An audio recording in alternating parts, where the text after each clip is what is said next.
Горшкова по фигурному катанию на коньках среди юниоров. Программу второго дня соревнований открывает выступление танцевальных дуэтов. Они исполнят произвольные танцы. Уважаемые зрители, мы напоминаем вам, что во время соревнований запрещена фото- и видеосъемка с использованием вспышки, поскольку это может привести к травме спортсменов. Большое спасибо за понимание. Уважаемые зрители, разрешите представить официальных лиц соревнований в танцах на льду. Старший судья Алла Шеховцова, Москва. Судейская бригада. Судья номер 1 Мария Грибоносова-Гребнева, Москва. Судья номер 2 Сергей Чемоданов, Московская область. Судья номер 3 Полина Якобс, Санкт-Петербург. Судья номер 4 Елена Ушакова, Москва. Судья номер 5 Юлия Андреева, Москва. Судья номер 6 Никита Логачев, Ленинградская область. Судья номер 7 Лолита Лабунская, Москва. Техническая бригада. Технический контролер Елена Фомина, Санкт-Петербург. Технические специалисты Дмитрий Наумкин, Екатеринбург. Иван Ведеров, Москва.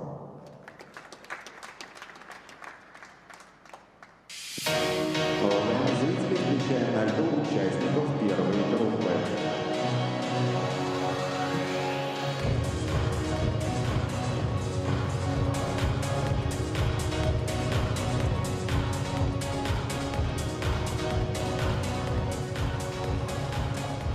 Кристина Клобукова, Михаил Храбров, Кировская область. Полина Неганова, Богдан Шамков, Пермский край, Москва. Валерия Бугаевская, Егор Козлов, Санкт-Петербург. Александра Буторина, Кирилл Махов, Краснодарский край. Разрешена 5-минутная разминка.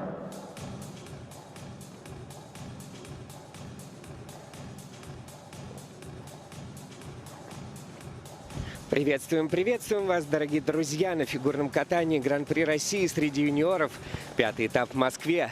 И это танцы на льду, произвольный танец. На комментаторской позиции Василий Соловьев и чемпионка России по танцам на льду Елизавета Худайбердиева. Приветствую тебя.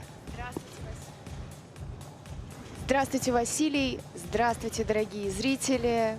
Я приветствую всех и очень рада, что мы встретились посмотреть на наших прекрасных танцоров, произвольные танцы. Мы в Ледовом дворце «Мечта», 5-й этап Гран-при. Юниоры уже вовсю разминают свои произвольные танцы.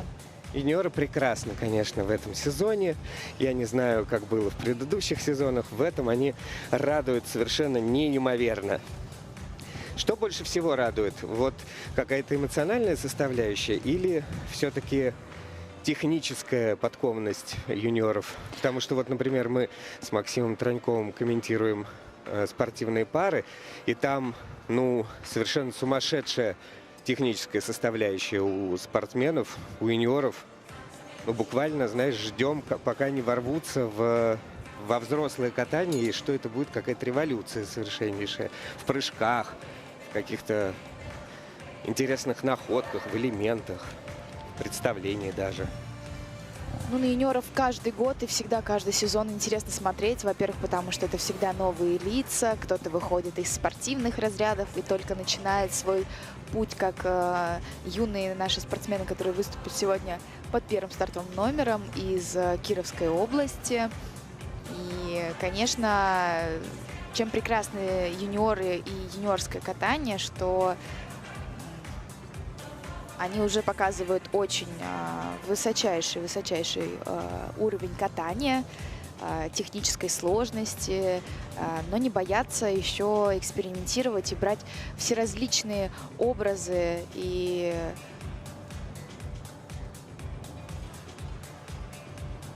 показывать, на что они способны, чему они научились за весь свой путь катания и как они совершенствуются с каждым днем.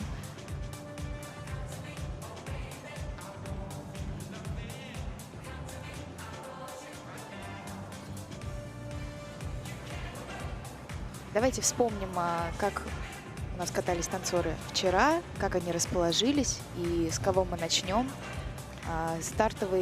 Первый стартовый номер в первой разминке произвольного танца у нас будут как раз, как я и сказала, спортсмены из Кировской области Кристина Клобукова и Михаил Храбрых.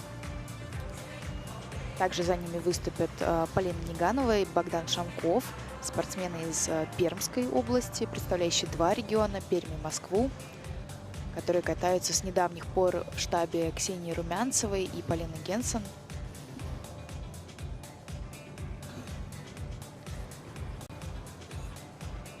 Вслед за ними Валерия Бугаевская и Егор Козлов. И в заключении первой группы участников откатаются Александра Буторина и Кирилл Махов. Сейчас они на ваших экранах в ярких костюмах. У них произвольная программа на такую анималистичную тему, скажем так.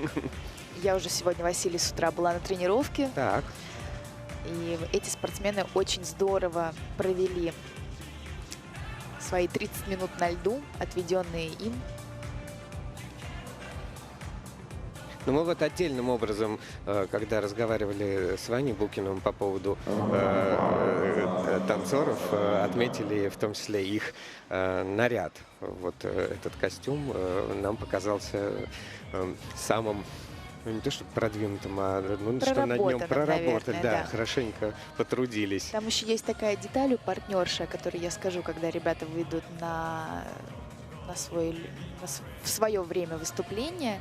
Мы чуть подетальнее, поближе увидим костюм партнерши, и я расскажу небольшой секретик. Хорошо, обратим внимание. Ну а сейчас уже в последние минуты едут и настраиваются, и улыбаются сейчас нам.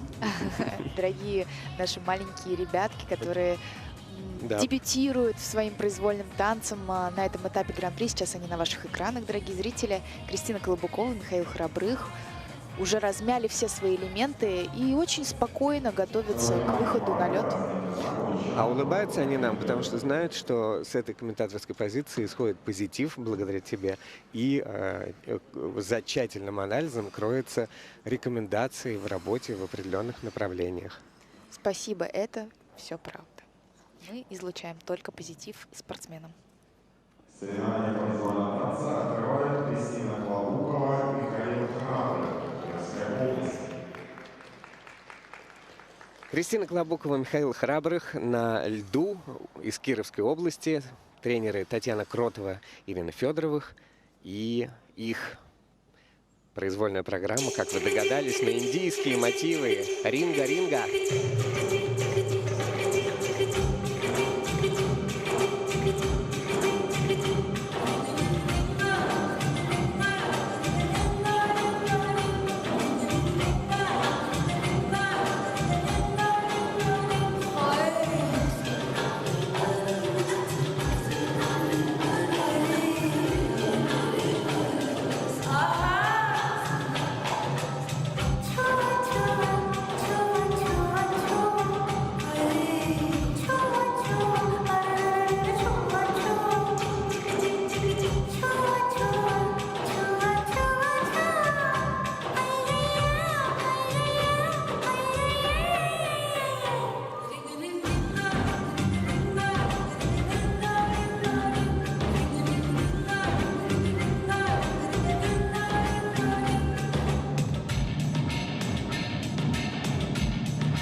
Большие молодцы ребята.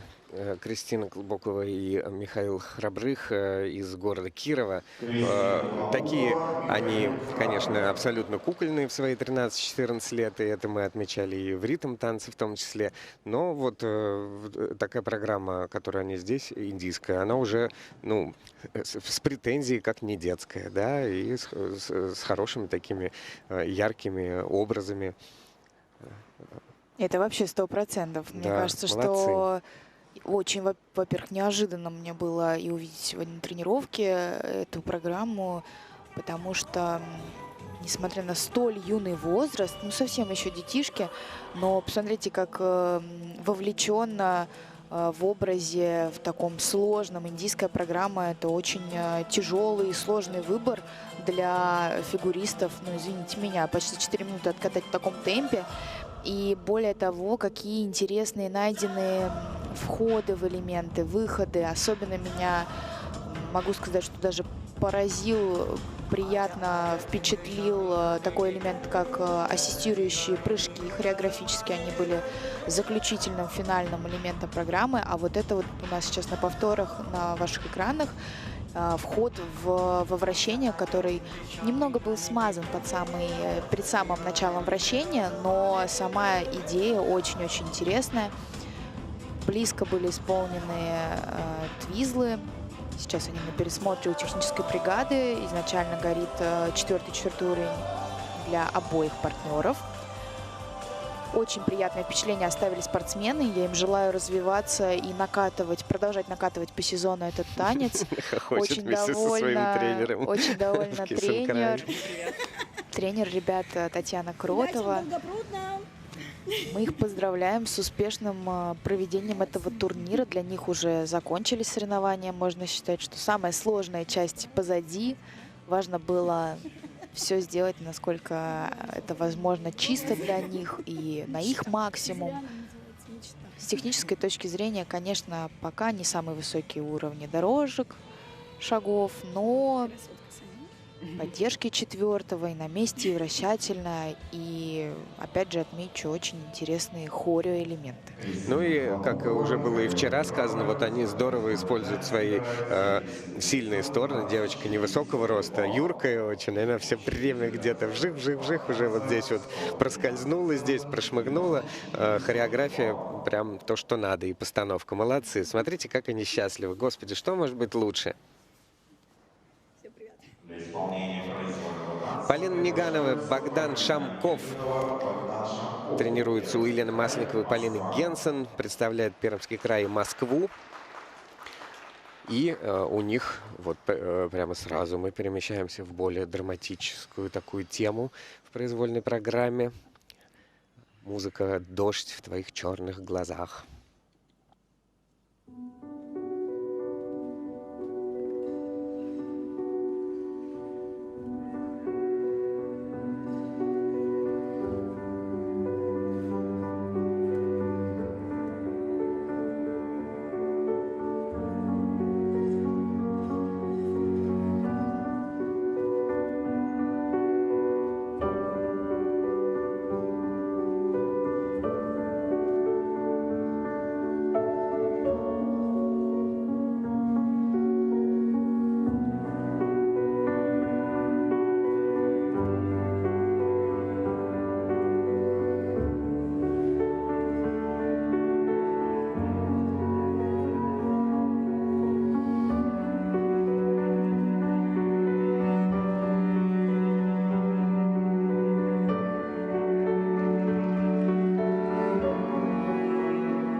Красивая программа, правда? Ну, такая очень на контрасте с предыдущими-то участниками. Абсолютно другое настроение, другое состояние, погружение в образ совершенно отличное от того, что мы видели у спортсменов из Кировской области. Ну, Такое ребята сильно взрослое, взрослее, да, катание. конечно, уже по-другому ощущается. Очень много каких-то трогательных находок хореографических, которые даже невооруженным глазом заметны. Какие-то вот интересные остановки, как там перед вращением или заключительные. Само вращение было очень интересно. Все да. переходы между положениями, под рукой у партнера. Сначала партнерша проворачивается, потом партнер. Много было интересных каких-то таких находок. Ну вот с недавних пор в группе Ксении Румянцевой катаются ребята, буквально пару недель. Вот очень интересно то, что программа начинается и заканчивается из одной позы. Неожиданный вход в твизлы. К сожалению, разошлись немного, но потом вроде Полина догнала своего партнера. И вот во втором твизле, что повлияет не столько на уровень, сколько на оценку плюсовой зоны, надбавки от судейской бригады. Партнер немного, то ли партнер перекрутил, то ли партнерша не докрутила один оборот в твизле. Но это небольшая такая помарка. Ну а для правильного уровня, как я помню, мы с Это тобой обсуждали, там 2 оборотов достаточно, да? То есть остальные делаются, что ли, для красоты, для подтверждения или как? Минимальное базовое требование, чтобы в твизле было минимум 2 оборота. А сверху этого уже идет надбавка на уровень. Финальная красивая стационарная поддержка во вращении, в шпагате, сложное положение по партнерше, сложное положение по партнеру, 90 градусов сидя. И вот как раз финальная поза, которая завершает этот произвольный танец. Эмоционально, красиво. С таким интересом смотрит на свои собственные повторы. О, какие мы красивые, как у нас все неплохо получилось сегодня. Но получилось действительно, вот у них и вращение 4-го уровня, поддержка 4-го уровня, заключительная, ну, чего-то им... там больше 8 секунд, видимо, lift, да, больше 8 секунд, точно. И первая поддержка 4-го уровня, и твизл 4-го уровня. Ну, молодцы, прям. Хороший прокат. Валерия Бугаевская, Егор Козлов на ваших экранах. Их программа. В образах Вальтури. Под музыку из кинофильма «Сумерки». Но совсем непривычные образы для зрителя. Давайте наблюдать.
Ну, вот такую программу Валерий и Егор выбрали это такой образ для своей произвольной программы. Наверное, бывает такое, когда спортсмены не принимают участие в выборе программы. Чаще всего же, наверное, как-то спортсмены сами к чему-то стремятся. Что думаешь?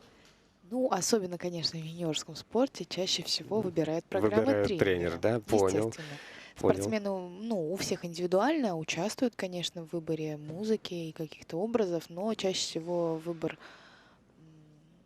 все-таки преимущественно делают тренерские штабы. Ну, я полагаю, что это образы брата и сестры Джейн и Алика Вальтури. Хорошо знакома с материалом. Я фанат «Сумерек». Мне это кажется интересным, потому что, ну, под музыку из этой саги о любви катались уже очень много-много раз. Уже катали, перекатали во всех видах фигурного катания. И в парах, и в танцах, Мы и в устали от одиночном. лирики. А тут вот такие антагонисты, антигерои этого произведения. И в целом, мне кажется, эти спортсмены отличаются не столько каким-то драматичным взаимодействием друг с другом, сколько физической составляющей. Им это подходит. Поэтому программа, мне кажется, действительно очень-очень с большим потенциалом. И элементы, на самом деле, ребята выполнили на приличном очень уровне. Опять же, вот очень интересный вход в твизлы сложный. Ну вот чем... Хотя сами твизлы вот были вообще великолепно исполнены, очень близко, параллельно и синхронно. Оба 4-х уровня для партнерши и партнера. Но вот такой вход, он, с одной стороны, очень творческий, креативный, интересный, но он настолько сложно исполнимый, что... Теряется скорость. Теряется скорость, где-то, может, что-то чуть-чуть пойдет не по плану, не так, как планировалось. Будет легкая какая-то такая тяжесть, казаться, что ребята исполняют работу. То есть это очень рискованно. Ага. Понял. Но баллы очень хорошие, 82,16 балла за произвольный танец. Ребята пока на промежуточном первом месте, с чем мы их и поздравляем. Да, и увеличили свой отрыв существенно от Полины Нигановой и Богдана Шамкова. А в завершении группы Александра Буторина и Кирилл Махов из Сочи. Ты обещала подробности про костюм, но я так понимаю, что они будут на замедленных повторах. Давайте расскажем детали костюмов после произвольного танца, ребята. Сейчас пожелаем им удачи и чтобы все прошло так, как они хотят. Сами себе этого.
Эффектно завершает возле судейского столика свою программу Александра Буторина и Кирилл Махов.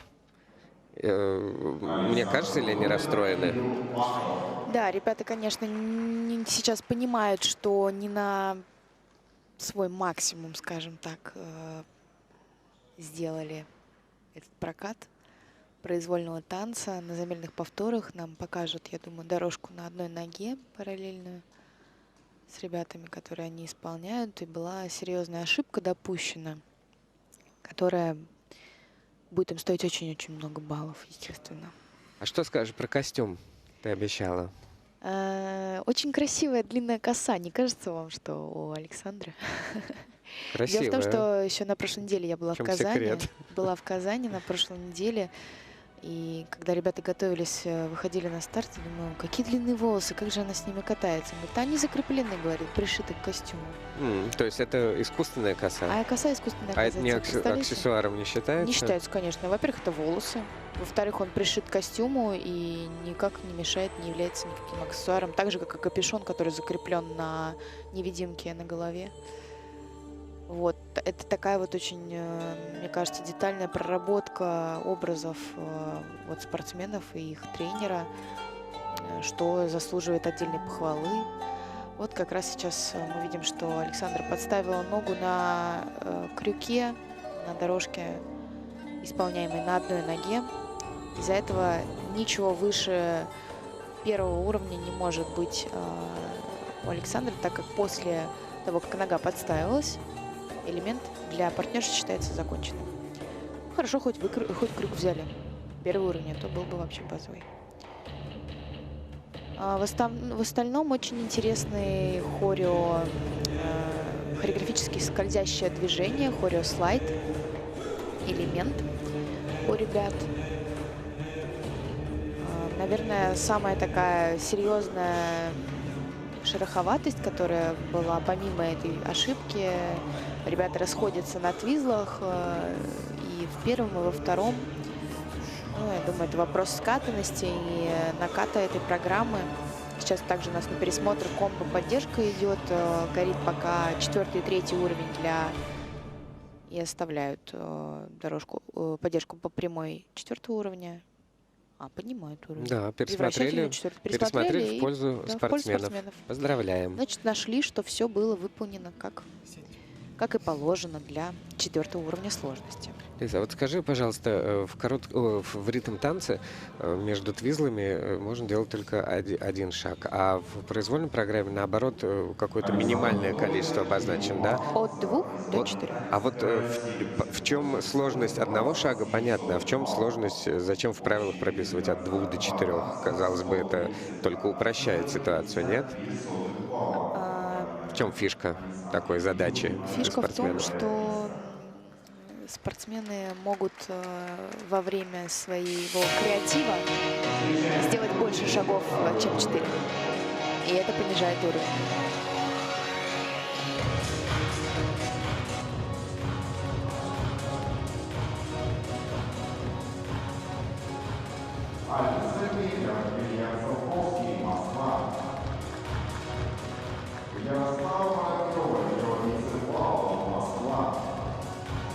Влада Перникова, Матвей Шипилов, Москва. Александра Финохина, Никита Иванов, Москва. Лилия Витенко, Глеб Солович, Московская область, Нижегородская область. Разрешена 5-минутная разминка. Вторая группа участников на льду – это произвольный танец на Гран-при России по фигурному катанию среди юниоров, 5-й этап, который проходит в Москве. На льду 5 пар, которые постепенно повышаются от последнего места, занятого в ритм танце, к первому. Спортсмены так разминаются активно, что даже как прохладно стало. Да, пронеслись мимо. Пронеслись мимо нас 10 человек. Эффектно.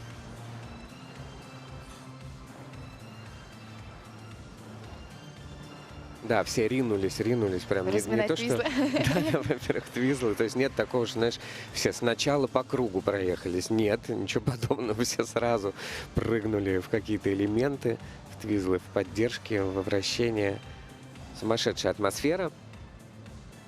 И мы счастливы, что мы можем наблюдать за этой атмосферой в режиме онлайн. Алиса Кремер и Илья Целковский на ваших экранах отрабатывают вращение. Как тебе?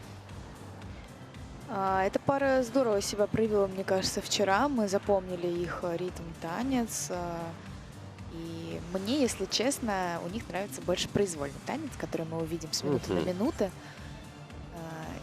Мне кажется, что он еще больше поднимет нам настроение. Особенно мне приятно там Алиса. Наблюдать за ней. Их тренеры — это Ксения Румянцева, Елена Волобуева. Екатерина Волобуева и Андрей Филонов. И Андрей Филонов также участвует. Находится прямо В тренерском штабе. Да, на ваших экранах. Ярослава Воробьева, Георгий Цымбалов, спортсмены из группы Наталья Линейчук, которые будут катать сегодня лирическую историю любви между человеком и птицей. Самый титулованный тренер на этих соревнованиях — олимпийская чемпионка Наталья Линейчук. Великая Наталья Линейчук, которая была великой спортсменкой и остается ею. Была и остается великим легендарным тренером, вырастившим огромное количество чемпионов Европы, мира, Олимпийских игр. Сейчас вернулась в Россию и растит чемпионов теперь здесь. Влада Бердникова, Матвей Шипилов. Они тренируются у ученицы Линейчук, в свою очередь, Анжелики Крыловой. Еще одна легендарная фигуристка. Еще одна призер Олимпийских игр 98 года в Нагано. На ваших экранах сейчас Анжелика Алексеевна Крылова и Григорий Смирнов, который также участвует в тренировочном процессе и является тренером этого штаба. Также в группе работает Людмила Алексеева, которая наверняка сейчас занимается с другими спортсменами конкретно в эту минуту на тренировке. Да. Александра Финохина, Никита Иванов. Будет сегодня предложена ими вариация на тему «Кармен». Очень такая сложная программа, особенно в юниорском катании. Это такой смелый выбор. Мне кажется, конечно, надо соответствовать такой серьезной музыке. Достаточно классическая версия, мне кажется, у них произвольного танца вариации «Кармен». Утром я сегодня смотрела на тренировке, как ребята катались. И завершать эту разминку своим катанием будут Лилия Литенко и Глеб Солович, 15-18 лет ребятам. Только первый сезон катаются спортсмены вместе, находятся в процессе скатывания, при этом параллельно здорово проявляют себя на этапах Гран-при. Видели мы их совсем недавно, неделю назад в Казани, где они заняли 5-е место. Борются за попадание и отбор на первенство страны сегодня здесь.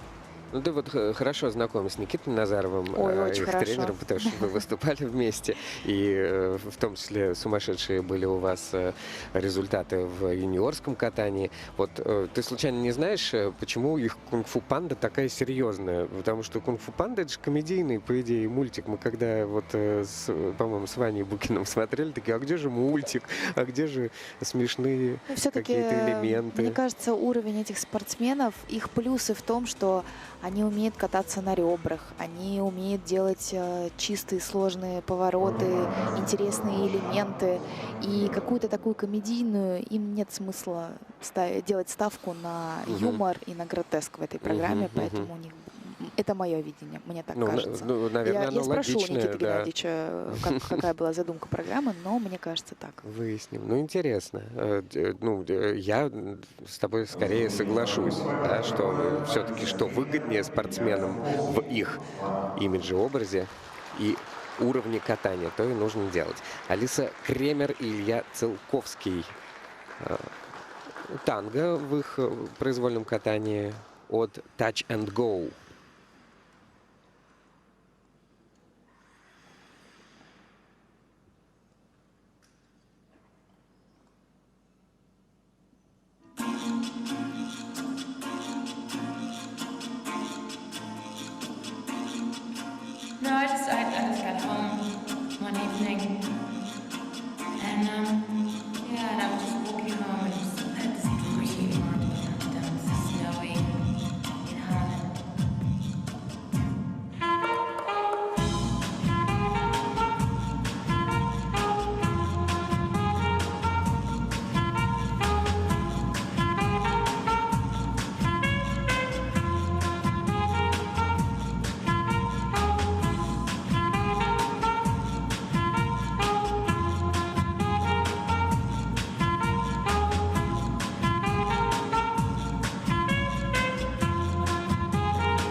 Очень музыкальная, очень танцевальная пара. Даже такое впечатление, что это продолжение ритм-танца у нас сегодня происходит в их исполнении. Тоже такие мотивы 90-х. Это танго в Гарлеме и Биг Бит. Латиноамериканское какое-то такое танго, да?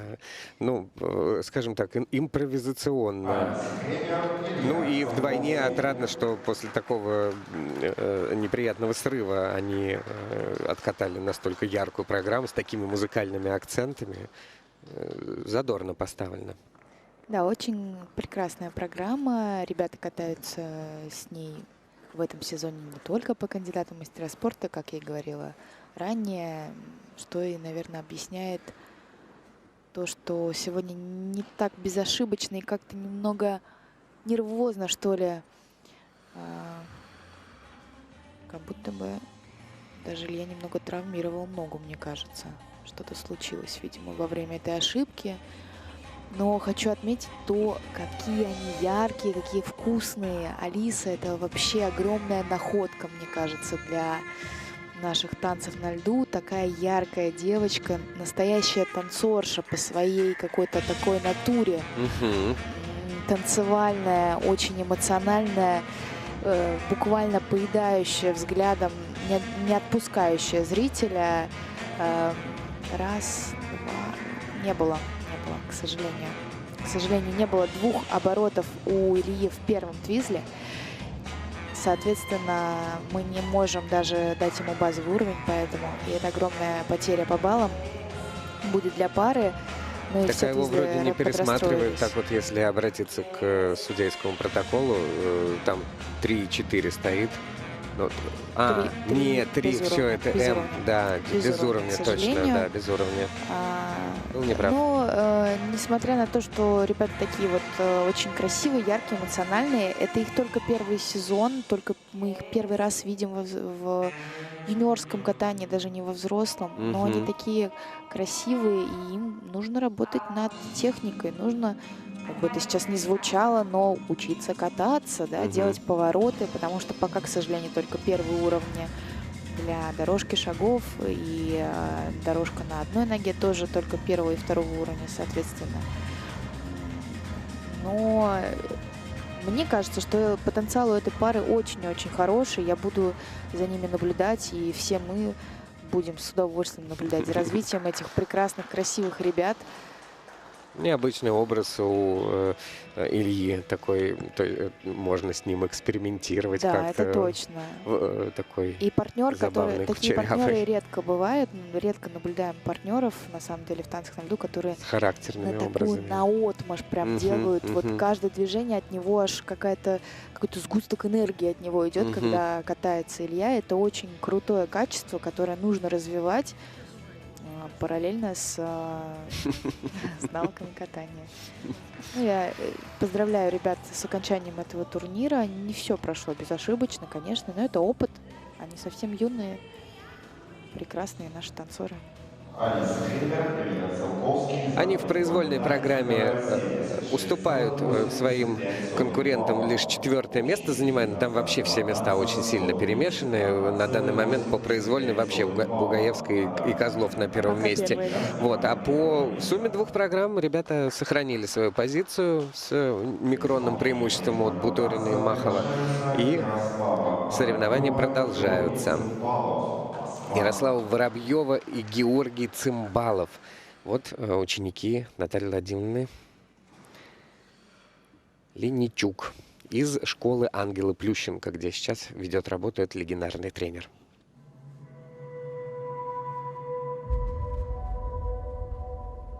Свои 2 крыла она тебе отдала. Лети, отныне ты птица. Но знай, тяжело назад крылья вернуть и с неба на землю спуститься.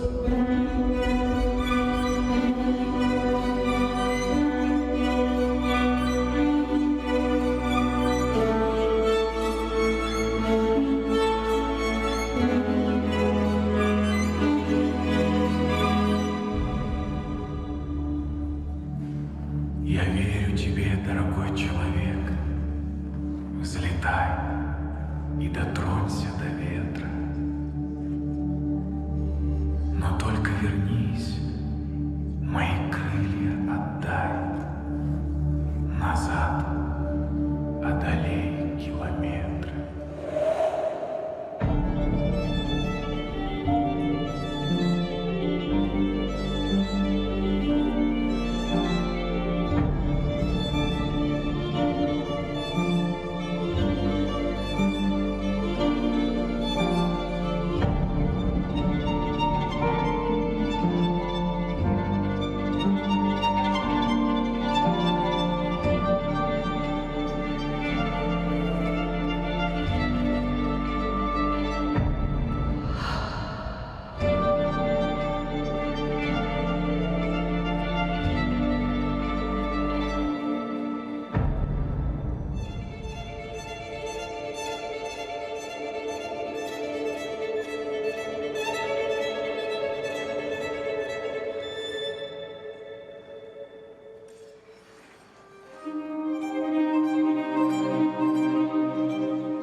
Птица верит и ждет уже несколько лет, ведь он обещал возвратиться.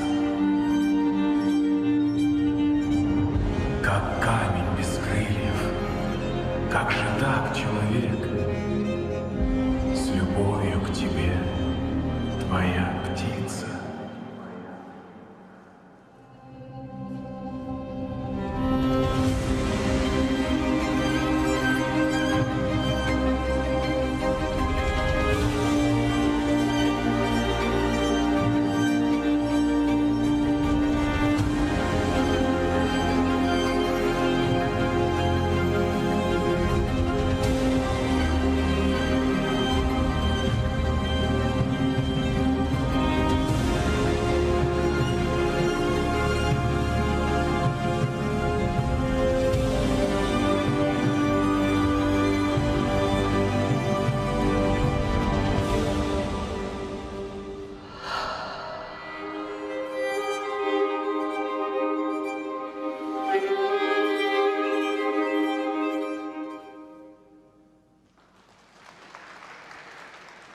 Очень необычную программу придумали в Академии Ангелы Плющенко спортсмены Воробьева и Цымбалов вместе с Натальей Леничук. Опять на контрасте на каком, да? Да, все Сегодня прям у нас разное. Все разное. Американские горки эмоциональные. Что я Такая поздравляю философская. ребят с окончанием этого проката, этого произвольного танца. Как мне показалось, очень успешно, неплохо ребята откатали эту программу. Хороший уровень сложности, были стартовые классные твизлы, и программа сама такая очень чувственная, очень взрослая. И видно сразу, особенно после предыдущих участников, что спортсмены уже так с душой, очень воодушевленно очень катались. Ну и в целом я хочу отметить, что я видела пару сезонов назад то, как каталась, в частности, наверное, Ярослава, и то сколько, то как над ее катанием, над ее умением стоять на ребре, на коньке, как поработала Наталья Владимировна, это очень-очень большая работа. Я себя улучшилась, прогрессировала, и я думаю, что все впереди только у этой пары и у этой спортсменки. Вместе с ее партнером Георгием, конечно же. Очень музыкальная, поставленная, красивая поддержка, вращательная была. Мне показалось, что не коснулась Ярослава коньком льда на выходе. А это значит, что могли не уложиться во время? Оно и значит, мы вот видим, передержанная поддержка горит у нас в табличке. Красивая очень программа, мне она нравится. Ребята с каждым стартом прогрессируют и катают ее еще лучше и лучше. То есть, получается, стали жертвой своей же собственной хореографии в этой поддержке, да? Так решили... Нет, просто Яся решила не касаться льда, видимо. Или Георгий не так низко ее поставил. Ну, такое бывает, что во время того, как делается выход, в темп не попадает партнерша, не касается льда своим ботинком. Как-то это вот жестоко, мне кажется. И, например, раньше, Поэтому мне танцы на кажется, льду в, это сложно. в танцах, как до новых правил, ну, коснулся, не коснулся, всем было все равно, по-моему. Хоть ты ее всю программу вози на себе, эту партнершу, если красиво, а сейчас очень жестко. Да, это обидно, потерять балл на этом. 143,39 с огромным отрывом ребята заканчивают этот турнир. На льду Влада Берникова и Матвей Шипилов. Ученики Крыловой, Алексеевой, Смирнова. У них современная композиция группа Бонд, Кихот, Кисмет. Известные мелодии в фигурном катании. Не так давно они вместе, но пара яркая.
Влада Берникова, Матвей Шипилов.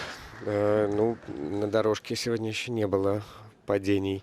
А отрабатывают на тренировках как это, старт с любой точки дорожки, для того, чтобы вот в таких экстренных ситуациях, когда спортсмен запнулся, можно было где-то четко начать? Или это даже не предусматривается?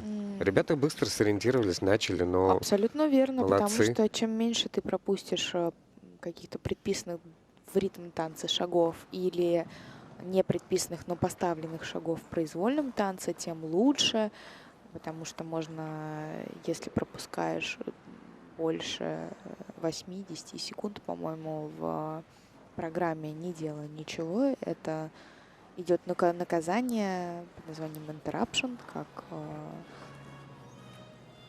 Прерывание, остановка, да, прерывание, остановка. да. Прерывание программы, и это влияет на компоненты программы, и на снижение. Но Матвей сориентировался как-то так, даже не поняла, каким образом он там упал, замешкался, споткнулся об Владу уже под самый конец программы.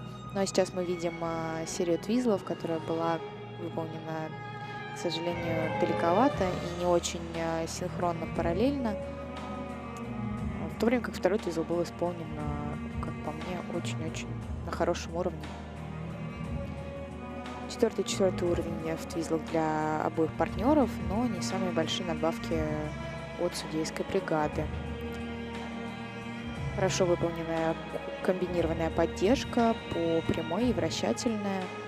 Но, вот, к сожалению, у Влада совсем конечек не работал во время дорожки на одной ноге, и летел снег, и ребра были совсем не те, которые должны быть. Поэтому только второй уровень для партнерши и первый для партнера. Как раз мы сейчас увидим эту ошибку. Очень сильно, мне кажется, он зашел за партнершу. Надо было встать, конечно, не касаясь руками, это бы не повлияло на снижение в 1 балл как падение, но, может быть, какие-то судьи, которые чуть слегка моргнули, не увидели бы этого падения и не поставили бы отрицательные джуи. Ну вот, по-моему, как иронизируют сами над собой по итогу этого соревнования. Понятно, что там 6-7 место, наверное, не так будет важно, да, из-за этого падения. Ну, наверное, есть. Ну, в этой группе обсуждается. спортсмены отбираются на первенство страны. Поэтому, конечно, тут сейчас у нас каждому спортсмену важно, каждое сотое, какое место они займут, сколько очков они получат по окончании серии этапов Гран-при. Будет от этого зависеть, отберутся они в финал Гран-при и на первенство страны. Но впереди еще 8 Много спортсменов. Да, Еще много пар. весьма вероятно, что, может быть, и не стоял на повестке дня именно такой вопрос. Ну, не знаю, в любом случае, да, поиронизировали ребята с тренером, как мы видим в Киссенкрай, над своей ситуацией. Сейчас уже так всем взгрустнулось немножко в ожидании оценок.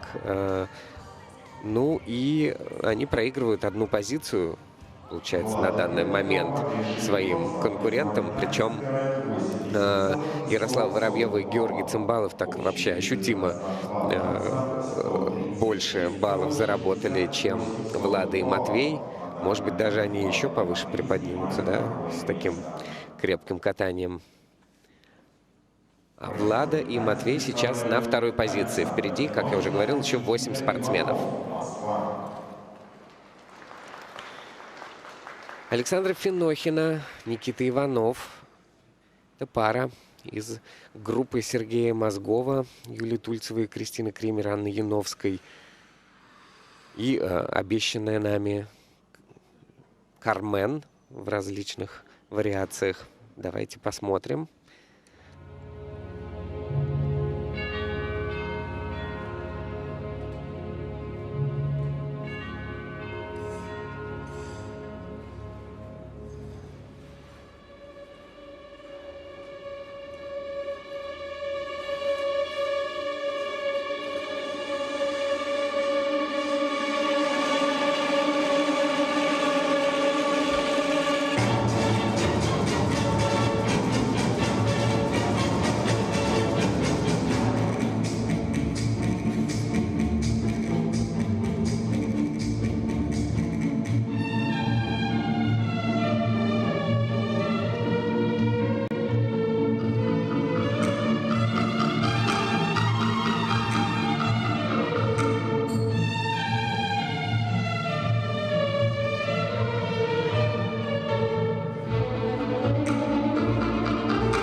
can't refuse.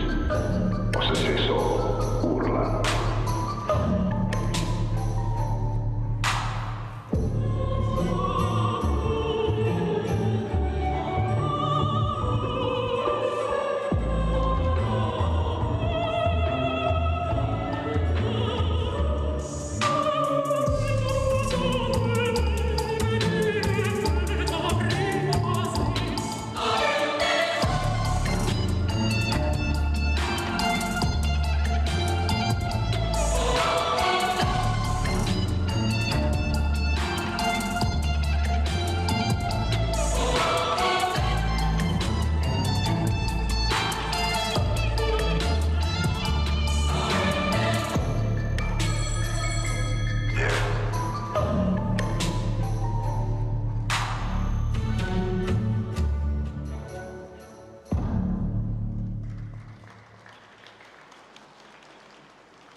Александра Финохина и Никита Иванов закончили свой произвольный танец. В очень в акцент. неожиданном ключе, да. Ой. Ой, и такое бывает. Сегодня что-то у нас финалы программ у спортсменов неожиданным образом заканчиваются.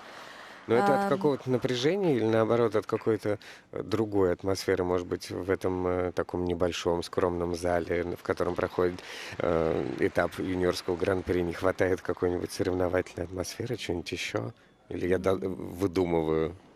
Не знаю, с чем связано это. Это же, ну, И, как может будто быть, мне потеря показалось, концентрации же, нет? Как будто Или бы как? подустал Никита. Мгм.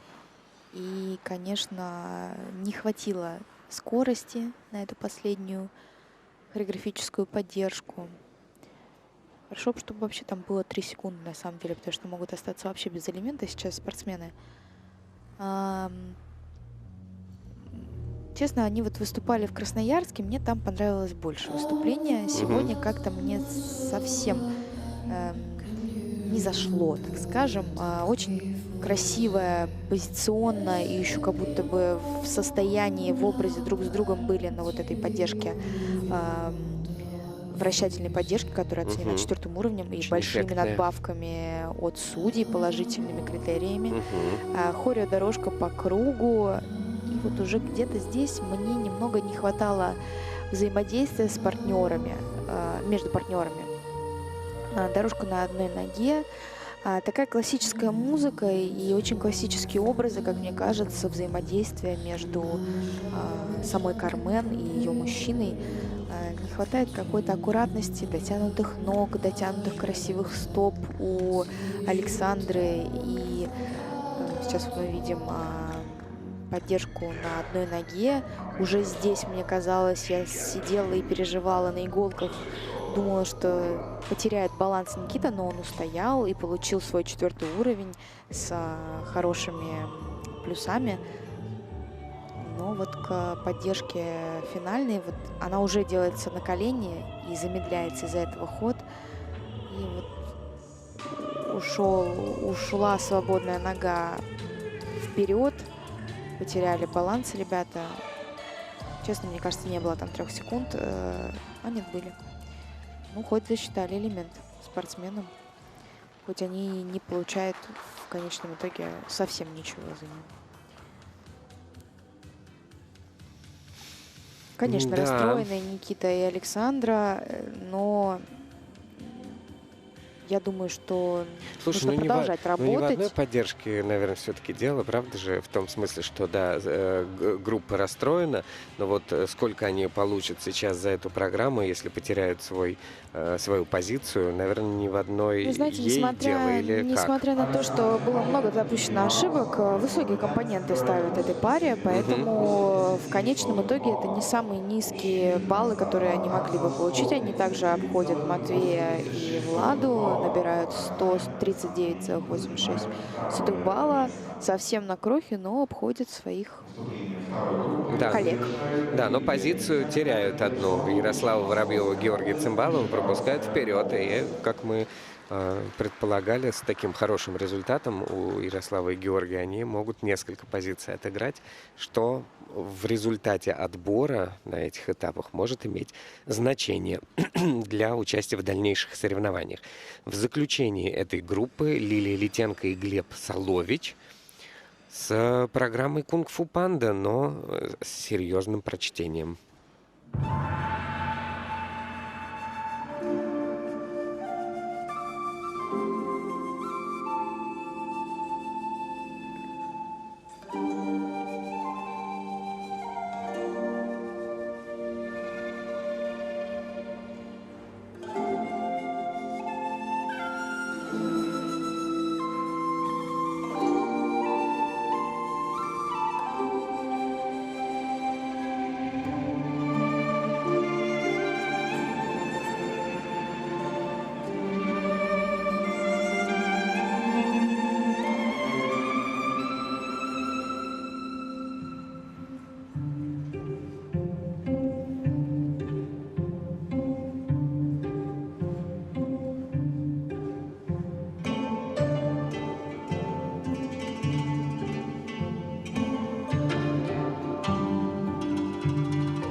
Лилия Литенко, Глеб Солович из Балашихи, где тренируются у Боровиковой, Самохина и Назарова.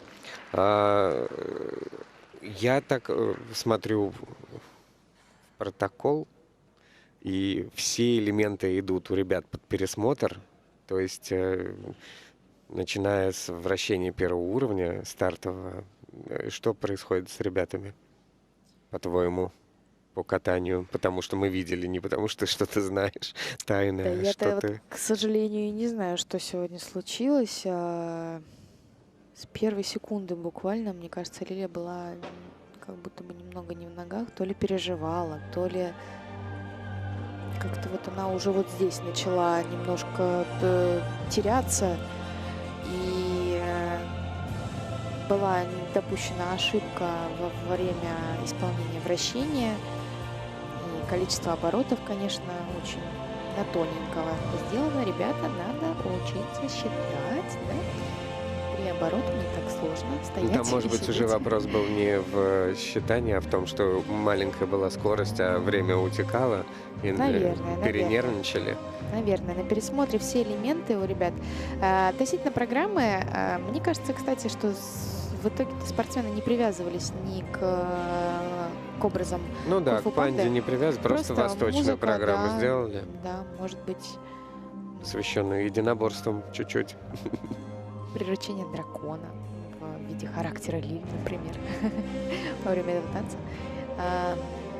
Ну да, в этом иногда заключается какая-то загвоздка, что они же должны указать официальную музыку в своем Да, обязательно, протоколе, конечно, а делать-то программу они не обязаны Конечно. именно с этим образом. Привязывать к Но образам. как зрители мы Да. сразу вдруг на это реагируем, да? Только первый уровень сложности на вращении, второй уровень для дорожки шагов на одной ноге, 3-й и 4-й уровень для твизлов. У партнерши 3-й за счет того, что, полагаю, судьи увидели остановку во время 2-го твизла, это понизило уровень до 3-го. И совсем нет надбавок, плюсов от судей к этому элементу, так как было расхождение. Да, похвалили и судьи, и техническая бригада, получается, только поддержки, которые обе 4-го уровня, и с плюсом почти 2 балла. Они получают почти 13 баллов за свои поддержки. Это самый их большой успех в программе получился чисто технически. Ну, мне кажется, спортсмены тоже немного устали, потому что 2 турнира подряд откатать — это огромная нагрузка на организм, а физически это действительно тяжело. Также у нас ставят восклицательный знак attention, внимание на хореографическую дорожку шагов. Это означает, что либо было длинное расстояние, прошу прощения, длинное, более 2 вытянутых рук, расстояние между партнерами во время какой-либо исполнения какого-либо шага в этой дорожке шагов. И это тоже сильно влияет на итоговую оценку, так как большие плюсы не поставить с таким восклицательным знаком в протоколе. Лилия Литенко и Глеб Солович в итоге оказываются на 3-й позиции на данный момент, то есть уступили и Воробьеву Цимбалову, и Финохину Иванову. Таким образом, Воробьев и Цимбалов уже вон сколько отыграли позиций, целых 3 штуки, и лидируют в этих соревнованиях перед выходом на лед сильнейшей разминки, а это произойдет после заливки льда.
юниоров третьей группы.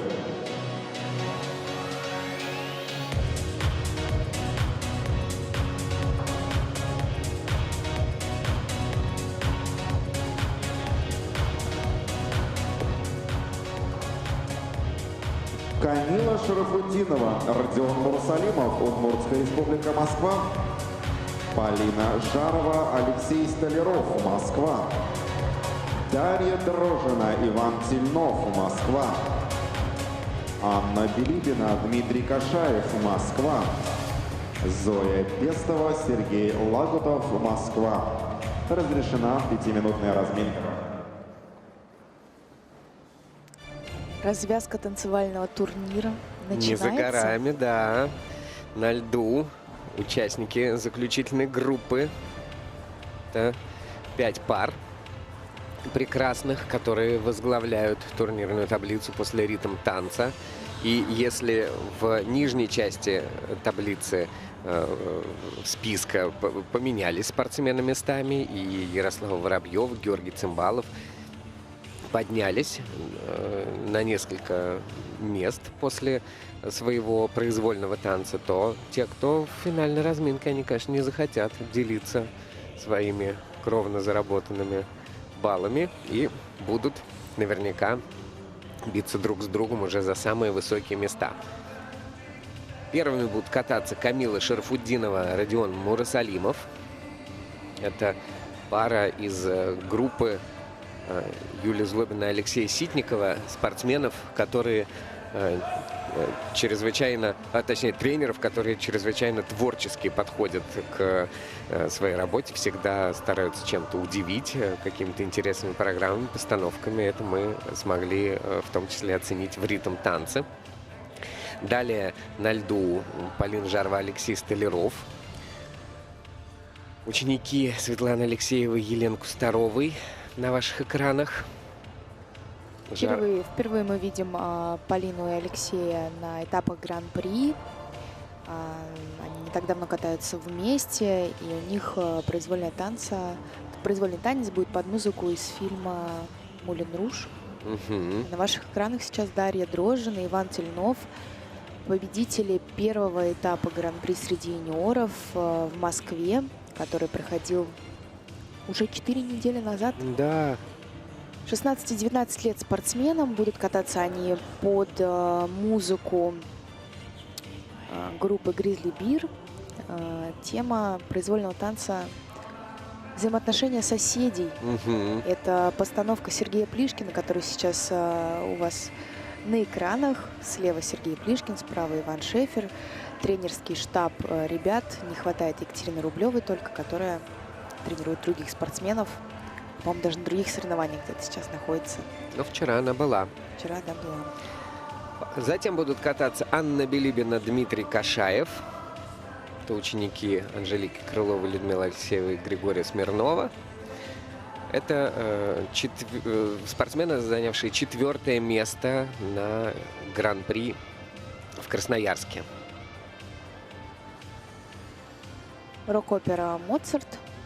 У ребят выбрана тема музыкального сопровождения для этого произвольного танца. Мне очень нравится произвольный танец, если честно. Я с нетерпением жду, так же, как и с нетерпением я жду выступления Зои Пестовой и Сергея Лагутова, которые лидируют после ритм танца. 17-20 лет спортсменам. В прочтении Ирины Владимировны Жук и Александра Васильевича Свинина, их тренеров.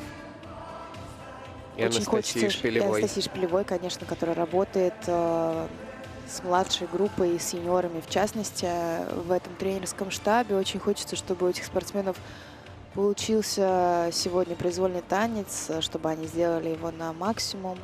Мы помним, что на прошлой неделе в Казани у них не так гладко, как мог бы был проведен турнир.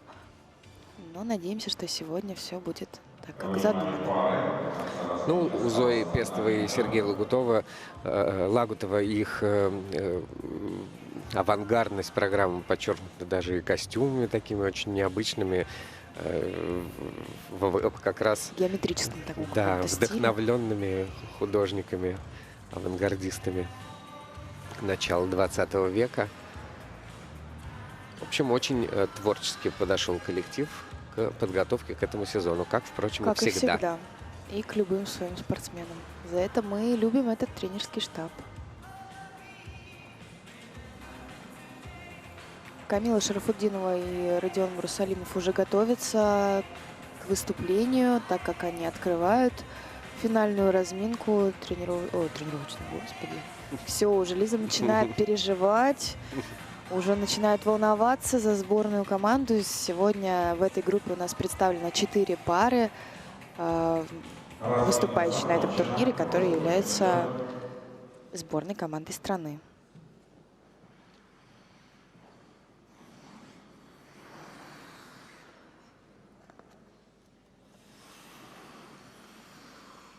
Камила и Родион были призерами нескольких турниров в прошедшем сезоне. И в Москве серебряные призеры Гран-при с хорошими такими серьезными результатами. Но, как мы уже говорили, на этом этапе состав получается посильнее. И тут с теми же результатами, которые были в Москве, можно и на пьедестале-то не оказаться. Поэтому нужно прыгать выше собственной головы. Ученики Злобиной и Ситникова на льду с программой Travis Lake One Nation Under. We meet in an hour of change and challenge, in a decade of hope and fear, in an age of both knowledge and ignorance. The greater our knowledge increases, the greater our ignorance unfolds. The exploration of space will know an end, whether we join in it or not. For the eyes of the world now look into space, to the moon, and to the planets beyond.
Камила Шарафутдинова, Родион Мурсалимов.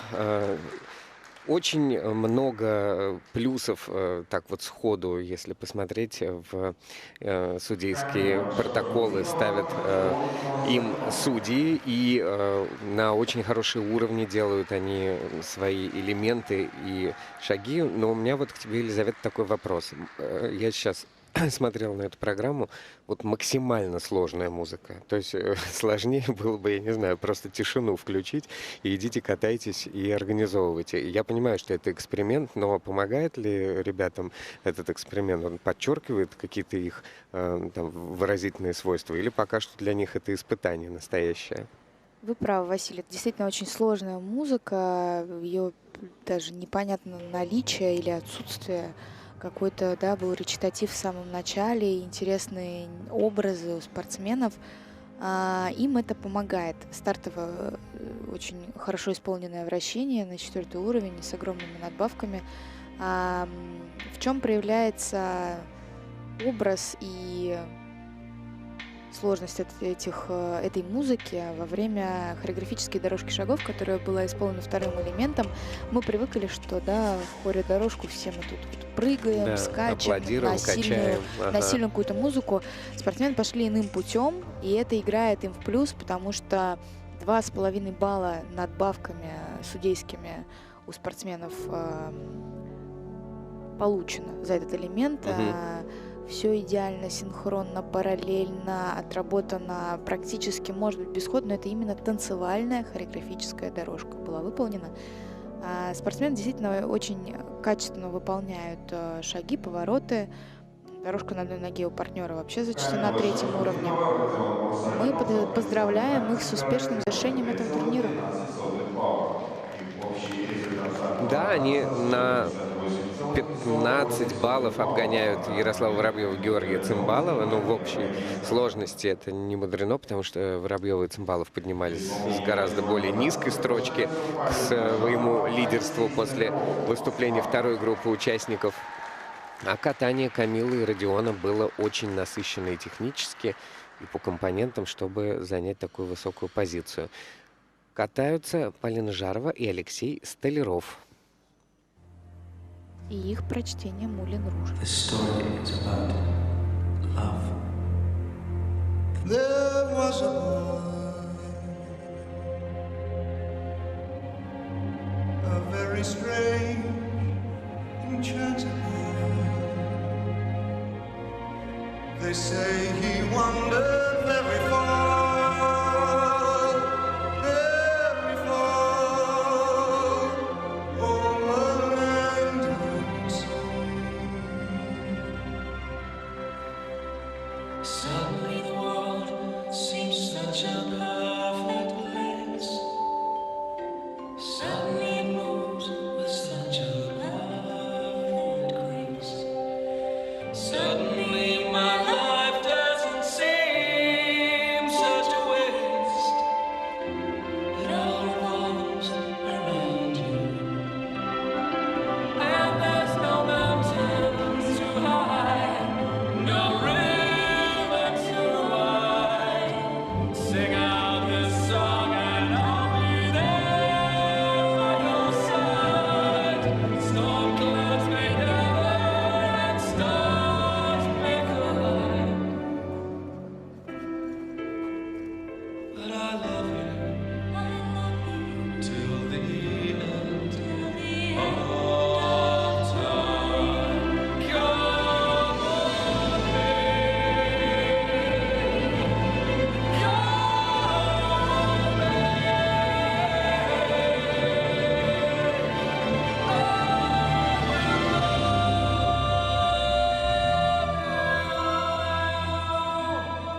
his hand upon your hand.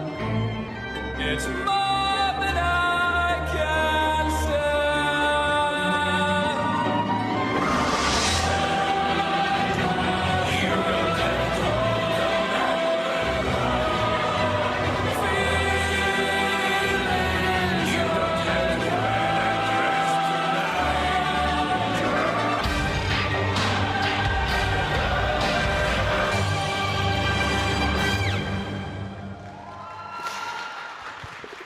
Потрясающие, конечно, ребята. Полина Жарова и Алексей Столяров. Столько в ней эмоций, полета, какого-то экспрессии. Мне нравится их взаимодействие. Особенно вот мне понравилось, как они из вот этой такой полетной поддержки потом так красиво пришли во вращение. Все это настолько было на хорошей скорости, настолько экспрессивно вот каждому элементу подходит, как в последний раз, что называется.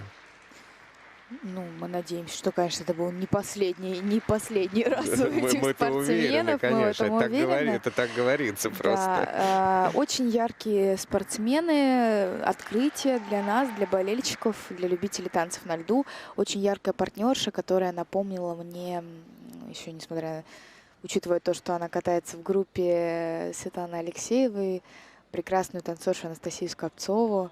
Очень похожа девочка своей же такой эмоциональностью и хорошим коньком, похожа на Анастасию. Мне кажется, честно, мне понравилась программа, интересные элементы, очень яркие, и ребята здорово накатали уже эту произвольную программу.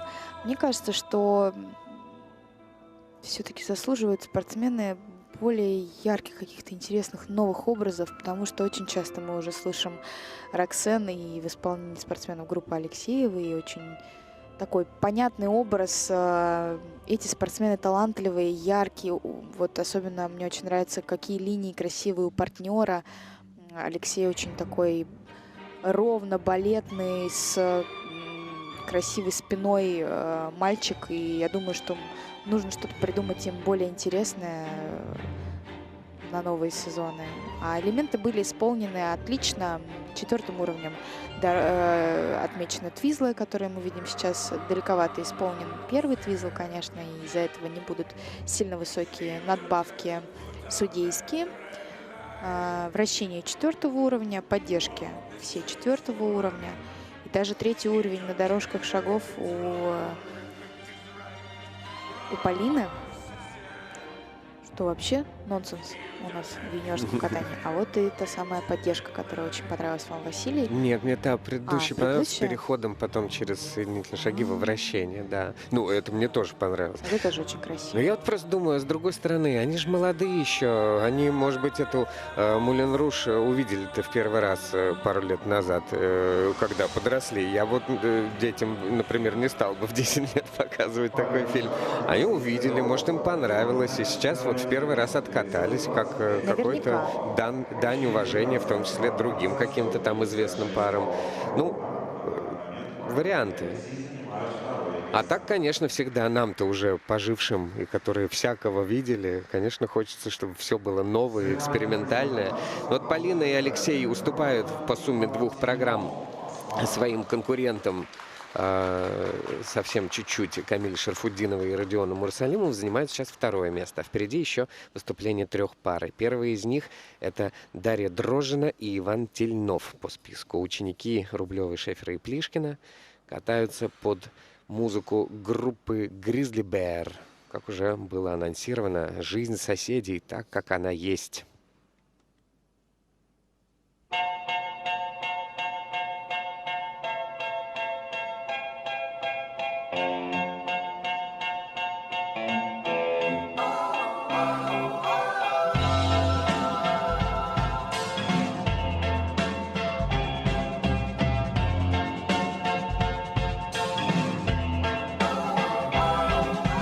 Feel of all the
write your name down with a sense of dread.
Дарья Дрожжина, Иван Тельнов, спортсмены, которых описывают обычно как пару с самобытным стилем, необычных. Вот как живется самобытным и необычным в группе спортсменов? Ведь все как-то хотят выделиться. Как кто-то становится вдруг необычным и самобытным, вроде бы в одной же группе, да, с другими спортсменами. Им ставят более интересные программы, еще что-то. Как так получается, что они более выразительные? Конечно, тренеры проводят столько времени вместе со своими спортсменами, что видят их индивидуальность, находят какую-то сильную их сторону. Сильная сторона Ивана и Дарьи — это вот их такая авангардность и какое-то интересное взаимодействие друг с другом. Они очень эмоциональны, очень артистичные, и они могут выполнить любые образы, которые им придумает Сергей Плишкин. Ну а сегодня прокат, мне кажется, был просто прекрасен, насколько он может быть. На одном дыхании пролетел буквально практически 4 минуты. И я поздравляю ребят с тем, что они собрались с нервами, с силами и выполнили на свой максимум Ты даже сидеть на месте не могла, как во время этого проката. Я не могу сидеть во время прокатов, когда катаются спортсмены, с которыми мы работаем. У меня сейчас вся разминка такая будет. Прекрасная вот эта поддержка, которая наконец-то заиграла теми красками, которыми она должна заиграть. Я думаю, Иван понимает, что я сейчас имею в виду, так как это практически уже конец программы. Сил остается не так много, как когда отдельно выполняется эта поддержка. И теперь максимальная скорость, очень низкий кораблик, сложное положение по партнеру, и поддержка заиграла так, как она должна, с отличными надбавками судейскими. Очень артистично, с удовольствием смотрят тренеры Сергей и Иван за тем, как это все видится в замедленном повторе. Екатерина Борисовна тоже подбежала. Мы видим, успела приехать на прокат спортсмена. Да, третий уровень дорожки шагов по серпантину, стартовый элемент у спортсменов у обоих. Третий для Дарьи, третий для Ивана. Отличный результат. Четвертый уровень сложности в синхронных твизлах, тоже у обоих партнеров. Четвертый уровень сложности вращения, поддержки по прямой, поддержки вращательной. И сейчас на пересмотре у технической бригады хореографическое скользящее движение на предмет, полагаю, 2 секунд ищут. И также на пересмотре дорожка на одной ноге сложных поворотов. Пока загорается второй уровень, соответственно, для каждого из партнеров. К нашему счастью и счастью спортсменов найдено были 2 секунды в исполнении скользящего движения, и элемент остается в окончательном протоколе. плотная очень борьба в этой группе на всех уровнях, и очень хорошо откатались Камила Шарафутдинова, Родион Марсалимов, поэтому результат абсолютно непредсказуем. И есть у них штраф за что? За то, что они написано violation of choreo restrictions. Вариация хореографического нарушения. Долго сидели на льду в этой своей хореографической вариации, где они там Скорее всего, пол вытирали по-соседски. Скорее всего, либо больше Или двух нет? вытянутых рук было во время остановки или во время движения. То есть слишком далеко друг от друга делали это, да? Ну, вот этот балл, это ровно столько, сколько они проиграли в итоге Камиле Шарафутдиновой и Родиону Марсалимову в общей сложности. И они уступают и занимают сейчас второе место, потеряв свою позицию, а, соответственно, потеряв и, ну, предположительно, место на пьедестале. Впереди еще две пары будут выступать. Первая из них — это Анна Билибина и Дмитрий Кашаев. Ученики Крыловой и Алексеевой катаются под музыку из рок-оперы «Моцарт».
Trop de bruit pour trop de nuits qui pensent quand elles sont l'absence dans ce mal. Ton silence est un cri qui fait mal. Je devine ton visage sur les ombres, les souvenirs sombres m'assassinent. Je dors sur des roses qui signent ma croix. La douleur s'impose, mais je n'ose pas manquer de toi dans mes nuits, dans la pluie de ma vie.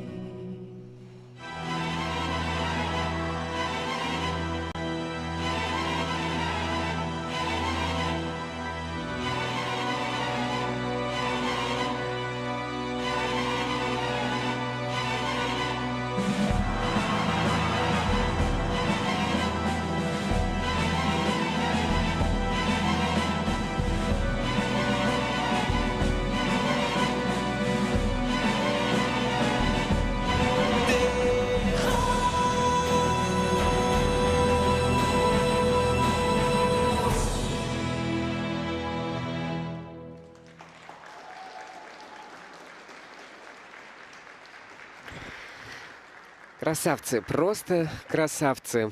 Анна Белибина и Дмитрий Кашаев. Очень, с кем не поговоришь, всем нравится эта пара. Это правда. Мне тоже очень симпатизируют эти ребята. Мне нравится очень этот произвольный танец, начиная от костюмов, заканчивая каждым движением этой программы. Правда, мне кажется, что очень удачно. Тренеры попали в образ для спортсменов. Очень он им подходит. И прокат был, просто хороший. Прям хороший был прокат. Тут даже сказать нечего.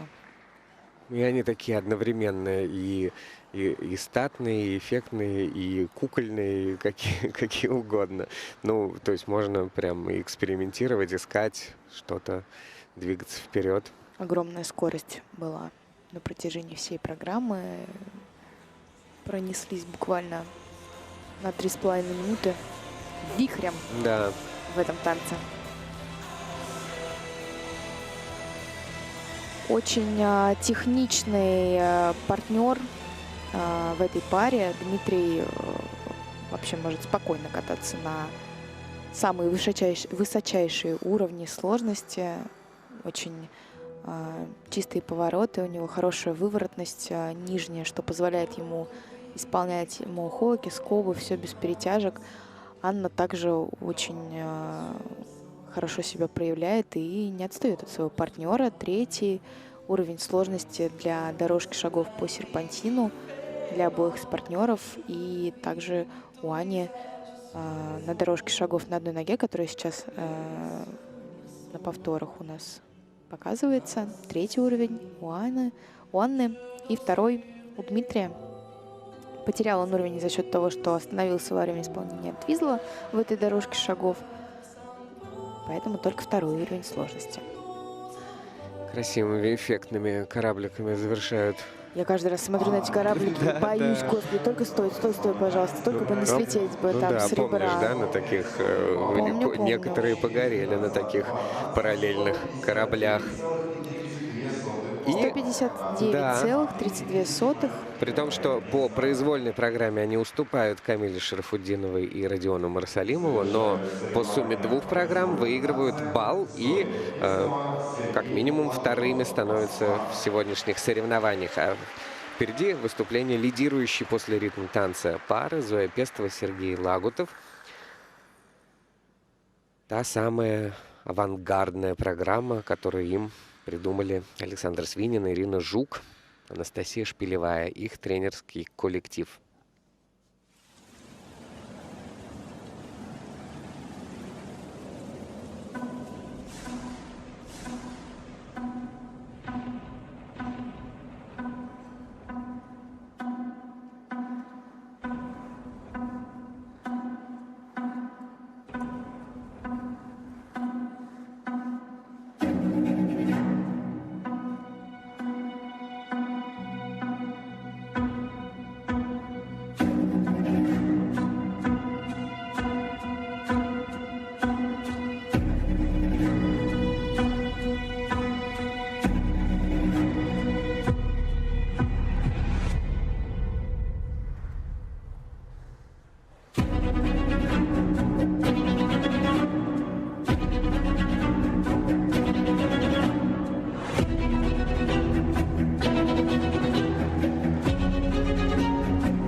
И такое мощнейшее катание в завершении сегодняшних соревнований, которое, наверное, не должно оставить ни у кого даже до выставления оценок, кто есть кто в этих Ну, я думаю, соревнованиях. что сегодня мы понимаем, кто выиграет этот турнир, а главное, что Зоя и Сергей сами себе доказали, что ошибки и катание в Казани на прошлой неделе это была какая-то случайность, это недоразумение, которое нужно забыть, не думать об этом, двигаться дальше. Они все умеют, они все могут и умеют кататься так, как продемонстрировали пару минут назад буквально.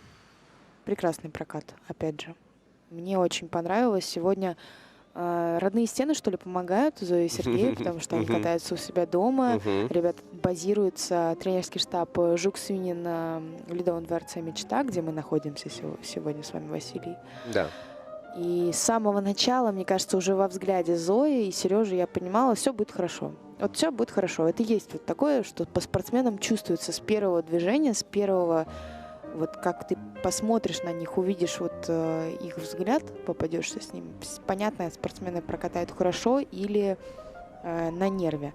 Очень близкие твизлы. Просто Наконец-то.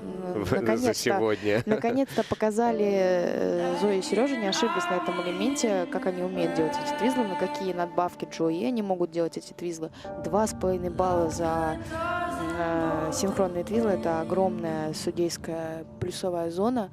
И вот этот вот хореографический слайд, хореографическое отделяющее движение, как они туда входят через просто сальто из-под выпадверта, еще и как-то в... Это что за элемент Это такой вот из-под такой вот элемент, выверта? это вот такой вот так туда попадают Зоя и Сергей в это скользящее движение. Огромные GE получают, практически 3 балла надбавок. И вот на вот этой поддержке по прямой, то, как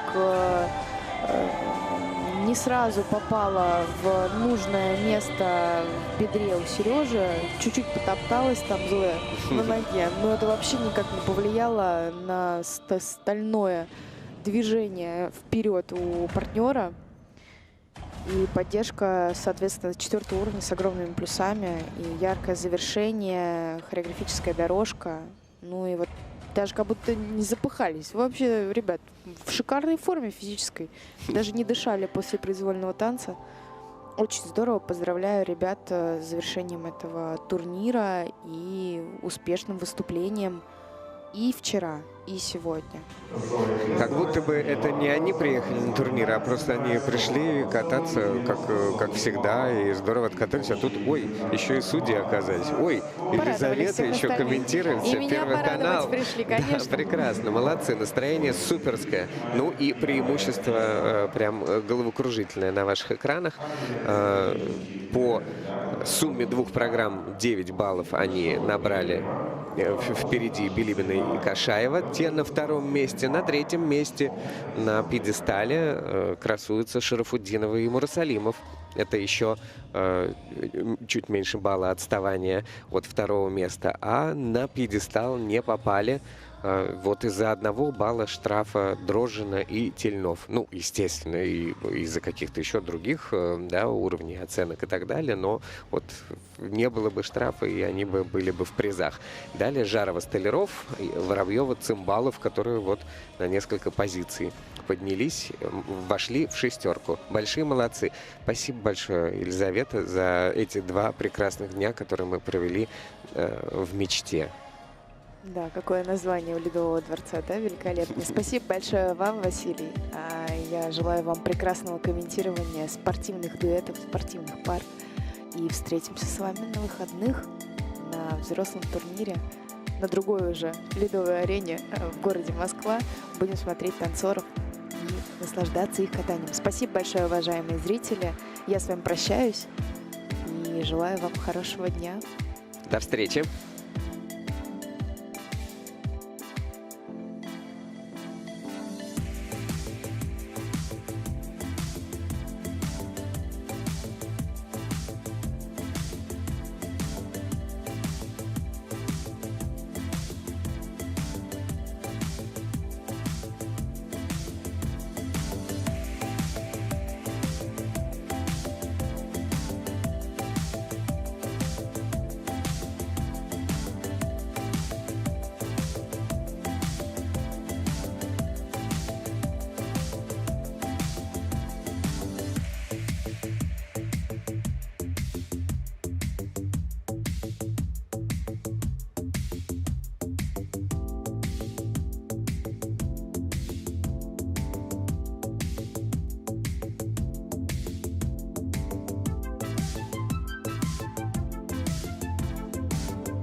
любители спорта, мы продолжаем всероссийские соревнования «Мемориал Александра Горшкова» по фигурному катанию на коньках среди юниоров.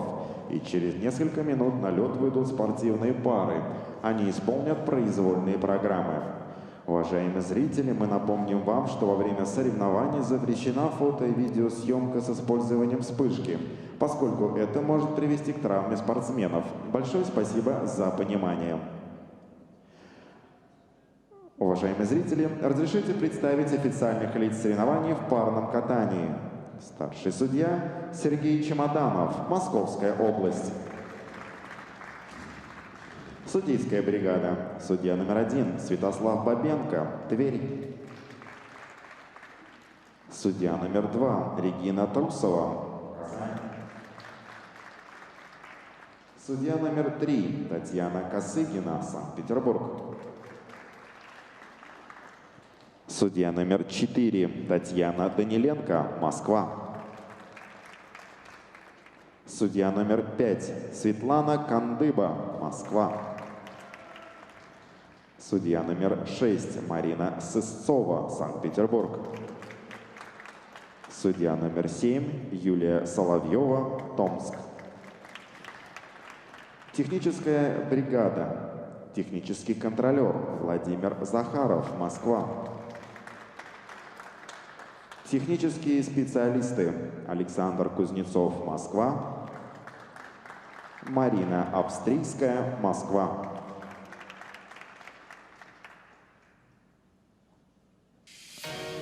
Уважаемые зрители, встречаем на льду участников первой группы.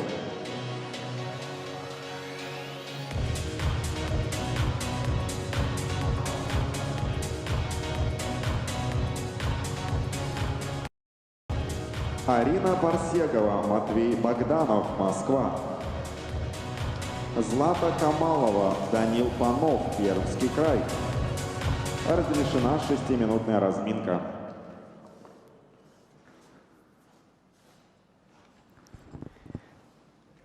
Соревнования на 5-м этапе серии Гран-при России по фигурному катанию среди юниоров продолжается произвольными программами у спортивных пар. И вот уже второй день подряд дебютанты, самые молодые, самые трогательные, только-только вставшие друг с другом в пару и выступавшие совсем немного на других турнирах и никогда на турнирах такого уровня, катаются вместе в одной разминке. Две пары всего лишь, весь лед принадлежит им, и все внимание принадлежит им, в том числе и зрителей Первого канала, а также комментаторов Первого канала Василия Соловьева и Максима Тронькова. Приветствую тебя, Максим. Привет, Василий. Здравствуйте, дорогие телезрители, любители фигурного катания и парного в частности. Давайте вместе наблюдать за тем, что будет происходить на льду совсем скоро. Одна из пар тренируется вот у этих замечательных специалистов в школе «Хрустальный». Филипп Тарасов, Дмитрий Завнин и Георгий Пахилюк работают с Ариной Парсеговой и Матвеем Богдановым. Они будут выступать первыми. А вслед за ними будут кататься Злата Камалова и Данил Панов. Это ребята из Перми, где они тренируются с Павлом Слюсаренко, Татьяной Тудвасевой и Егором Закроевым. И вот они, те самые дебютанты, о которых мы и говорили. Что ждать от дебютантов-то? Получается, самое главное, это, да, какого-то, ну, прежде всего, какой-то собранности и скатанности, да, такой первичной. А во-вторых, ну, как-то отчаянности такой вашей парной, да, потому что если даже в таком юном возрасте она есть, наверное, она потом никуда не денется, эта отчаянность. Ну, главное, чтобы не отчаяние после проката не было. Нет, это две разные вещи. Я бы лучше на твое внимание обратил на то, как костюмы эти две пары подобрали. У нас на все есть время. В одной разминке катаются, и у них такая цветовая гамма, как будто бы они вчетвером будут выступать, а не вдвоем. Очень интересно получилось. Ну, оба коллектива выбрали такую стильную комбинацию из серых и розовых таких пастельных тонов. Это выглядит очень классно. Но действительно, то, что попали в гамму, это забавно. Так вот я хочу спросить, наверное, девчонки 13-летние это более отчаянные, да? Меньше боятся, наверное, вот этих всех полетов, каких-то... Ну, я не думаю, что страх с возрастом как-то приходит опыт. И действительно, не каждый может и в 13 лет переступить страх тройных выбросов, подкруток. В меньшей степени, наверное, поддержек. Вот и есть, в принципе, девчонки, которые возвращаются в одиночное катание и говорят, что нет, мы так летать высоко не можем, не хотим и не будем. Да, бывает такое? Да, бывает такое, что пробуются в пары, но не могут перейти вот эту черту, что нужно лететь так далеко и так высоко, и возвращаются в одиночное или уходят в танцы на льду, потому что действительно не каждый на это способен, только самые отчаянные. А кого-нибудь из известных знаешь, кто вот пробовал, а потом добился результатов все-таки в одиночном или в танцах? Ну, я знаю, пары например, не что решился? наша замечательная одиночница Ксения Синицына пробовала себя в парном катании и в итоге все равно осталась в одиночном. Не знаю, по какой причине. Ну, любая может быть причина. Может быть, просто да. не хотел делиться лаврами с партнером. Хотела быть одна в итоге. Такое тоже может быть. Это наши домыслы, такие мои. Ух, красиво. И высоко. Правда, совсем возле бортика, с этой точки, на которой мы сидим, было даже страшно смотреть, как близко к бортику исполнялся Своеобразное, этот да, элемент. исполнение выброса. Очень так спиной назад партнерша бьет и летит не совсем ровно в осях, но тем не менее справляется с приземлением. Ну а нам показывают Арину Парсегову и Матвея Богданова, которые второй день пытаются собрать эту тройную подкрутку. Совсем недавно они ее начали делать на тренировках. Вчера в короткой допустили на этом элементе ошибку, что не позволило им повыше быть в турнирной таблице. Ну и вот сегодня на разминке мы видим некоторые сложности у ребят с этим элементом. У них ожидаемо хороший прыжковый набор, потому что все-таки Арина прежде всего пока одиночница. Да, возвращаясь к теме начинающая парница. Парного и одиночного катания, Арина умудряется везде выступать, пока позволяет возраст и насыщенность графика. Осталось в танцах еще попробовать. Почему бы И нет? установить настоящий рекорд. В танцах у нас тоже выступала довольно-таки занятная молодая пара. Кристина Клобукова и Михаил Храбрых. Такие они, конечно, отчаянные малышки с очень симпатичными программами, поставленными, прям вот подчеркивая их вот эту вот малышковость, назовем ее так. И выглядит, конечно, прекрасно это на льду. Ну, а у вас в спортивных парах так вот постановка не самое главное. Здесь у вас самое главное — это все равно элементы, полет, скорость и, конечно, соотношение партнеров играет огромную в этом роль. Когда девчонки такие еще молодые, такие легкие, дает возможность резко в ваш вид спорта ворваться. Как, например, Арине Парсеговой, которая вместе с Матвеем Богдановым сейчас будет исполнять программу под Фредерика Шопена.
а музыка все играла и играла.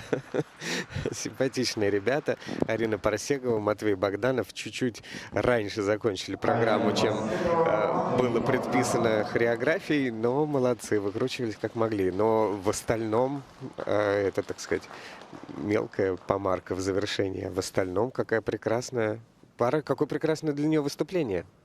Да, действительно, Арина очень хорошая партнерша и маленькая, хрупкая, трогательная. И приятно смотреть за ней как в одиночном, так и в парном катании. Немножко Матвей на каскаде подвел партнершу сегодня. Да, было дело. Каскад должен был быть из двух тройных прыжков и двойного И акселя. отчитывает сейчас Филипп Тарасов. Да ты что, будешь прыгать? Нет-то. Ну, мне кажется, там еще на поддержке была ошибка. На первый уровень потеряли, в ней должна была быть 4-го. Ну, кстати, подкрут для себя сделали очень неплохо. То есть ребята его делают пока там на уровень 2, на уровень 1-2. И, в принципе, сделали хорошо. Вот здесь мы видим, что немножко не докрутил. И только двойной тулуп вместо тройного. Здесь двойной аксель. Хорошо, что дальше все-таки не отпустил себя и сделал. Молодец. Арина 2 выброса вытащила. Флип четко сделала. Ридбергер во второй половине программы. Ну, вот такие элементы, как тодосы, совместное вращение, конечно, нужно дорабатывать. Это только опыт, только время, которого, к сожалению, пока не хватает ребятам, чтобы хорошие результаты показывать. И вот Ридбергер уже в конце программы. И молодец, тоже поборолась, сделала. Потому что много баллов ребята теряют именно на тодосе, на совместном вращении, на тех элементах, которых непозволительно в парном катании терять уровни. Не находят вот положение сидя, вот этого положения, 2 оборотов судьи, техническая бригада, и ставит им no sit, то есть нет сидячего положения. Это обязательная позиция. У нас обязательная позиция ласточки, сидя и стоя. И здесь не было, к сожалению, сидя, по мнению техбригады. Поэтому вращение теряет свою стоимость максимальную. Зато бонус за тройной луц параллельно ребята получают. Кстати, да, хотел сказать, что молодежь-то с луцем катается. 156 баллов и 48 сотых у них. Ну, могут с таким прокатом и улучшить свою позицию. Все зависит от их конкурентов. Злата Камалова и Данила Панова, которые их после вчерашней короткой программы пока что обгоняют. Пермская пара катается под композицию «Романтический бой». «Romantic Fight».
тоже большие молодцы. Злата Камалова, Данил Панов. И напрыгали всего, и исполняли, и тоже бонус получат за тройной Луц. Какие прыгучие юниоры все. Наступают на пятки непрыгучим некоторым взрослым. Да. Ну, на самом деле, да, хорошая пара. Еще одна в Перми образовалась. И здорово, что есть и новое поколение, свежее дыхание. И в этом городе, где парное катание не последнее слово говорит. Не дадут им бонус за Луц, потому что недокрут, да, судьи видно, там усмотрели недокрут. Я не стал тебя расстраивать раньше потому времени. что как будто бы там еще и на каскадике должны на акселе найти тоже. У девушки, у Златы Камаловой. Да, и видим, мы тоже галочку находят и на каскаде. Прямо перед нами просто прыжок был выполнен, и видел я. Вот видно прямо, что четверть недокрута.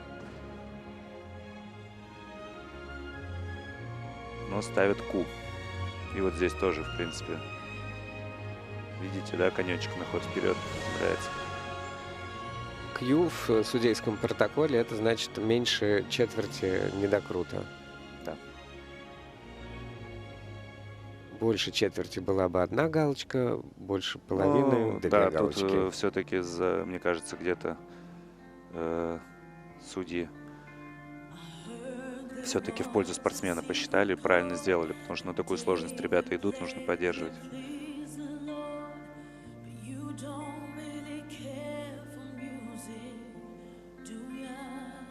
Я думаю, совсем чуть-чуть, но будут опережать они Варсегову и Богданова за счет вот этих элементов, за счет вращения, за счет Тодоса, потому что здесь уровни гораздо четче были выполнены. Не первый, второй, а 2 третьих.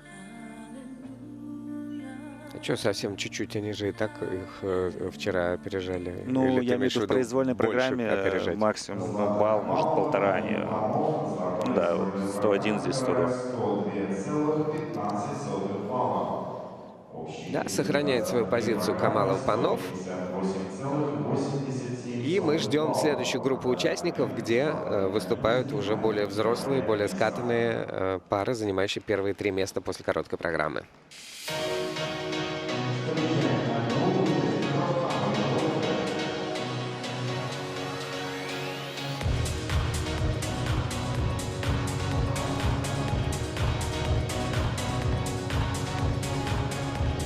Анастасия Высоцкая, Петр Алексеенко, Москва.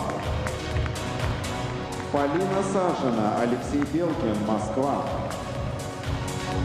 Полина Шешелева, Егор Карнаухов, Москва. Разрешена 6-минутная разминка. Во второй группе катаются Анастасия Высоцкая, Петр Алексеенко, Полина Сажина, Алексей Белкин, Полина Шешелева, Егор Карнаухов. Спортсмены, занимающие с 3-й по 1-ю строчку после короткой программы. Здесь также 2 пары, тренирующиеся в Хрустальном у Тарасова, и 1 пара, которую выводит на лед Сергей Росляков. Они катаются первыми. Анастасия Высоцкая, Петр Алексеенко. Еще одна Кармен на сегодняшнем льду. Высоцкая и Алексеенко были 3-ми на этапе Гран-при в Москве 3 недели назад, 4 уже недели назад. Серебро на чемпионате Москвы и первенстве Москвы. Их тренер на ваших экранах.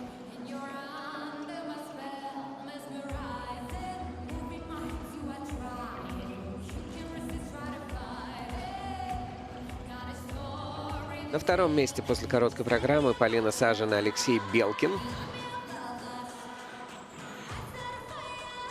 Серебряные призеры этапа Гран-при в Красноярске.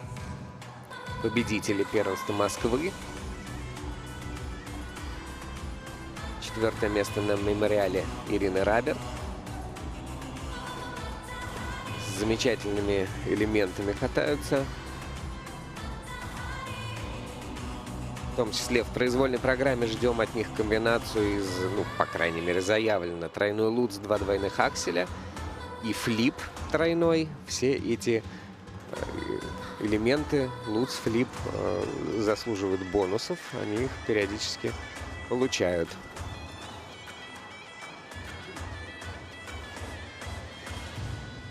Ай-яй-яй. Сейчас просто на разминке у спортсменов срыв произошел у Полины Шешлевой и Егора Карнаухова при исполнении выброса.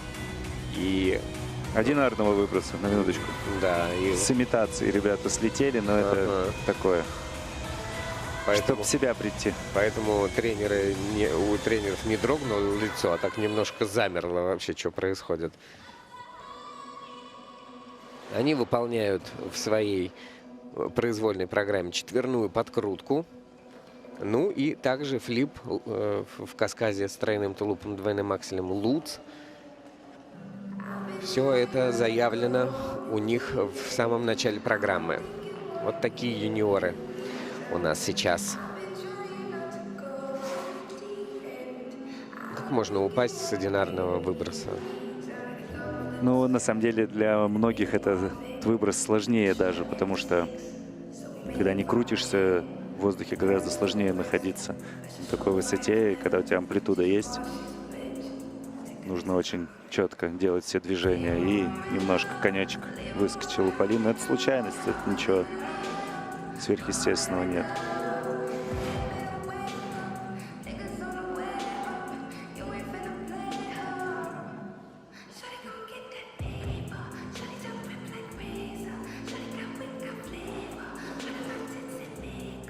Мы постоянно видим подкрутки на различных турнирах, и у них несколько черт сложности, которые позволяют получать определенные уровни в этих подкрутках. Вот очень редко видим 4-го уровня, да, что нужно сделать, чтобы получить 4-й уровень. Вот прям Вот с самого нужно начала сделать до шаги самого только конца. что вот Да. ребята делают, да, в темпе сделать подкрутку. Руки партнер должен развести в сторону ниже уровня плеч, четко поймать в талию, чтобы партнерша не касалась никакой из частей тела партнера. И либо сделать партнерша должна в шпагат после толчка, чтобы две ноги равно от оси расходились, то есть не было перекоса ни в одну, ни в другую сторону. Либо вращаться с рукой, с одной или с двумя над головой. Партнерша должна вращаться. Тогда вот это 5 черт, 4 из которых дают уровень 4. Вот мы видим шаги, отрыв, руки вниз, ловля, шпагат. Вот это будет уровень 4. Много ли делают с поднятыми руками над головой партнерши? подкрутку? Делают. Китайский дуэт, олимпийские чемпионы Су и Хань, тоже шпагат у них технически не получался. Они делали с рукой над головой тройной. Байков, Козловский в свое время делали тоже с рукой над головой подкрутку. Что выгоднее, сделать тройную подкрутку 4-го уровня или четверную подкрутку 2-го уровня, например? Ну, по стоимости с хорошими GOE тройная подкрутка 4-го уровня будет стоить дороже. Но вот ребята нам сейчас продемонстрировали, Шешлев и Карнаухов, четверной подкрут. Не попало это, к сожалению, в трансляцию, но тем не менее вот только что мы с Василием ультра-си элемент воочию наблюдали. То есть надежнее и выгоднее делать хорошо тройную подкрутку, да, но с хорошим уровнем и с хорошими надбавками от судей, чем... Но можно сделать четверную также. Ну, здорово. по идее, да, но просто я все пытаюсь понять, стоит ли за ней гоняться. Иногда просто мы с тобой обращали внимание, что некоторые, тот же элемент четверной выброс не так уж дорого стоит, и вот Да, стоит ли за с ним подкрутом гоняться так же. или нет. Так же, да, примерно. Понятно. Ну, тем не менее, те энтузиасты, которые двигаются вперед и двигают фигурное катание вокруг себя, они, конечно же, будут рисковать всегда. Анастасия Высоцкая и Петр Алексеенко. Кармен.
Анастасия Высоцкая, Петр Алексеенко. Ну, думаю, обратили вы внимание даже и по тем квадратикам, которые горели у вас в левом верхнем углу экрана, то, что все непросто, много очень минусов у спортсменов за их элементы, и это действительно так. И на поддержках уровень потеряли, ну, не говоря уже про падение и так далее. Тяжело. Сегодня каталась этой паре. Еще и повредил руку, я так смотрю. Что-то поранилось. Ну, вот такое во время бывает. падения Нет, или скорее, нет? когда хваты делают, эти грэбы за лезвие происходят, то режешься об конек. Такое бывает. Мгм. Все руки изрезаны всегда, особенно у девчонок, потому что у них гораздо чаще происходит эта сложная позиция. Никак от этого не защитишься, по большому счету. Все время с коньком взаимодействуешь, да?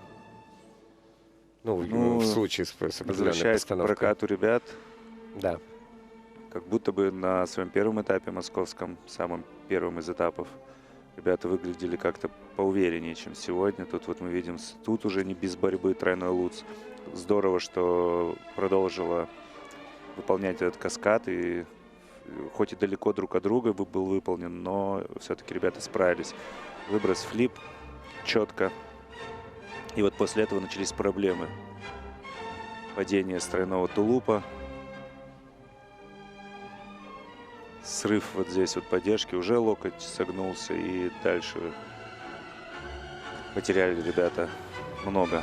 Потому что пятой группы поддержка — это дорогая самая из двух в юниорском катании. Здесь тоже борьба, больших плюсов не получится. Мне кажется, что, честно говоря, ребята сейчас даже юниорам должны проигрывать произвольную программу.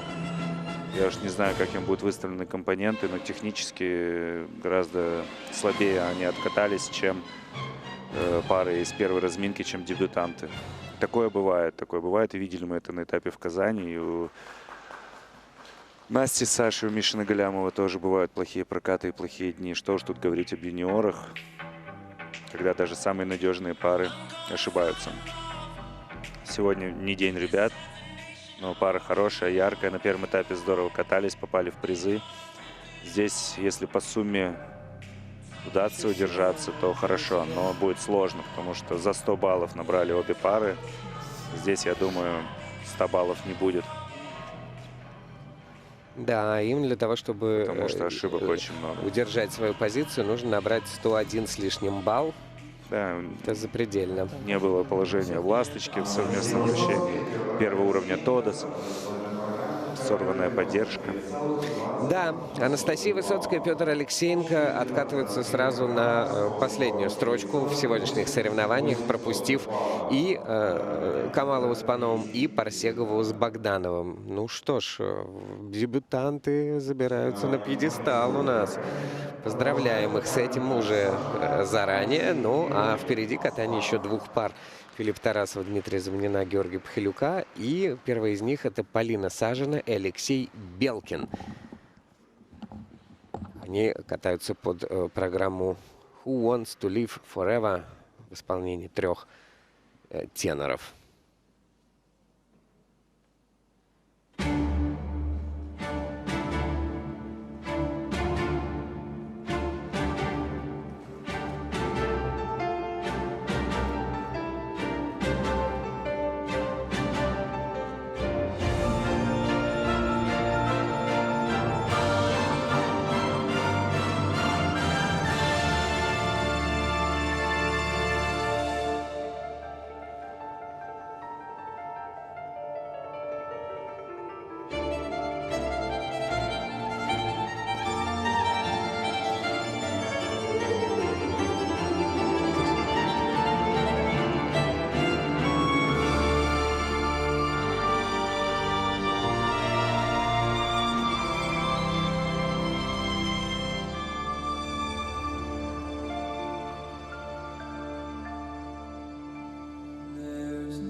ухмыльнулся Алексей Белкин в завершении этого катания. Но надо сказать, что это совершенно потрясающее катание с точки зрения цепкости и устойчивости в экстренных обстоятельствах.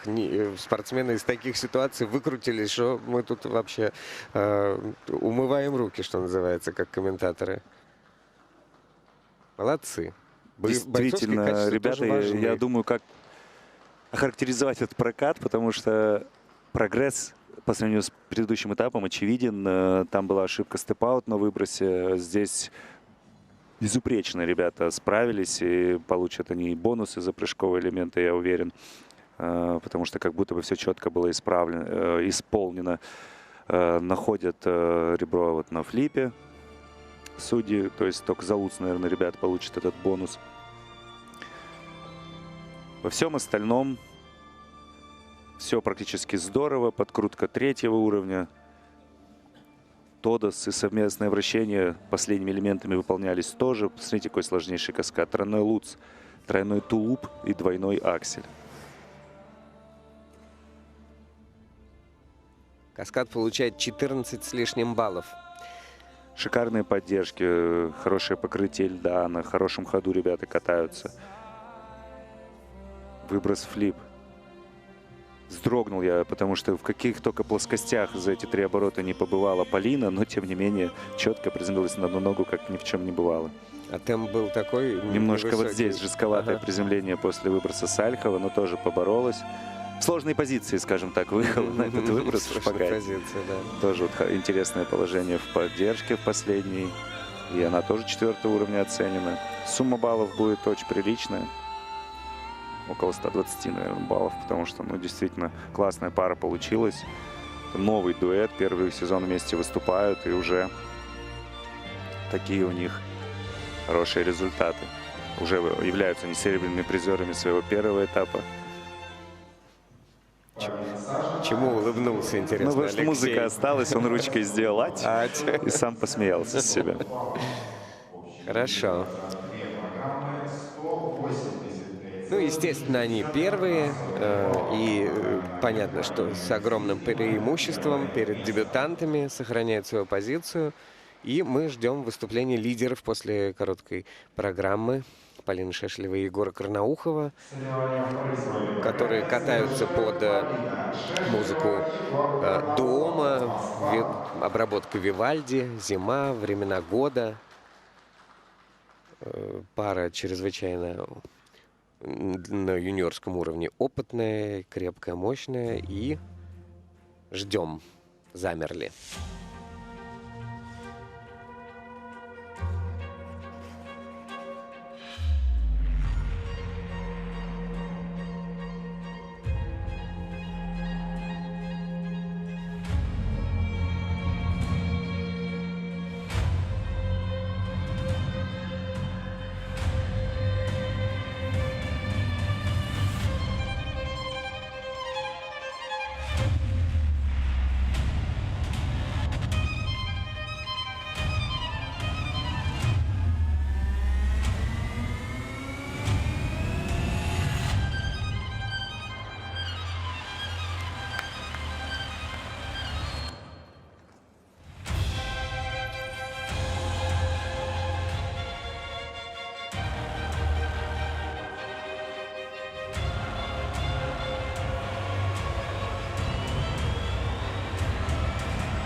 Блестяще, блестяще. Поздравляем чемпионов этого турнира с таким замечательным в завершении катанием.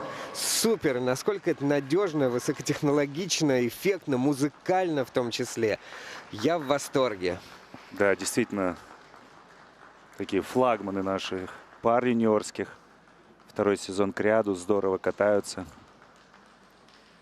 Здорово конкурируют на тренировках со своими одногруппниками, потому что действительно такие очень хорошие дуэты, 4-5 пар.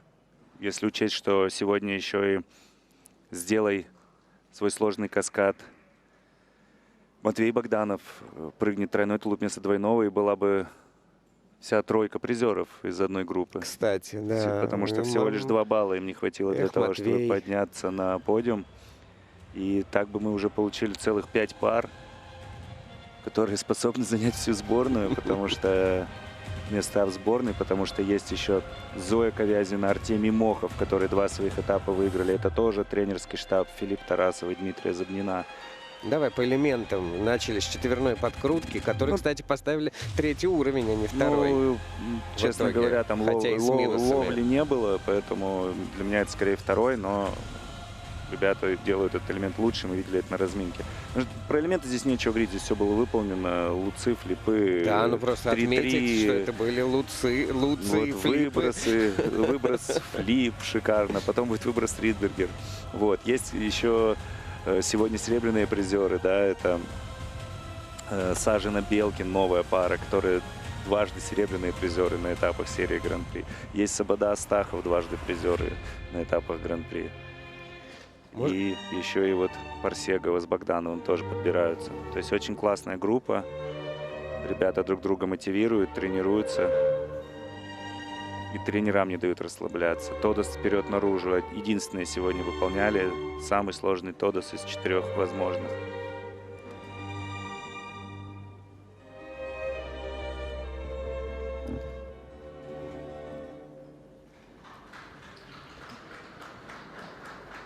Из-за него они еще дедакшн, что ли, получают? Ну, я вот сейчас смотрю, что Тодос был расценен как падение. Это ерунда полная, потому что она всегда на этот ботинок уходит, как сложный выезд. Это вообще-то должно считаться. Но у нас тут технический специалист, который свое видение. Ну, Поэтому мы не можем спорить. Конечно, никакого падения в этом не было, но, тем не менее, в очередной раз обсудим ну, то есть получается, что интерпретации. заключительный Тодос, который ну, там имеет по протоколу 3-й уровень, он оценен с падением минус... Ну, там на ботинок уходит Полина все турниры подряд. То есть до этого это все было хорошо, понимаю. а сегодня это падение. Ну вот сегодня такое настроение в тех бригаде у нас. Я просто для зрителей на всякий случай вот подчеркиваю, что на Тодосе защита на падение, а это значит, во-первых, балл за падение штрафа, минус балл 50 от судей вместо надбавки и 3,20 вместо оценки, которая могла бы быть там, в районе 6 баллов. Это очень странно. То есть потеря 3 баллов на ровном месте. Естественно, они все равно не проигрывают. У них 3 балла преимущества перед соперниками в произвольной программе, 5 баллов преимущества по сумме 2 программ, они на первом месте. Но вот надо... В любом случае, поздравляем наши юниорские пары. Они очень крутые. Молодцы. Приятно за ними наблюдать. Будем и продолжать это делать в течение всего сезона. Спасибо большое, Максим. Спасибо всем спортсменам. Спасибо всем, кто помогает видеть эти соревнования в прямом эфире. И мы продолжим после заливки льда. Впереди еще одиночное катание.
зрители, дорогие любители фигурного катания, мы начинаем торжественную церемонию награждения победителей и призеров всероссийских соревнований «Мемориал Александра Горшкова» в дисциплине «Танцы на льду».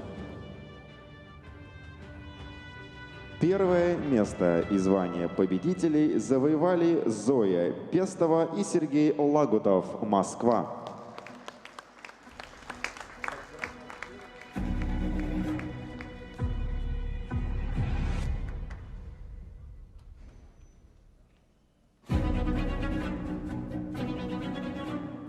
Второе место и серебряную медаль завоевали Анна Билибина и Дмитрий Кашаев, город Москва.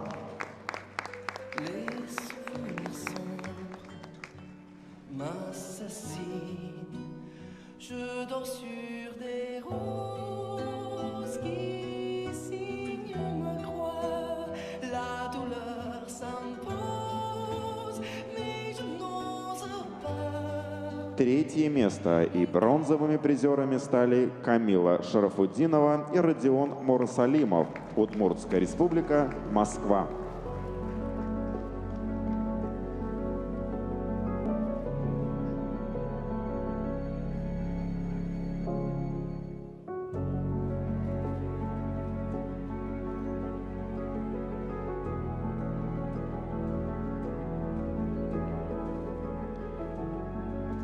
Медали победителям и призерам вручают рефери вида Алла Шеховцова.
Цветы победителям и призерам вручает технический контролер Елена Фомина.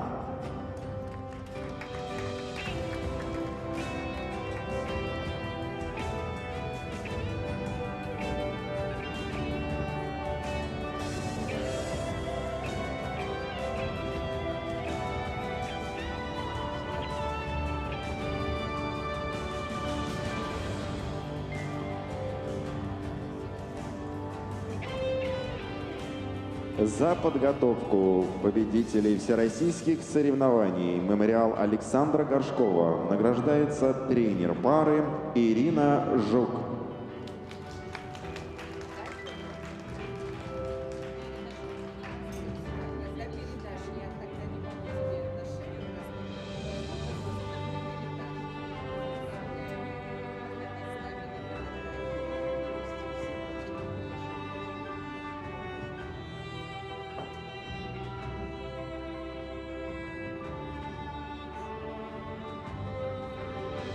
Желаем победителям и призерам здоровья и новых спортивных побед. Ваши аплодисменты.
уважаемые зрители, мы начинаем торжественную церемонию награждения победителей и призеров всероссийских соревнований «Мемориал Александра Горшкова» в дисциплине «Парное катание».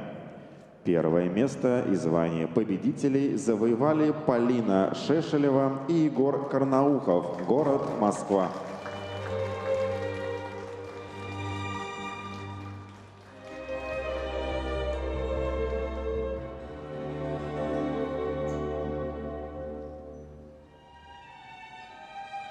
Второе место и серебряными призерами становятся Полина Сажина и Алексей Белкин, город Москва.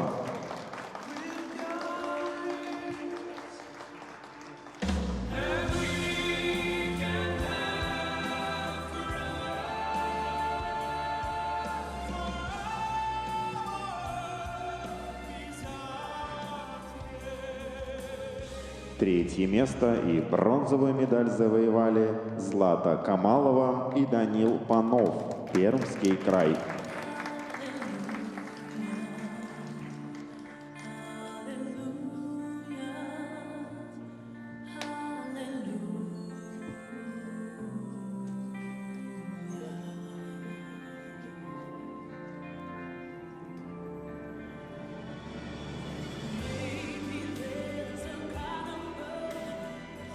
Медали победителям и призерам вручает рефери вида Сергей Чемоданов.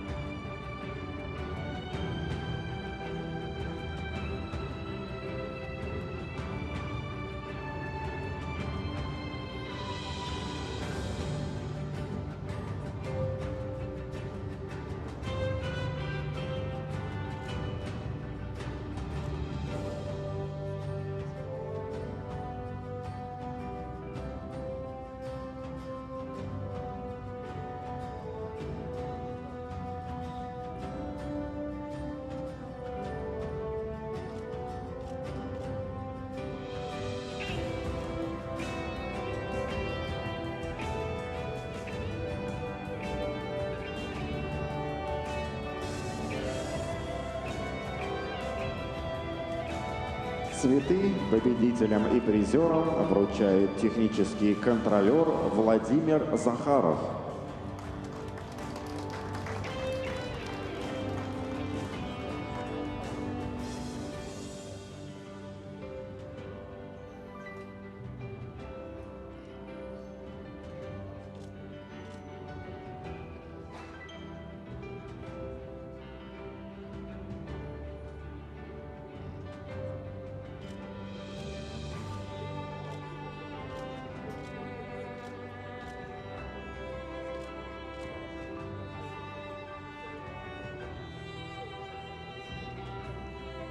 За подготовку победителей всероссийских соревнований «Мемориал Александра Горшкова» награждается тренер пары Филипп Тарасов.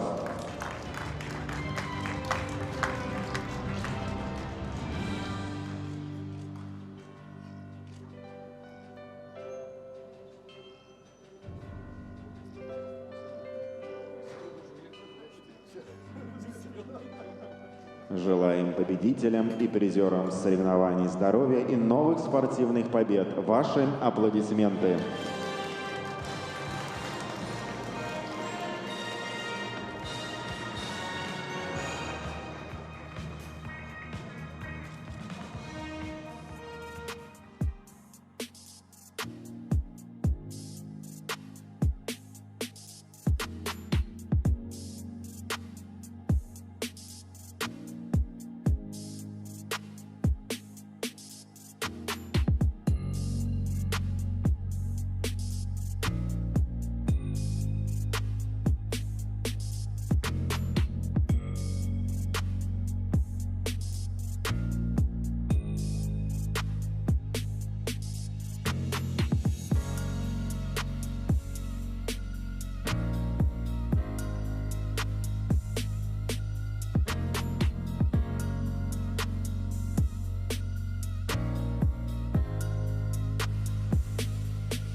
Should've kissed you anyway.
Уважаемые зрители, программу всероссийских соревнований «Мемориал» Александра Горшкова продолжают выступление девушек-юниорок. Они исполнят короткие программы.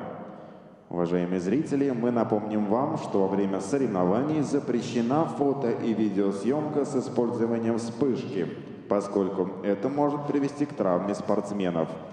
Благодарим вас за понимание.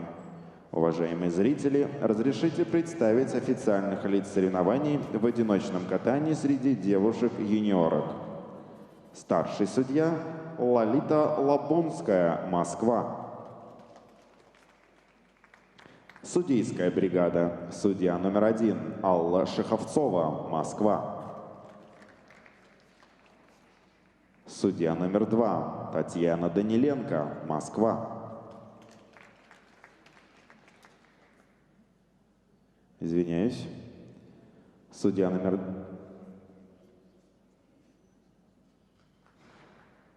Судья номер 3 Анастасия Ширяева, Москва.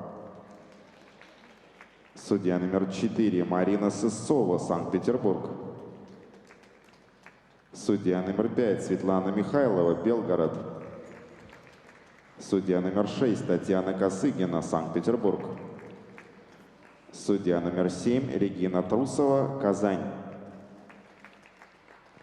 Техническая бригада, технический контролер Елена Фомина, Санкт-Петербург.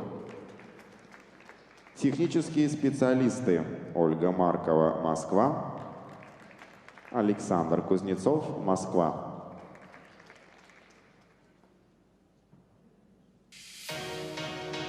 Встречаем на льду участников первой группы.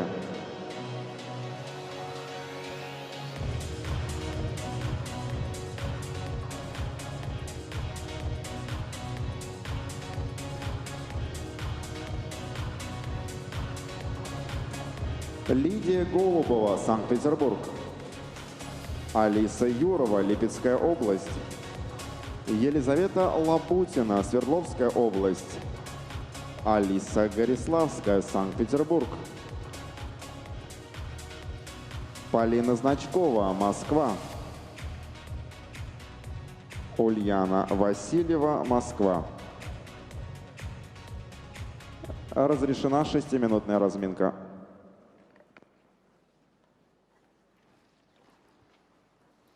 Продолжается соревновательный день на этапе серии Гран-при России среди юниоров. 5-й этап проходит в Москве. Юниорки готовятся к исполнению своих коротких программ. И на комментаторской позиции эти программы с нетерпением ждут Василий Соловьев и бронзовый призер Олимпийских игр Михаил Коляда. Приветствую. Всем привет. Привет. У нас потрясающие здесь совершенно соревнования. Все очень нравится. Юниоры великолепные, пары суперские, танцоры тоже просто радуют невероятно. И мы уверены с Михаилом, что девушки поддержат этот ритм сегодня в коротких программах. 100%. В связи с чем мы представляем вам участников первой группы. Девушки уже на льду и разминаются. Первая из них — это Лидия Голубова. Она приехала из Санкт-Петербурга, где тренируется у Олега Ефимова, Василия Попова и Елены Формазовой. И она, например, заняла 3-е место на первенстве Северо-Западного федерального округа. Она выступала, без каких-то самых высоких мест, но все-таки 7-й и 5-й была на Кубке Федерации Санкт-Петербурга 2 года подряд. Соответственно, питерское катание будет открывать эти соревнования.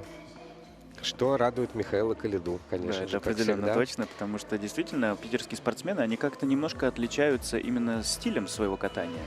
Потому что москвичи, они такие более целеустремленные, такие слишком иногда сильно заряженные, а ленинградцы, петербуржцы, они такие более спокойные. Да, творчество и свой особый взгляд на вещи. Да. Алиса Юрова из Липецкой области. В Красноярске она выступала, там заняла 4-е место. Хороший был результат. Ну вот, немножко не хватило до пьедестала. Обратили, тем не менее, мы внимание на ее катание. Было интересно. Представляет она Липецкую область и катается у Цветаны Савенковой и Юлии Ворониной. Вообще многие спортсменки участвуют уже во втором этапе серии Гран-при. И в частности Алиса Юрова. Мы ее наблюдали. Очень такая высокая девушка, Да. с хорошей хореографией, с хорошими прыжками. И будет интересно посмотреть, что она сегодня нам представит. Вообще, когда сезон разгоняется, уже совершенно другая какая-то жизнь и по программам, и потому что есть всегда что вспомнить, что-то противопоставить, какая-то конкуренция какая-то вырисовывается, противостояние между одним спортсменом и другим, между школами. Елизавета Лабутина следующий будет кататься, тренируется у Антона Киселева, он на ваших экранах.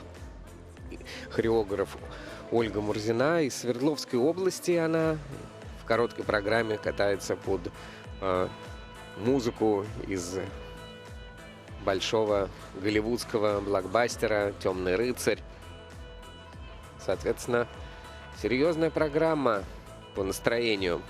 На этапе Гран-при России среди юниоров она побеждала в прежние годы. На первенстве чемпионата Свердловской области в 2024 году побеждала. На тренировках работает над тройным акселем, но пока стабильности на соревнованиях нет. Вслед за ней катается Алиса Гориславская, ученица Виктории Светланы Казанцевых. Это Санкт-Петербург, школа «Манеж». Она известна нам, в том числе зрителям Первого канала, своим элементом «Корабликом внутрь», который она исполняет в своих программах. Ну и в школе «Хрустальной» тренируется Полина Значкова у Натальи Марьянски. 6-е место на Кубке города Москвы, 10-е место на соревнованиях памяти Гринькова, где она попала в резервный состав юниорской сборной. А завершит эти соревнования Ульяна Васильева, ученица Татьяны Моисеевой и Светланы Пановой. Из московской школы «Легенда», из отделения «Снежные барсы». 8-е место у нее было на московском этапе, в котором мы открывали наши трансляции в этом сезоне. Вот они все вращаются во вращении, такие взгляд на каток, и все вращаются. Это эффектно выглядит. Да, пытаются все сейчас бросить какое-то излишнее напряжение, потому что по разминке я видел некоторые срывы, и девушки волнуются. И нам это тоже передается, мы потому что сидим буквально там в метре ото льда. И хочется пожелать, естественно, традиционно всем гладкого льда и удачи. Что-то очень серьезное тренеры обсуждают в преддверии коротких программ у женщин.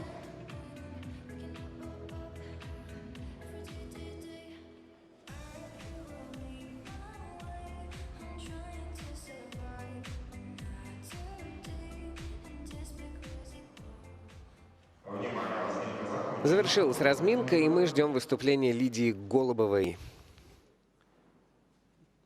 Кататься она будет под пение Хейли Лорен. Perhaps, perhaps, perhaps.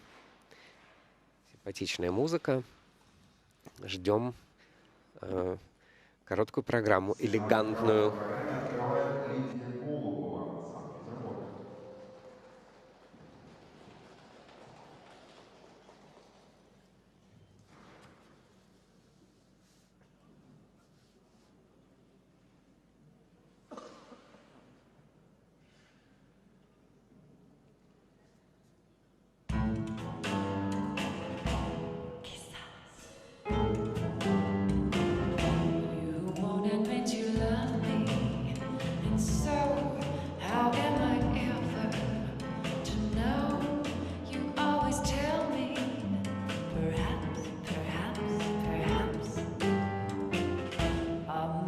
Times I've asked you, and then I ask you over again, but you only answer perhaps, perhaps, perhaps. If you can make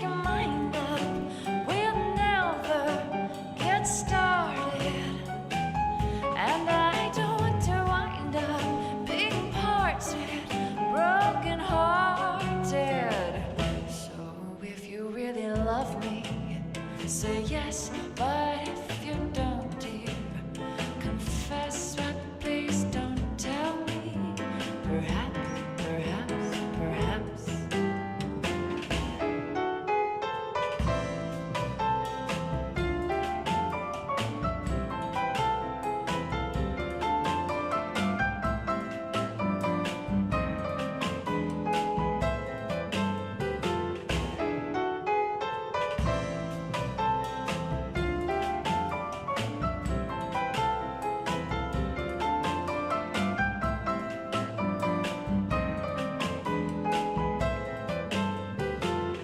If you can make your mind up, we'll never get started.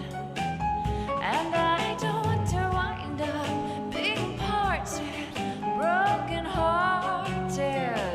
So if you really love me, say yes. But if you don't, dear, confess, but please don't tell me. Perhaps, perhaps, perhaps. Estás perdiendo el tiempo pensando, pensando por lo que más tú quieras. ¿Hasta cuándo? ¿Hasta cuándo? Y así pasan los días y yo desesperando y tú contestando. Quizás, quizás, quizás. Quizás, quizás, quizás. Perhaps, perhaps, perhaps.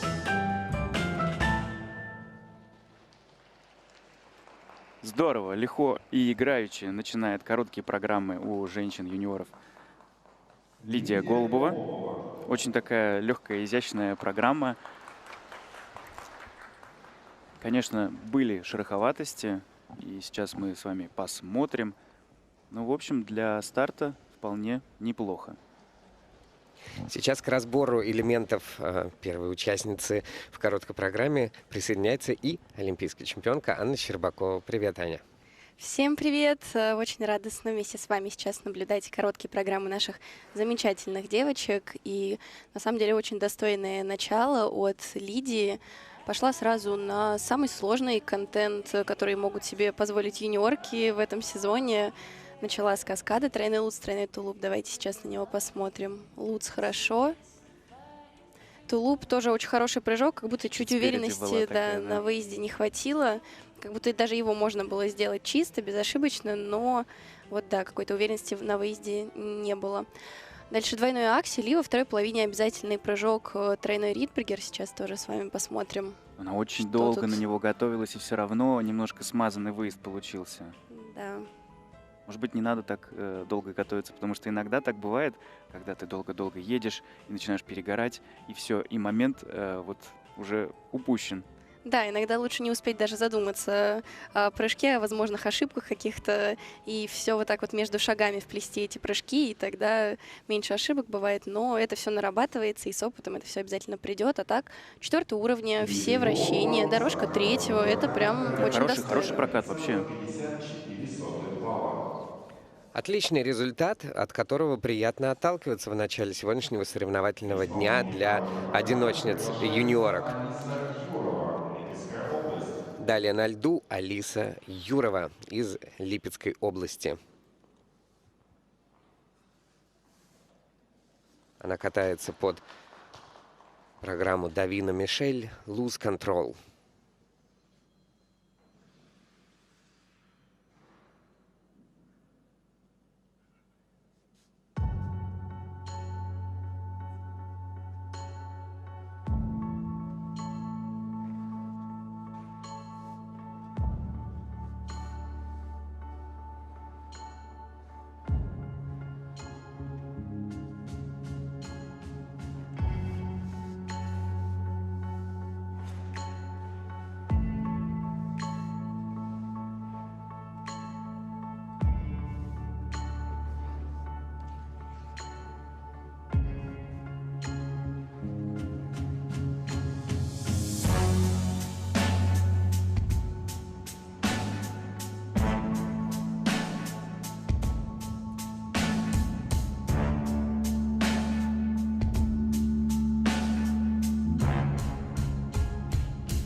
видим, что немножко недовольна Алиса Юрова после проката своей короткой программы, хотя, в общем, все было достойно сделано. Я видел, что на 6-минутной разминке конкретно у этой спортсменки вызывал сложности каскад тройной луц, тройной тулуп, но все-таки смогла побороть себя, переступить через какие-то психологические трудности и собралась, и сегодня все сделала. Да, у Алисы это уже второй этап, и мы все отметили на первом этапе, что это очень сильная спортсменка, за которой интересно следить. Не только сможет ли она чисто исполнить свою программу, но и сами ее постановки, то, как она их преподносит, всегда цепляют наши взоры. Очень такое взрослое катание, да? Да, вот особенно, конечно, на юниорском уровне, то это прям выделяется. Прекрасно справилась. Все элементы находятся в положительной и плюсовой зоне от арбитров. Сейчас мы смотрим повторы прыжков, а здесь, собственно, и сказать нечего, потому что все чисто, ни к чему не придираются. Во второй половине каскад на умножение, и сделано он очень хорошо.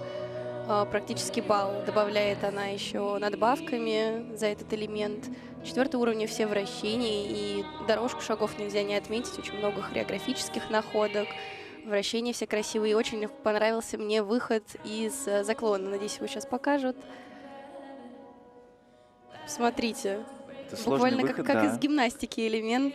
Да, и это считается как усложнение, то есть, соответственно, это идет на повышение уровней. Да, после вращения, когда так кружится голова, еще вот такой интересный трюк сделать.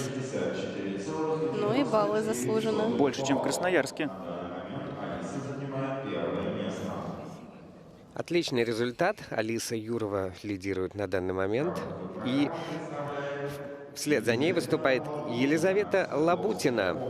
Она из Свердловской области, где Антон Киселев ее тренирует. И вот он, саундтрек из кинофильма «Темный рыцарь». Что-то не рифмуется с молодой хрупкой фигуристкой. Как интересно она будет раскрывать образ из такого мощного голливудского блокбастера.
Прекрасно справляется она с этой серьезной темой.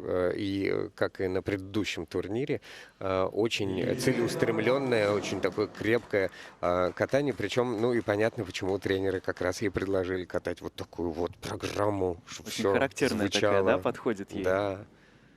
Да, очень подходит, потому что очень такое мощное силовое катание, и как будто бы вот у нее каждый и прыжок, и элемент, и просто даже каждый шаг и толчок сразу вот с такой силой сделан, с такой вот энергией.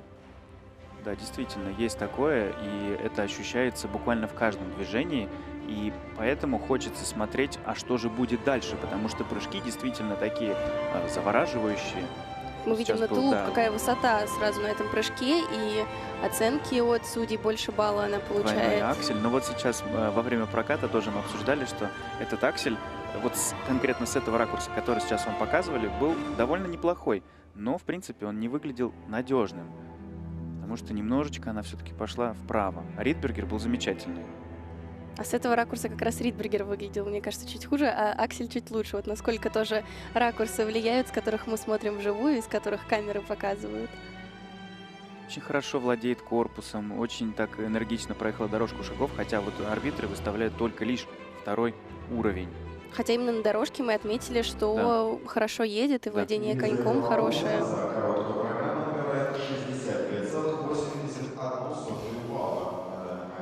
На втором месте она на данный момент, проигрывая Юровой 2 с копейками балла. Алиса Гориславская на льду, ученица Виктории Светланы Казанцевых из Санкт-Петербурга. Катается она под знаменитую партизанскую Белла Чао. И пришла она, как вы помните, в фигурное катание из художественной гимнастики, благодаря чему имеет невероятную гибкость в ногах.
не обманывают наших ожиданий девушки-юниорки в этих соревнованиях. Чистенькое катание, 4-й уровни, как любит Михаил. Мы уже давно вручаем грамоту именно тебя, даже если тебя нет рядом. Спасибо. Мы с Анной поддерживаем. Все в плюсы. И, конечно, настроение она дарит прямо отлично этой программы. Не очень похоже на партизанскую песню, честно говоря, ну или на какой-то очень хороший праздник, посвященный победе какой-то очередной этих партизан. Да, эту программу мы отмечали еще на первом этапе в Москве, и за нее она получила 59-47. Конечно, когда нет зрителей на трибунах, программа немножко по-другому смотрится, потому что здесь явный был акцент на то, что зрители будут поддерживать, зрители будут заряжаться и как-то тоже принимать участие в этом процессе проката своей короткой программы. Ну, как будто Алису это не смутило, она все равно зажигала и вообще очень радует, потому что девчонок хороших у нас очень много, и все выкатывают хорошо свои программы, и очень радостно, когда ты можешь чем-то запомниться, чем-то выделиться. И вот программа Алисы, например. Программа Алисы мы запомнили, потому что начинает она со своего уже фирменного кораблика со стопами завернутыми внутрь, и вот как раз-таки эти проводы рук, где она показывает всю гибкость своих суставов. И вот это такие фишечки, которыми она тоже может выделиться. И которые надо поддерживать и развивать, и потом нести дальше во взрослый спорт. Обязательно.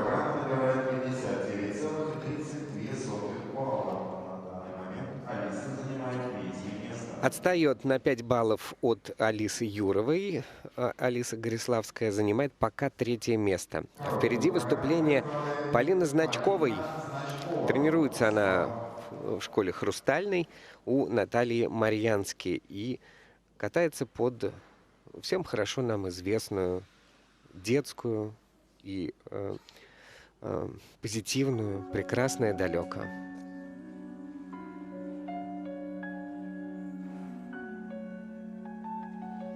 Слышу голос из прекрасного далека, голос утренний в серебряной росе. Слышу голос и манящая дорога кружит голову, как в детстве карусель.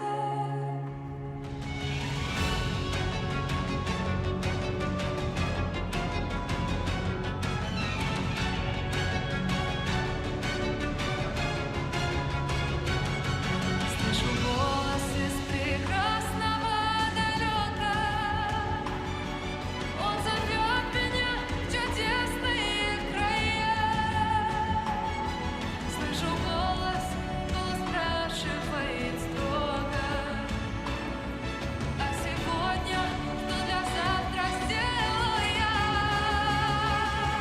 Прекрасное далеко, не будь ко мне жестоко, не будь ко мне жестоко, жестоко не будь, от чистого истока. Прекрасное далеко, прекрасное далеко, я начинаю путь. Я клянусь, что стану чище и добрее, и в беде не брошу друга никогда. Слышу голос и спешу на зов скорее, по дороге, на которой нет следа.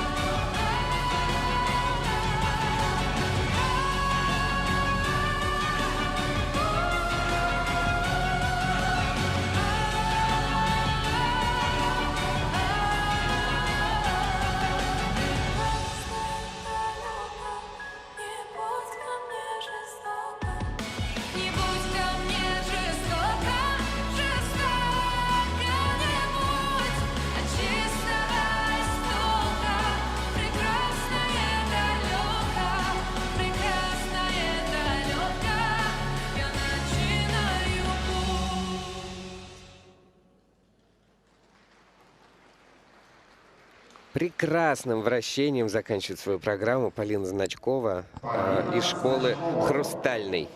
Какая программа все-таки вот мощная, красивая и в то же время такая грустная.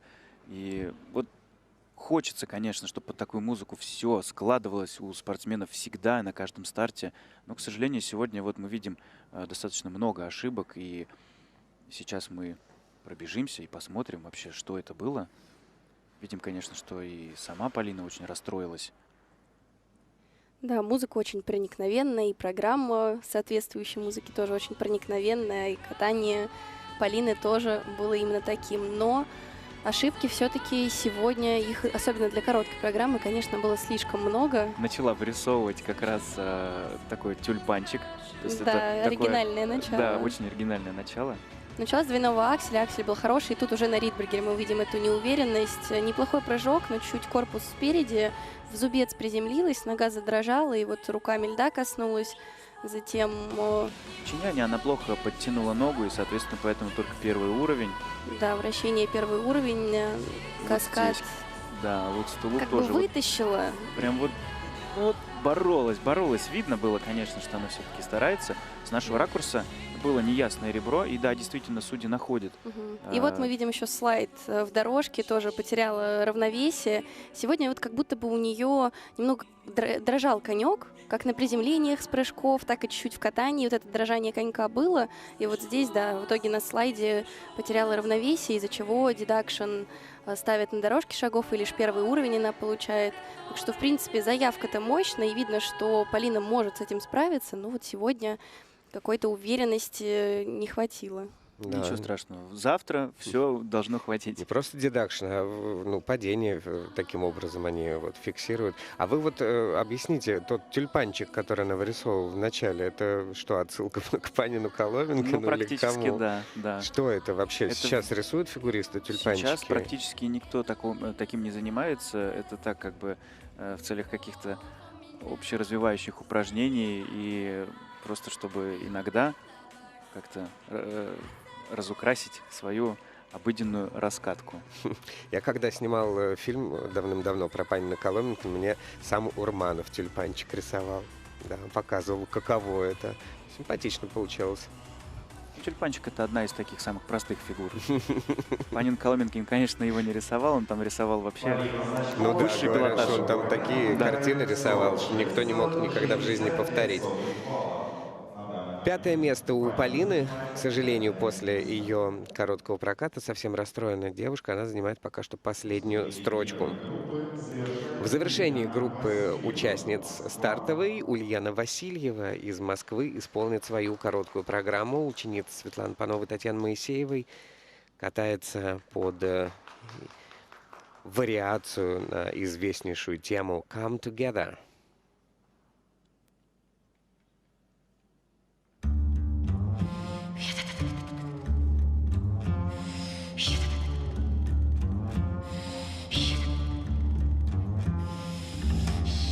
He come off flat top, he come grooving up slowly. He got yo-yo eyeball, he one holy roller. He got hair down to his knee. Got to be a joker, he just do what he please. Yeah!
Ульяна Васильева. Второй раз видим мы катание Ульяны Васильевой на этапах серии Гран-при. В Москве она стартовала несколько недель назад. Сегодня, соответственно, снова выступает. И так вот, навскидку каталась сильно техничнее, чем тогда. То есть и по вращениям дотянула до всех уровней. Да, Молодчина. действительно, программа сегодня выглядела гораздо увереннее, чем на первом этапе. Прыжки, замечательные вращения, замечательная подача. И как-то вот она прям нас околдовала Да, своим и давайте катанием. посмотрим на этот каскад, потому что одни из самых высоких надбавок она получает за этот прыжки каскад. высокие. Да, настолько уверенно его сделала, что 1,5 балла сразу же надбавками получит. Двойной аксель, тоже такой мощный, сильный прыжок. Длинный выезд. Очень красиво выглядят чисто исполненные элементы от Ульяны. Вращение мы уже даже не говорим об этом, но у всех девчонок все делают на 4-й уровень. Молодцы, сразу видно, что в начале сезона еще не все, а вот сейчас уже программы нарабатываются, какие-то детали везде подчищаются, и вращение в том числе у всех на 4-й уровень. Обсудили мы очень сложный блок в дорожке шагов последний. Да, действительно, там была такая скобка, выкрюк, петля, и все это в правую сторону, Внутрь, на левой да. ноге, внутрь. Это прям действительно сложно. Ульяна Васильева за короткую программу набирает 63,68 балла. На данный момент Ульяна занимает третью позицию, пока уступив 2 балла лидеру Олесе Юровой и совсем чуть-чуть проиграв Елизавете Лабутиной.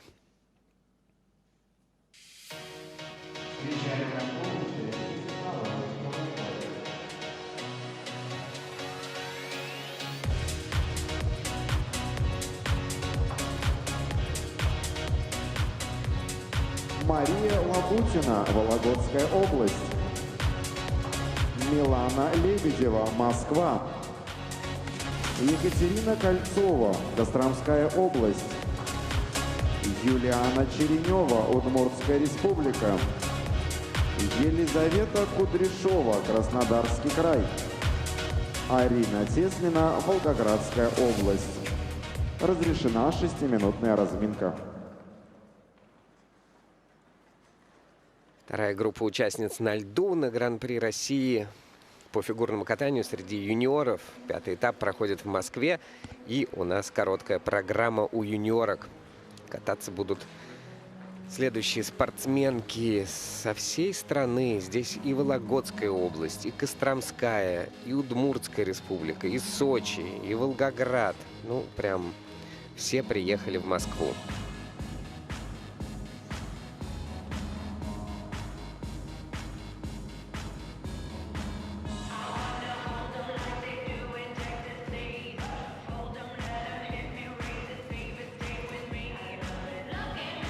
Открывает эту группу участниц ученицы Натальи Швецовой и Мария Лабутина. Из Вологодской области она 2-е место заняла в короткой программе среди юниорок на соревнованиях в Выборге, чемпионата первенства Северо-Западного федерального округа.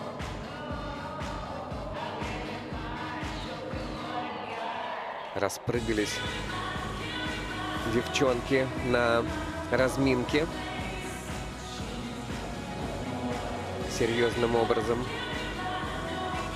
Такая здесь заряженная спортивная атмосфера царит на Ледовом дворце, и девчонки все заряжены, и музыка у них тут под стать играет Леди Гага, и видно, как за бортиком разминаются участницы следующей группы.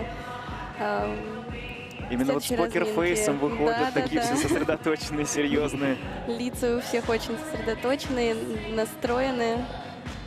Прям работа кипит.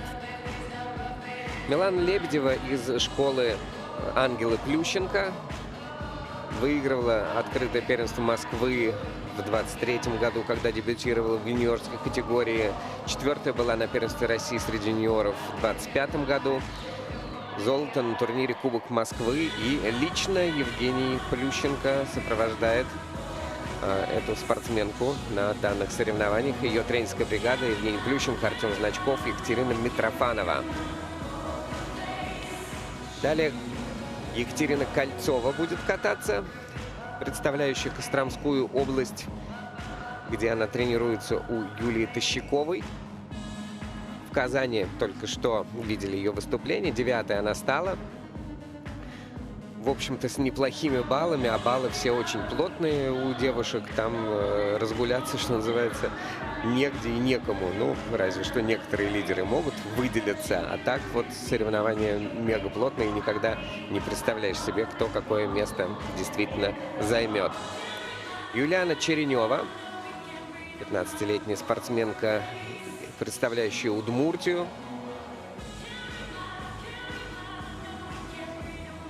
Она в Магнитогорске была 9-й.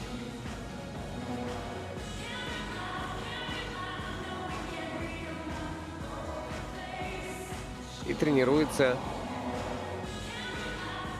под руководством Натальи Антипиной и Елены Буяновой. Да, и в Магнитогорске Юлиане не хватило буквально полбалла, чтобы попасть в сильнейшую разминку участниц. Обидно. Елена Германовна собственной персоной также пожаловала на эти соревнования. Контролирует процесс роста у талантливых девчонок. Следующий катается Елизавета Кудряшова. Тренируется у Софьи Федченко, Влады Данилкиной и Антонио Кордейру. Кордейру. Это у меня такое произношение. 7-я была в Красноярске.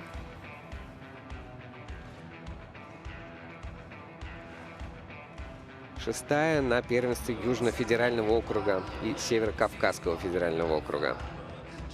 Вот, кстати, сейчас Антон был на ваших экранах, и он показал конкретную ошибку. И, в общем-то, люди, которые немножко понимают техники прыжков, понятно было, что, собственно, было за ошибка. А какая, скажи? Отпустила плечо левое больше, чем надо. Он вот так вот рукой взялся за плечо, да. Вот, да. Это условный знак, что надо плечо держать. Это самый распространенный жест у тренеров возле бортика. Вот они вот так вот берут за плечо и что-то показывают вот сюда. Да. Вот есть какие-то условные знаки, которые понятно и без слов, и на любом языке, и в любой стране мира это можно понять. А закончит разминку Арина Теслина. Ее тренер Татьяна Меняйла на ваших экранах была из Волгоградской области. Победительница соревнований «Январские узоры». Ну, это ее первый такой серьезный старт на таком серьезном уровне, как Гран-при России. Поэтому, в общем-то, мы всем девушкам желаем удачи, но дебютанткам прям особенно отправляем такие теплые слова поддержки, приветы и держим за них кулаки. В парах сегодня дебютанты, конечно, нас очень порадовали. И, наконец-то, мы с тобой, Аня, очень много комментировали выступление Арины Парсеговой в одиночном катании. А сегодня с Максимом Троньковым мы комментировали выступление Арины Парсеговой в парном катании, наконец-то. Это, конечно, уникальная история. Да. Просто как Ариша умудряется сочетать два этих вида фигурного катания. И они были молодцы вместе с Матвеем. Ну, чуть-чуть там ошиблись, и из-за этой малюсенькой ошибочки не поднялись на пьедестал. Девушки продолжают свои соревнования. Мы ждем выступления Марии Лабутиной. Саундтрек из фильма «Землетрясение» авторства армянского композитора Хайко.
Я буду жить вот здесь, в твоем сердце.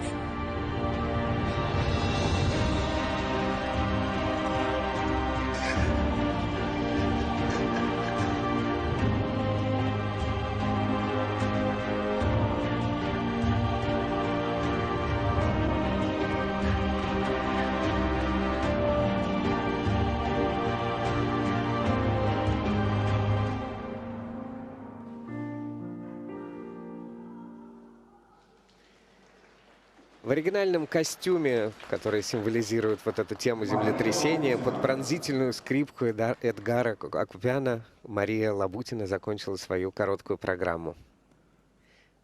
Замечательное катание, прекрасная девушка. Не хотелось бы разбирать элементы, но придется. Да, все сегодня было замечательно. И вот сейчас мы видим, что судьи поставили несколько элементов на пересмотр, но быстренько эти красные огонечки исчезают, потому что действительно все было выполнено достаточно чисто и хорошо, и ровно. И на мемориале Панина, к сожалению, Мария не попала в произвольную, потому что в произвольную участвовали только 24 спортсменки. Она была лишь 26-й. Но сейчас она точно будет участвовать в произвольной программе. И сейчас на ваших экранах был тройной лутс, тройной тулуп, тройной ридбергер с сложным выездом. То есть как бы все хорошо.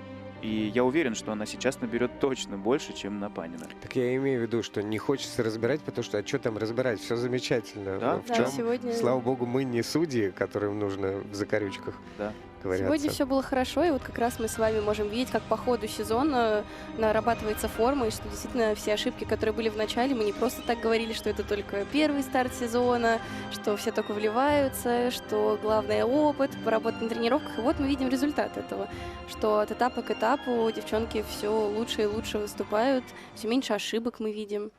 И вот улыбаются, чистый довольные, прокат, сидят, да, и можно играют. порадоваться. 56 баллов, и она на данный момент 5-е место занимает. А впереди катание Миланы Лебедевой. Милана Лебедева тренируется у Евгения Плющенко. Он дает ей настрой на эту программу. Тематика неоднократно уже повторялась в этом сезоне. Вот эта песня «Дунтериен Эдетрес». Очень такая душераздирающая, грустная. Ле Маршаль ее поет. Тем пронзительнее программа. Pourquoi je ris, pourquoi je pleure? Voici le SOS d'un terrien en détresse. J'ai jamais eu les pieds sur terre. J'aimerais bien être un oiseau. Je suis mal dans ma peau.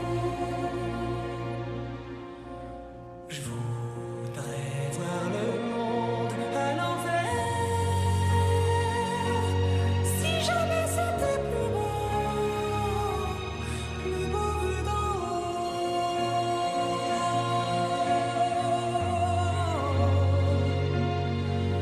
D'en haut. J'ai toujours confondu la vie avec des bandes dessinées. J'ai comme des envies de métamorphose. Je sens quelque chose qui m'attire, qui m'attire, qui m'attire vers le haut. Au grand loto de l'univers, j'ai pas tiré mon numéro. Je suis mal dans ma peau.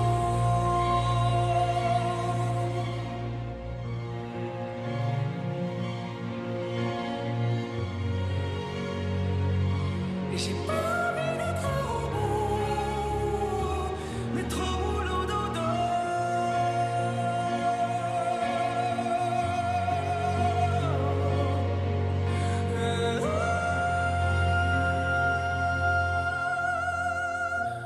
Je crois capter des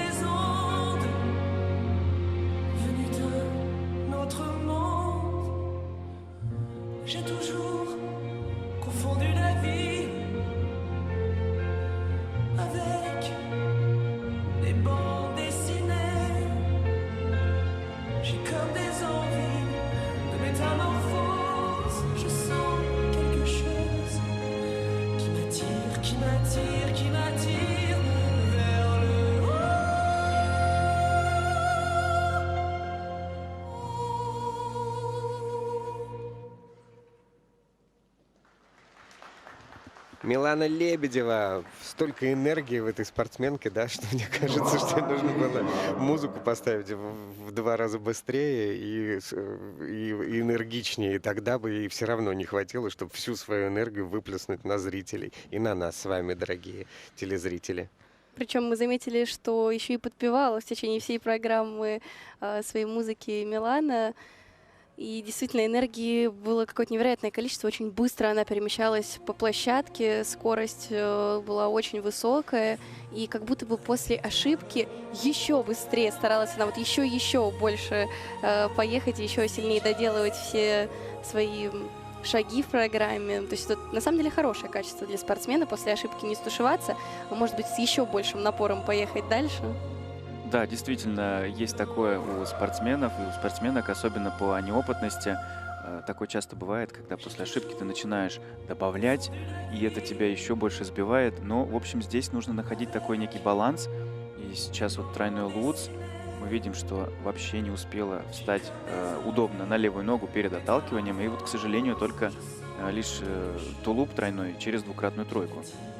Ну вот с Луца, да, неудобное приземление, тем не менее, сделав эту тройку, она все-таки спасла и сделала тройной тулуп, не стала облегчать до двойного, но, к сожалению, тулуп не докрутила в четверть, как раз, наверное, потому что уже все-таки после ошибки это потяжелее сделать. Ну, ошибка, конечно, серьезная, из-за этого баллов 5 она, наверное, потеряла, да, в общей сложности. Если такой каскад стоит 10 в базе, то она могла получить 12, а так она вот за него 7 получила, и это, конечно, серьезно ударило по ее позиции. Она отстает на 8 баллов от Алисы Юровой, пока занимает 5-е место после короткой программы. Екатерина Кольцова на льду, Костромская область, школа имени Голубева, и тренер Юлия Тыщакова провожает свою спортсменку на лед для исполнения программы под «Болеро».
Публика кричит «молодец» с трибун, и мы поддерживаем их и Екатерину Кольцову. Классная программа. Вот сейчас мы во время проката Екатерины обсуждали, что издалека она очень напоминает известную фигуристку Каролину Костнер и по движениям, по некоторым, и по какой-то вот такой энергии.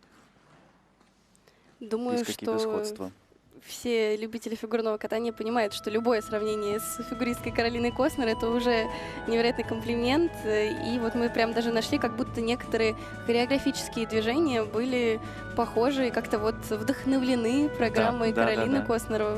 Конечно, здесь немножко не хватает именно подачи и вот какой-то четкости в позициях, но, в общем-то, у Екатерины все еще впереди.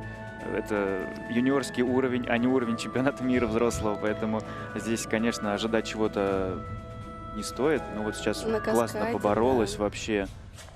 Мы прям после Луца так немножко задержали Напряглись. дыхание, напряглись, но Тулуп очень уверенно сделала и не дала себе ошибиться, Катя. И мне вот понравилось, что у нее в программе как будто было минимум лишних движений. Она вот четко делала столько беговых, сколько нужно, чтобы набрать скорость. Движения рук вытекали прям одно из другого. И каких-то вот лишних как будто бы не было. То есть вся Такая программа... сбалансированная да. программа. Выглядела здорово, классно. Конечно, вот дорожка второй уровень, потому что вот мы заметили, там одного блока не досчитались, но, в общем-то, 60 баллов неплохо. 10 балла на данный момент. Екатерина занимает... Екатерина занимает 4-ю позицию на данный момент. Впереди еще много участниц. Ждем их выступлений. Юлиана Черенева в этой группе будет кататься, предпоследняя ученица Елены Германовны Буяновой и Натальи Антипиной. Программа называется «Ля Деспедида».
Под такой разрывный, душераздирающий балладный трек чилийской певицы Ками закончила свое выступление Юлиана Черенева, которая приятно удивила тоже своим катанием. Видим, что сама Юлиана сейчас расстроена, недовольна, и, конечно, это объяснимо, потому что каскад, который стоял во второй половине программы, значит, уверена она в нем, значит, получается на тренировках, но сегодня он ее немножко подвел, хотя она молодец, тоже не стушевалась, и когда поняла, что неудачный выезд с Луца, все равно туда добавила каскад двойной, а не тройной, но тем не менее сделала. Но вот здесь давайте обратим внимание на этот аксель, а главное на выезд с этого акселя, как она сделала и мах, не показали нам, и мах ногой, а после него был еще внутренний аксель в 1,5 оборота.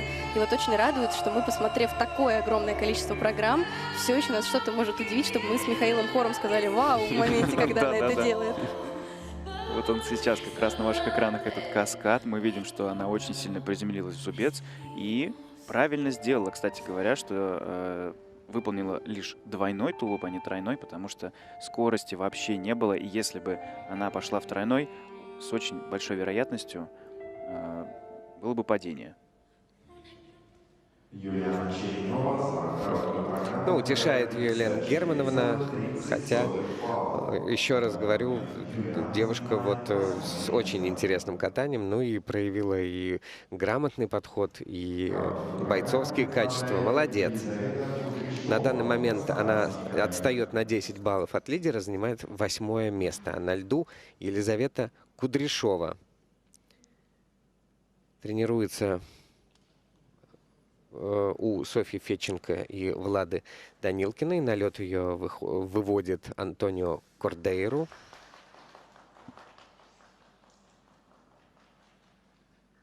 Катается под пение македонской певицы Тамары Тодевска.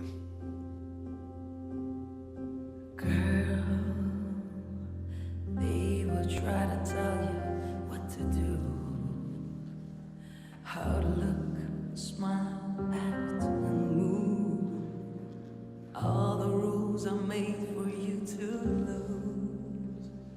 But baby, let me tell you something, girl. For every tear the world makes you cry,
сожалению, это произошло.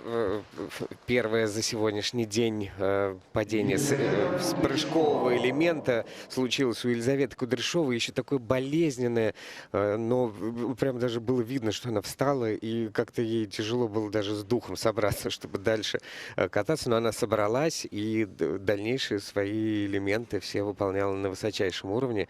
Большая молодец. Жалко, что так произошло в этой программе. Да, это действительно такой показатель хорошего уровня мастерства. После первого неудавшегося элемента встать и пойти дальше отработать, все сделать четко, здорово. И все вращения на 4-й уровень. Вот давайте сейчас посмотрим. Тройной тулуп выехала. Вроде бы все хорошо, но потом она вообще полностью не прошла через как бы левую ногу и, собственно, из-за этого и упала.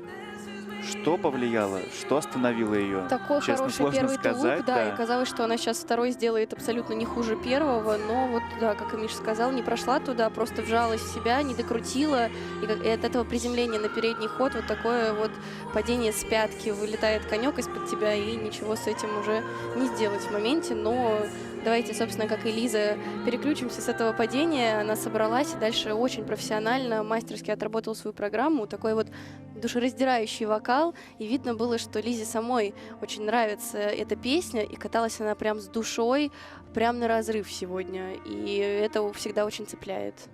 Переключились мы, конечно, с начала сезона. Я вот прям помню первые старты. Мы все время с вами говорили, почему грамота-то возникла имени Калиды. То, что почти никто не делает вращение 4-го уровня. Не доделал. Сейчас практически все. Да. Потрясающе. 3 недели работы, точнее, работы всего, и выступлений, и работы. Арина Теслина на льду. Волгоградская область, тренер Татьяна Меняйло, и катается она под пение Дженнифер Лопес. Ain't it funny? Разве это не смешно?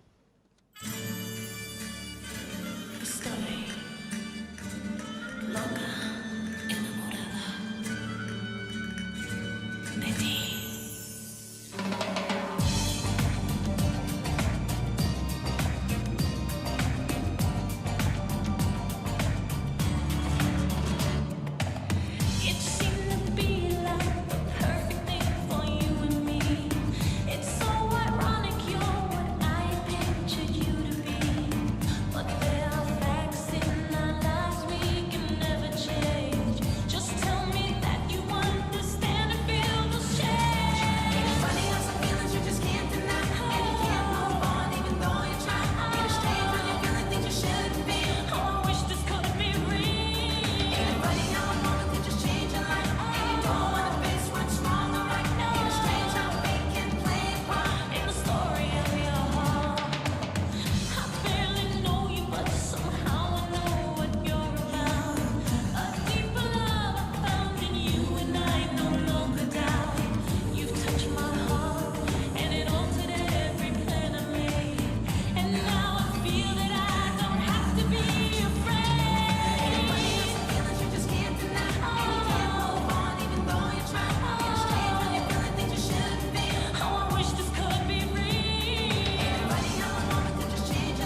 Арина Теслина закончила свое выступление в короткой программе, а также она последняя в этой группе. У нас впереди заливка льда.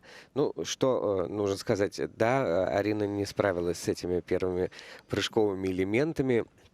Обидно, конечно, пока не получилось сильное катание показать, но что я хотел отметить в моих сокомментаторах, Анне и Михаиле, которые смотрят за катанием и вдруг отмечают несколько позитивных, интересных моментов. В частности, неожиданно, сказал Михаил, на вращении.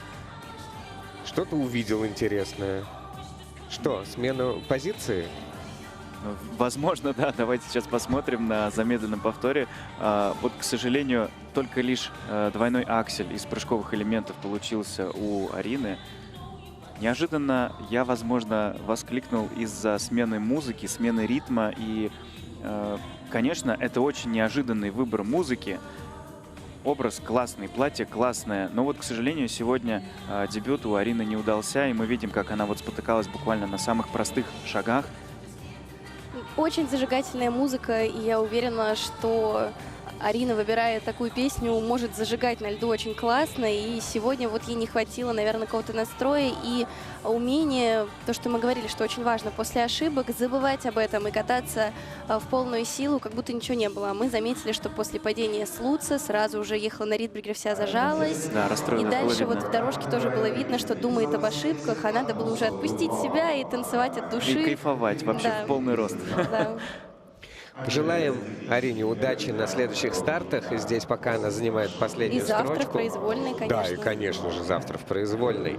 А впереди у нас группа участниц, которая включает в себя довольно известные фамилии. И мы вернемся к ним после заливки льда.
Уважаемые зрители, встречаем на льду участниц третьей группы.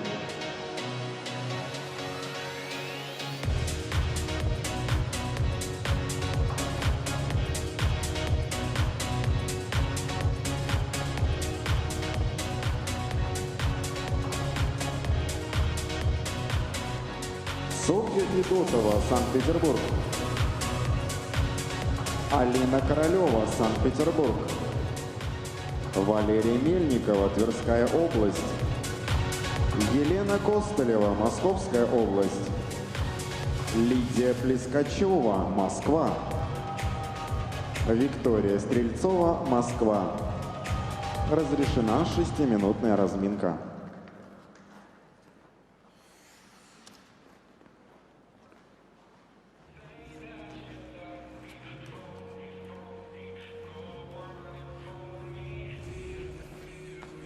Заключительная группа участниц на льду в Москве, где проходит 5-й этап Гран-при России по фигурному катанию на коньках среди юниоров. В короткой программе сегодня соревнуются девушки, и 12 человек уже выступили. Впереди еще 6. И среди них спортсменки, с которыми мы уже очень хорошо знакомы благодаря предыдущим этапам серии Гран-при. В частности, открывать эти соревнования будет Софья Федотова из Санкт-Петербурга, которая получила бронзовую медаль на первом этапе юниорского Гран-при, также в Москве. Каталась она и на соревнованиях памяти Николая Панина-Коломенкина. Лучший результат у нее в короткой программе был. Тренируется в Санкт-Петербурге. Очень ждем. Ольга Ефимова как раз на ваших экранах, тренер Софьи Федотовой. Очень все такие сосредоточенные. Потому что последняя разминка такая достаточно серьезная, и конкуренция, да, такая. 13-летняя Алина Королева на ваших экранах. Также в «Звездном льде» она тренируется. Ее тренер Алина Писаренко.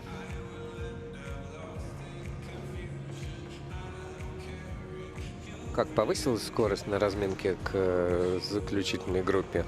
Да, определенно точно.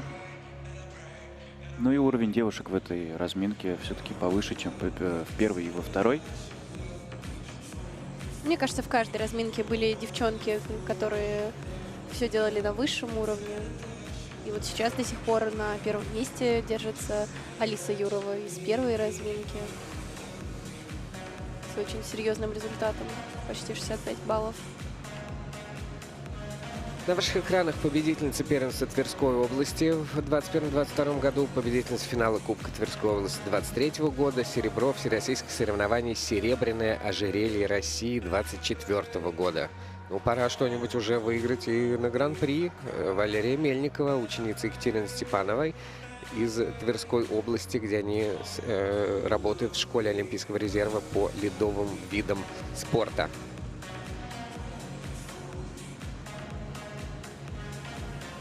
Четырнадцатилетняя Елена Костылева учится в школе Ангелы Плющенко. Лена Костылева ученица Евгения Плющенко, Артема Значкова, Екатерины Митрофановой.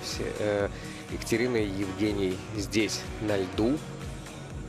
Огромная работа проводится, конечно, в Ангелс Плющенко, в частности, вот на предыдущем турнире, где мы общались с Олегом Васильевым, он рассказал, сколько фигуристов в Белоруссии всего. Так вот, в одной только школе Плющенко больше половины белорусских фигуристов могло бы тренироваться. Такой огромный объем работы делается в этой замечательной и мощной школе. А Елена Костылева, она чемпионка России среди юниоров, победительница финала юниорского Гран-при и огромного количества еще других турниров, которые мы обязательно еще упомянем. Список ее турниров длиннее, чем вся эта разминка. Ну и вот уже на разминке 2 тройных акселя исполнила Лена, 1 сольный, 1 в каскаде, так что ждем и в прокате.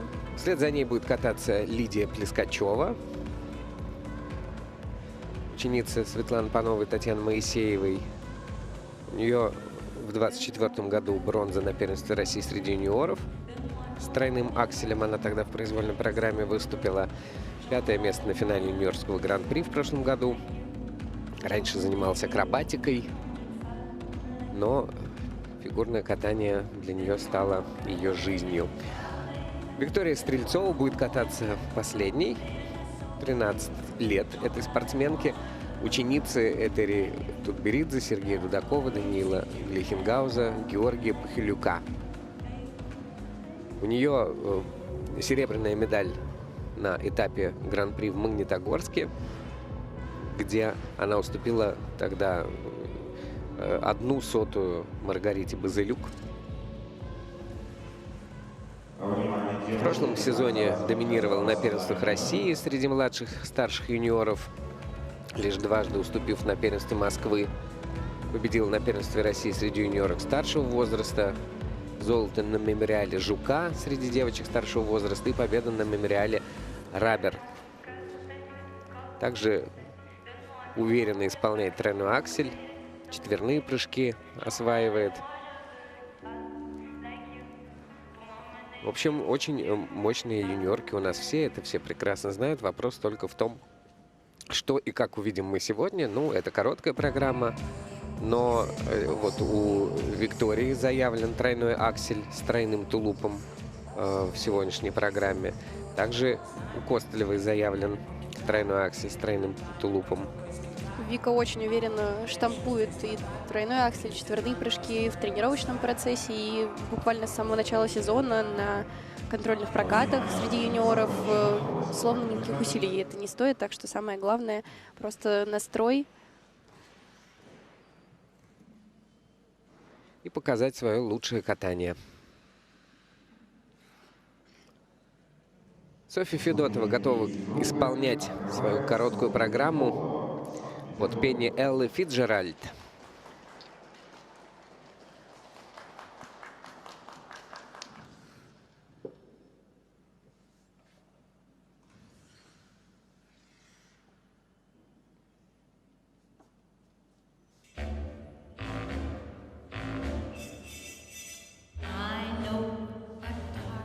Secluded place, a place where no one knows your face. A glass of wine, a fast embrace. It's called Hernando's Hideaway. Ole.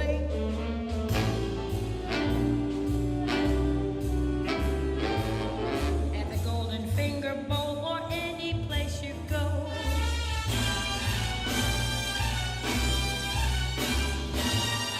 You will meet your Uncle Max and everyone you know.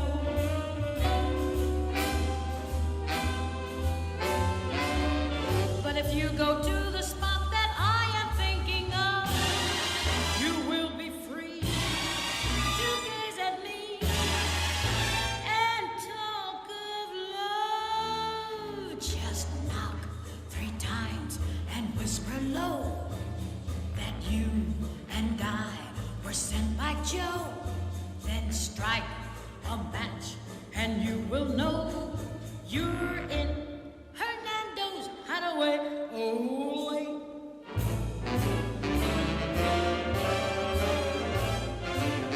I know a dark, secluded place.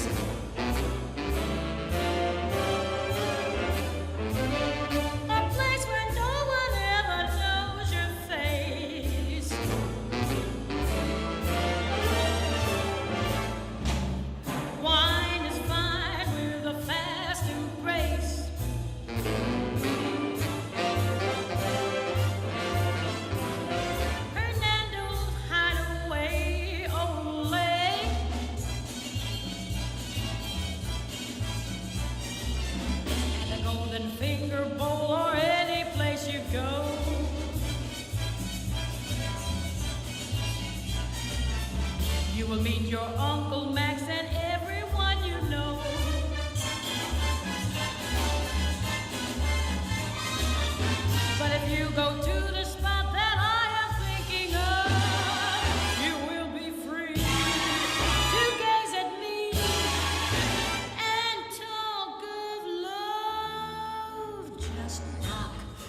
arms and whisper low that you and I were sent by Joe, and strike a match and you will know you're in Hernando's hideaway.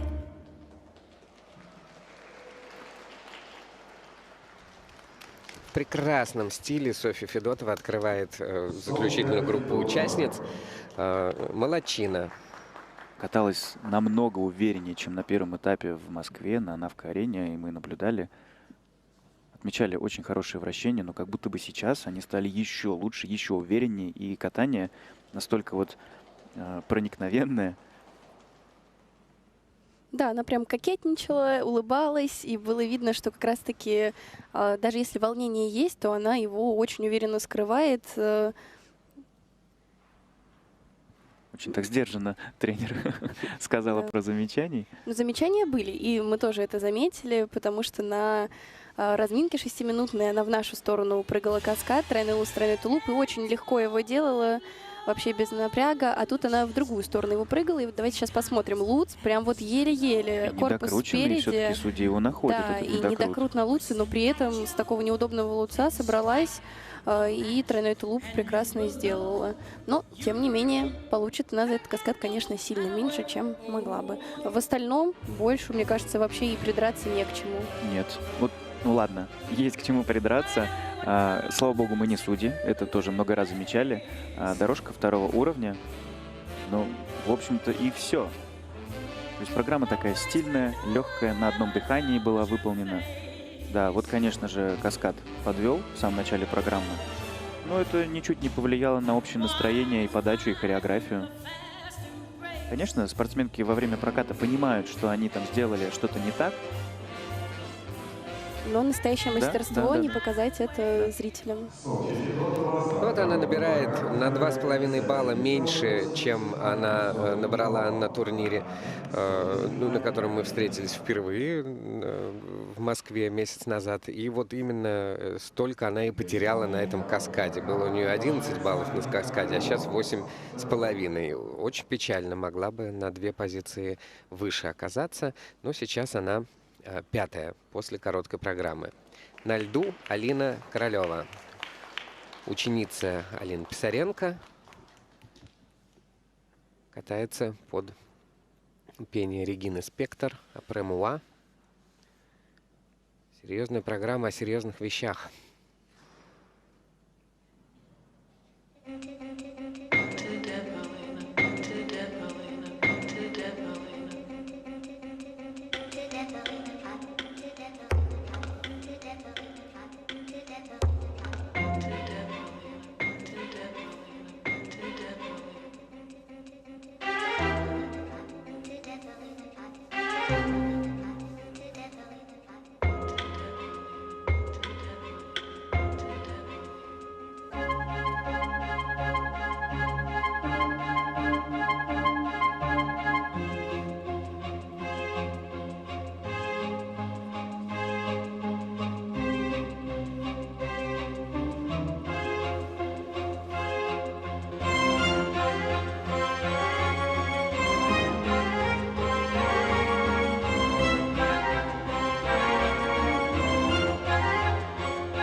Очень необычная фигуристка Алина Королева. С такой... Ну, у юниоров интересное бывает такое строение тела, специфическое, там ножки длинные иногда такие вытягиваются, они непропорционально вдруг начинают расти, и из-за этого, ну, пластика очень необычная у юниоров случается. Насчет строения не знаю, но сражалась. точно хочется сказать, что да, прям такая очень мышечная, мощная подготовка у Алины, то есть явно очень много внимания и времени уделяют общей физической подготовке. Это мы прям видим. Да, у Алины это уже 5-й старт в сезоне, и в прошлый раз мы могли ее видеть на этапе в Красноярске, там она получила 54-67. Кстати, сейчас тоже был неудачный каскад, как и в Красноярске. Вот сейчас мы посмотрели, она его прям тащила из последних, и я в какой-то момент поймал себя на мысли, что сейчас будет точно двойной. Но нет, рискнула, сделала. Да, конечно, недокрученный, судьи ставят сейчас аж целых 2 галки, то есть, соответственно, она не докрутила полоборота или более. И вот это очень серьезно бьет по итоговой оценке. Но у нее этот второй прыжок в каскаде тулуп не получился из-за того, что луц нехорошо пошел. Да, она приземлилась слишком сильно в зубцы после первого луца.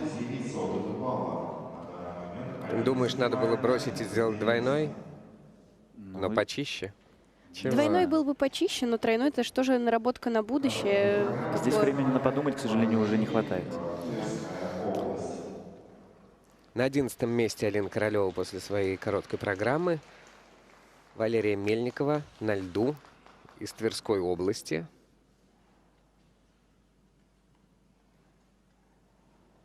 Музыка называется «Опасные связи».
Под музыку виртуозную Инон Цур каталась Валерия Мельникова. Анечка, ну вот каково кататься под такую музыку?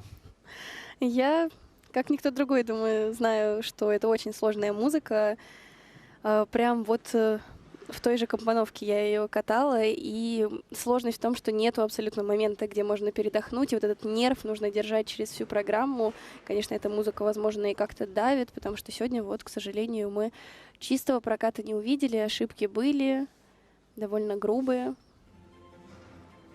на прыжковых элементах. Очень энергичная, очень такая музыка с нервом. И мы видим, что сейчас, к сожалению, Валерия не справилась со своим прыжковым контентом, и очень это подкосило ее настроение в конце. Вот сейчас мы видим как раз тот самый срыв, из-за которого она, собственно, так и расстроилась. Вообще, по ходу программы мы обсуждали, как-то вот интересно у нее поставлена именно вот дорожка шагов.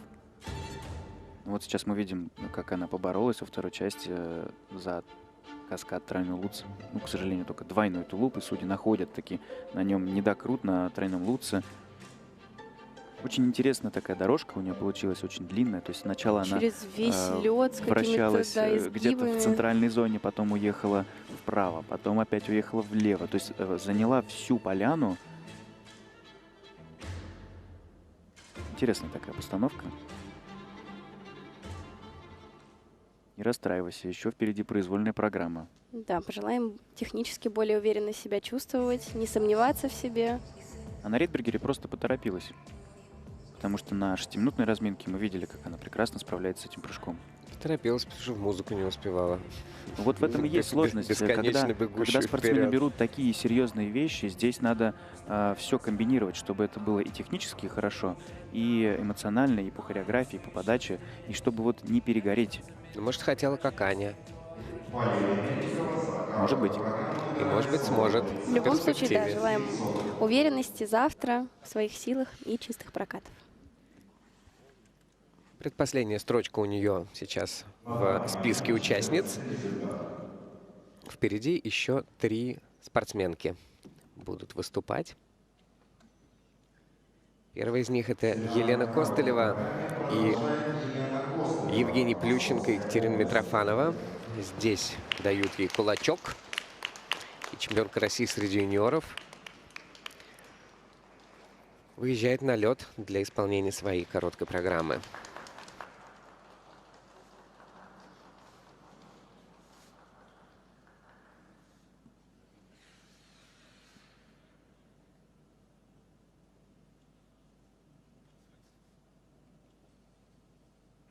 Écoutez-moi,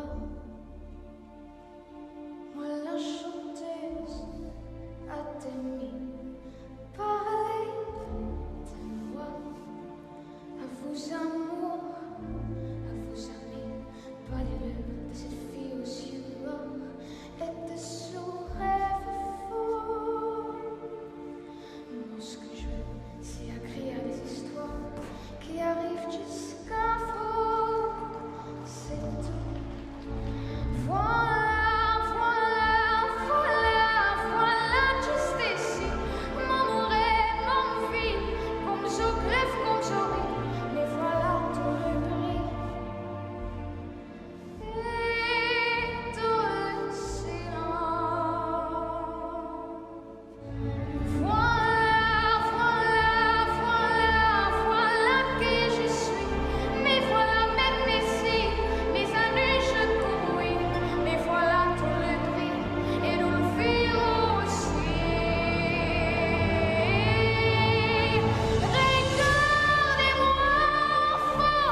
Под мощное пение голландской певицы Эммы Кок и игру легендарного скрипача Андре Рио каталась сейчас Елена Костылева. И, конечно, это шик, такое катание. И хотелось бы вот узнать ваше мнение по поводу того, насколько она прекрасна. Да классно, просто классно. И программа мощная, супер. И платье замечательное, красивое, и очень подходит Елене. И мы видим сейчас, что она разбирается с Евгением Викторовичем после проката. Естественно, тройной аксель, который у нее прекрасно получался на 6-минутной разминке. Но сейчас, к сожалению, вот чуть-чуть с ошибкой был выполнен этот сложнейший каскад у девочек-юниоров.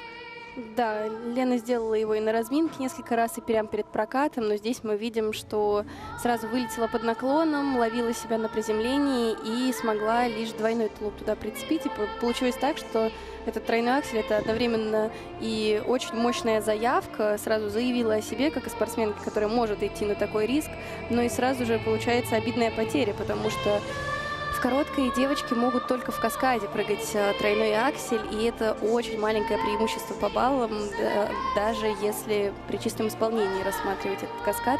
И вот, например, за свой каскад Лена по базе получит 9 баллов, а даже за 3-3 луц-тулуп это 10 с лишним баллов. Так что, конечно...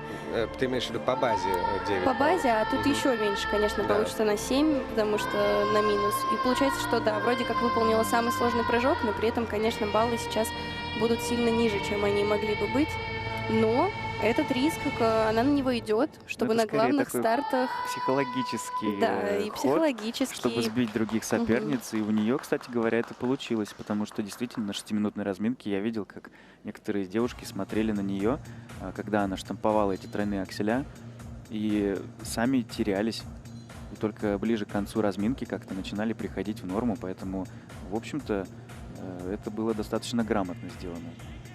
Мне очень понравилось, как она дорожку шагов выкатала. Прям хорошо это было.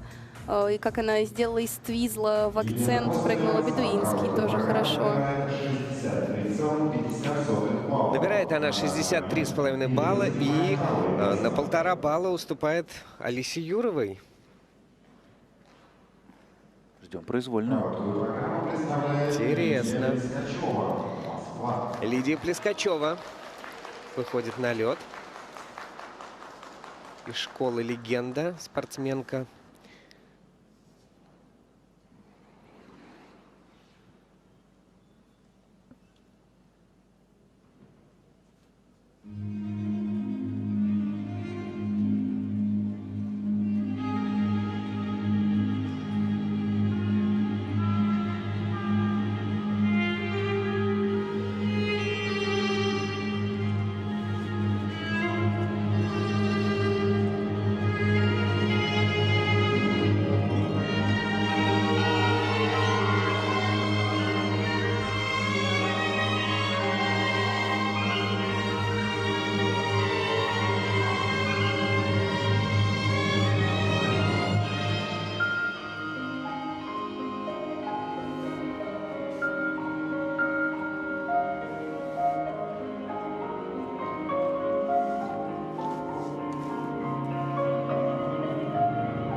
Занятную композицию для своей короткой программы выбрала с тренерами Лидия Плескачева. Это музыка Леонида Десятникова из кинофильма «Мания Жизели».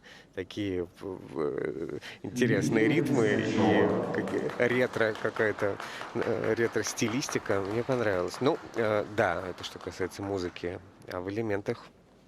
Ну, вообще, Лидия достаточно опытная спортсменка, потому что в прошлом сезоне она была в тройке на этапах Гран-при в Магнитогорске, в Москве и на первенстве России. Ну вот, к сожалению, у нее там не получилось, она была лишь 8-й. Но мы видим, как она прекрасно чувствует эту музыку, как она подает себя. Очень интересные линии, руки. И вот мы сейчас тоже с Анной Щербаковой обсуждали, что есть некое сходство с Софьей Муравьевой. Очень интересная спортсменка, не первый сезон мы за ней наблюдаем, и очень интересно как раз-таки наблюдать вот этот рост от каких-то более таких юниорских программ, то сейчас мне кажется, что Лида в этом сезоне уже прям как полноценная взрослая спортсменка себя представляет, преподносит на льду. Это и в качестве исполнения элементов, и в подаче своего образа. Все вот видно, как они над этим работают и стараются не оставлять никаких слабых мест. Вот во второй половине исполнен каскад, тройной луз, тройной тулуп. Все прекрасно, все элементы на большую надбавку сделаны. Дорожка шагов, как там интересно, и с корпусом, и с ногами все закрутили, там, да. накрутили. Прям вот интересно было аж всматриваться в ноги и смотреть, как она там исполняет все элементы. Да, эту программу действительно хочется пересмотреть еще раз и как бы полностью проникнуться. Видно, что штучная такая программа, старались ее раскрыть как-то интересно. Интересно работают со своими ученицами Светлана Панова и Татьяна Моисеева. Очень неординарный подход. Лидия Плескачева за короткую программу набирает 68,15. И Лидия Плескачева оказывается на вершине, причем опережает на 4 балла Алису Юрову, ну, чуть поменьше, на 3,5, и на 6 баллов Елену Костылеву.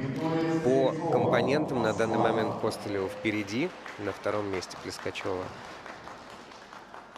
Интересно будет посмотреть, что будет завтра, но впереди у нас еще катание Виктории Стрельцовой, ученица Тутберицы, Дудакова, Глейхенгауза и Пахилюка. Катается под пение «Аланьс Марисет».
Shepherd.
Какие-то невероятные эмоциональные горки нам подарила Виктория Стрельцова своей программой. И таким выдающимся каскадом в начале стоимостью 14 баллов и затем бабочкой стоимостью 0 баллов.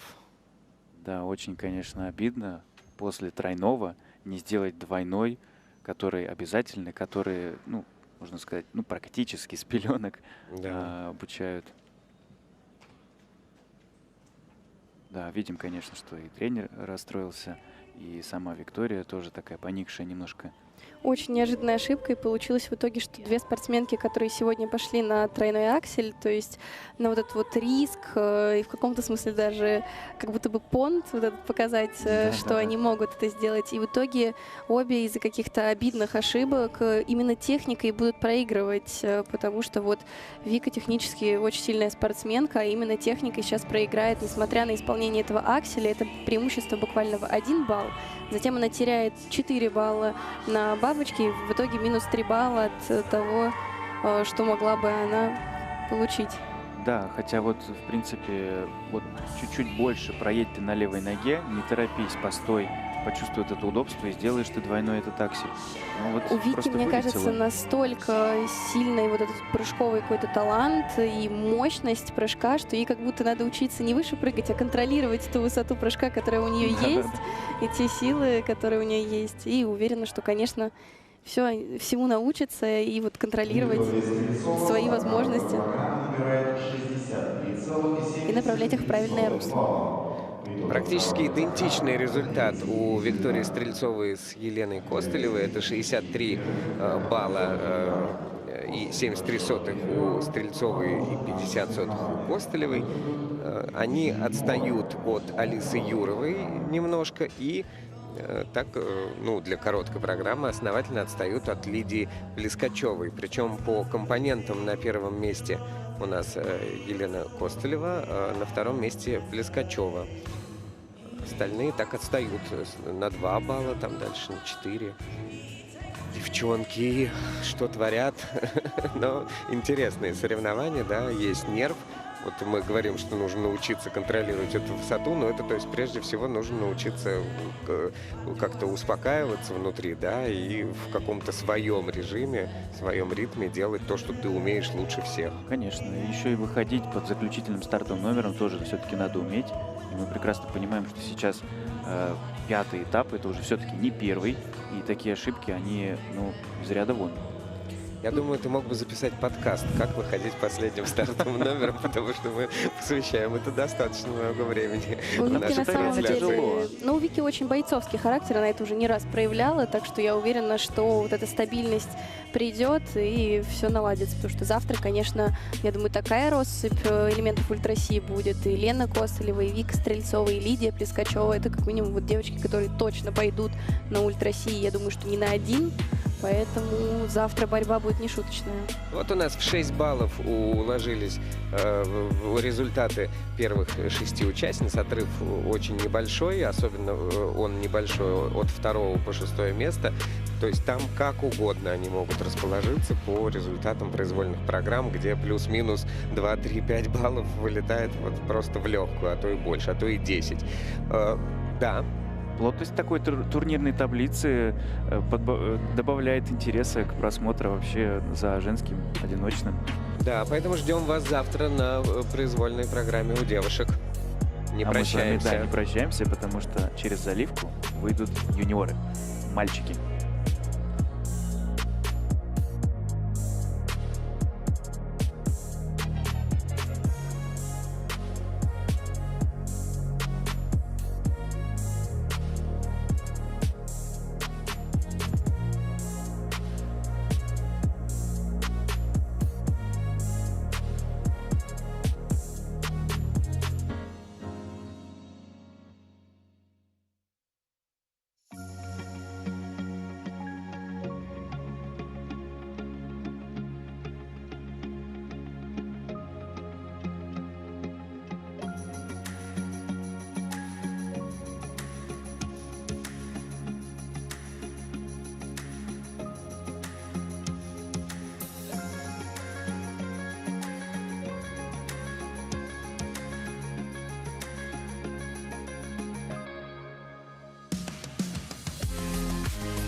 зрители, программу второго дня всероссийских соревнований «Мемориал» Александра Горшкова продолжают выступления юношей и юниоров с короткой программой. Разрешите представить официальных лиц соревнований, обслуживающих данный вид. Старший судья Елена Ушакова, Москва. Судейская бригада. Судья номер 1 Никита Логачев, Ленинградская область. Судья номер 2 Анастасия Ширяева, Москва. Судья номер 3 Святослав Бабенко, Тверь. Судья номер 4 Мария Грибоносова-Гребнева, Москва. Судья номер 5 Полина Якобс, Санкт-Петербург. Судья номер 6 Юлия Соловьева, Томск. Судья номер 7 Марина Сысцова, Санкт-Петербург. Техническая бригада. Технический контролер Юлия Андреева, Москва. Технические специалисты Марина Австрийская, Москва. Руслана Карева, Москва.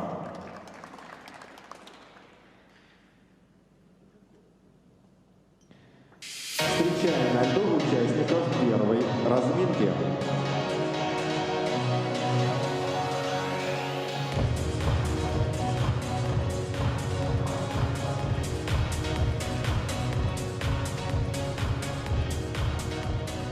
Макар Донцов, Ростовская область.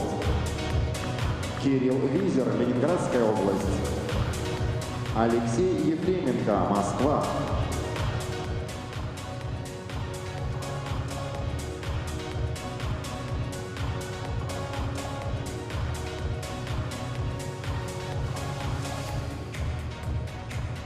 Андрей Коцин, Санкт-Петербург. Артемий Денисов, Пермский край. Тимофей Бачков, Москва. Разрешена 6-минутная разминка.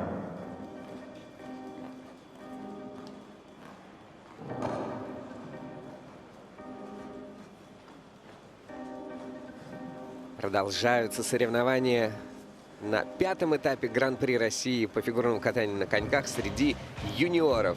И, наконец-то, дошла очередь до мужского одиночного катания. Юниоры на льду со своей короткой программой. Разминка началась. И, как говорится, все по расписанию.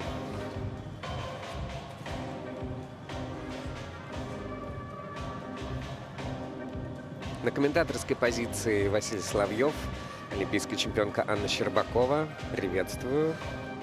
Приветствуем вновь любителей фигурного катания, тех, кто остался смотреть юношей после девочек, и тех, кто подключился на короткие программы наших замечательных парней. Будем вместе наблюдать. И призер Олимпиады Михаил Коляда. Всем привет. На льду Макар Донцов из Ростовской области, один из самых титулованных спортсменов этого региона. Золото на этапе Кубка Ростовской области, победа на областных соревнованиях. В 2024 году совершил 16 выездов на соревнования, посетив Шахты, Калугу, Сочи, Новочеркасск, Карелию, Новосибирск, Москву и другие города. Вот не устает от количества соревнований спортсмен, а стремится к тому, чтобы расширить свой круг, так сказать, соревновательный, и общения, и набираться опыта. Это очень важно. Кирилл Визер, вслед за ним будет кататься. Это с катка «Глайд» в Ленинградской области на этапе Гран-при номер 1. Он занял 9-е место. Победил в свое время на зимней спартакиаде на 2-м этапе в Великом Новгороде. Есть опыт, есть следующие устремления. Алексей Ефременко, Московская школа «Легенда», где работает Виктория Буцаева, Евгений Власов, Галина Ищенко. Был 10-м на этапе Гран-при в Казани. Уверены, что можно лучше. Бронза на всероссийских соревнованиях «Серебряное ожерелье России».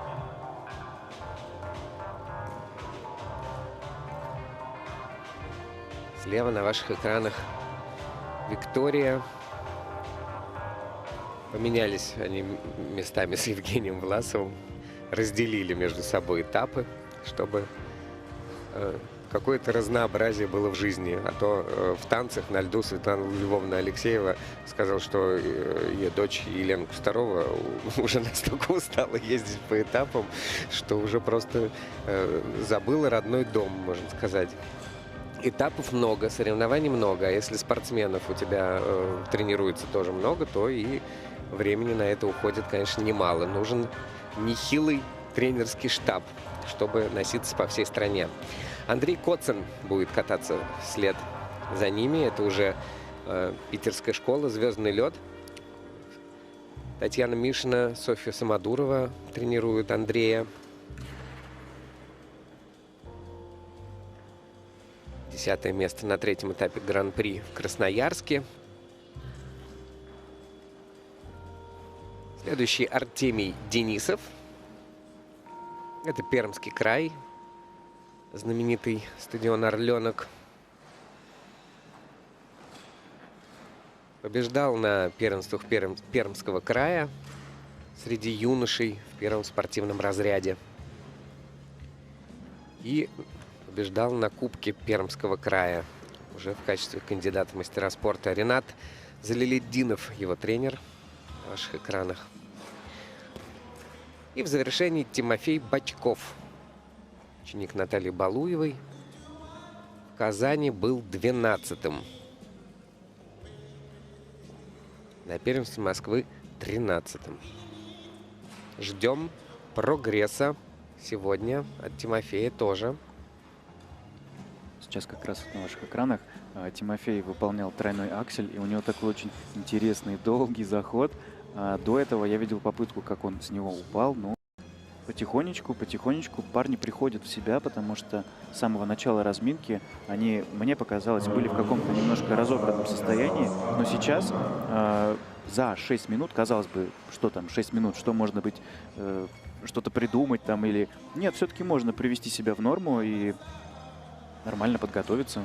Ну и можем напомнить, что тройной аксель — это самый сложный элемент, который сегодня мальчики могут исполнить, потому что четверные прыжки у юниоров запрещены в коротких программах. Четверными можно будет блеснуть завтра в произвольные.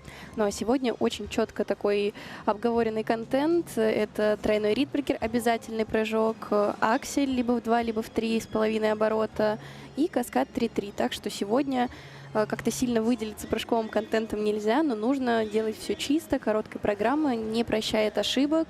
Так что если хочешь бороться за лидирующие позиции и в произвольной никого не догонять, а просто выполнять свою работу, то короткую, конечно, нужно катать чисто, чтобы вот ни к чему не придраться, без сучка, без задоринки. Именно такого катания мы ждем сегодня от парней, юниоров. И уже закончилась разминка. Можно начинать. Традиционно всем успехов. Макар Донцов будет кататься под пение Кипелова. Композиция «Я свободен». Это может быть красиво. Открывает представитель Ростовской области. На льду Макар Донцов.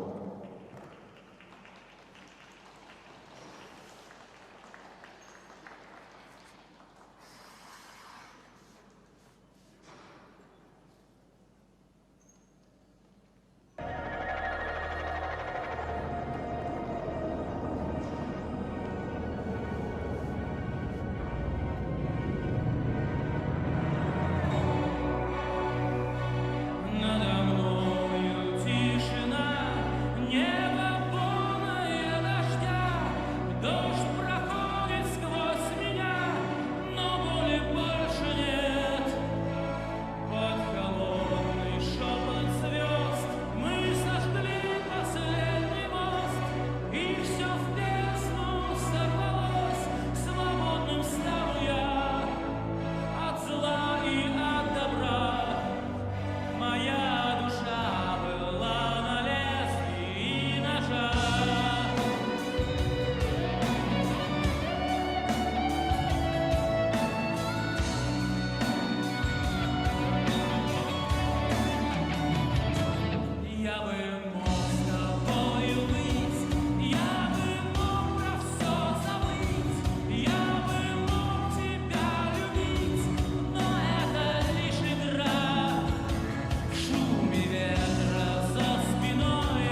очень-очень спешил на заключительное вращение, но все равно чуть-чуть не успел. С открытием турнира мальчиков поздравляем Макара Донцова.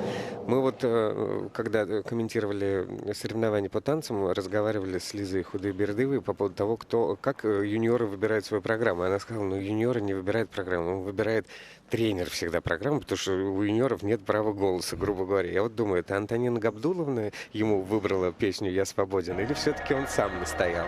Я бы сказала, что в танцах более строго с этим. Уж в танцах меньше, как мне кажется, есть вот такого как раз-таки права голоса у спортсменов. Есть более четкие критерии, уж тем более на короткую, где есть обязательные какие-то критерии, как музыку выбирать. Думаю, что у мальчиков и девочек с этим чуть попроще, и, наверное, есть возможность у тренера вот попросить какую-то свою композицию принести. Или протестовать. Своим катанием. Тут, я думаю, уже зависит от тренерского штаба, насколько они дают вот эту свободу своим спортсменам. Да, конечно, сегодня Макар показал далеко не самое хорошее катание и не самый сложный контент. И мы видели, как он начал с падения с тройного лутса. Вот как будто бы вообще не туда полетел. Но, тем не менее, дебют, это бывает действительно сложно, и это нужно пройти. Все через это проходят. Поэтому не бросать, не сдаваться и работать и бороться дальше. Да, сегодня сложно разбирать техническую часть, потому что слишком много ошибок, и вращение одно просто по нулям не засчитано, другое вращение первого уровня без позиции, дорожка базового уровня. То есть пока очень-очень много слабых мест в этой программе было, над которыми, конечно, безусловно, нужно работать, и чтобы дальше по чуть-чуть набирать и не делать таких ошибок. И традиционная еще ошибка юниоров — это встать раньше времени из кисен-край. Нужно дождаться. Макар, удачи. А на льду Кирилл Визер, Ленинградская область. Катается под программу под названием Furious Angels. Неистовые ангелы.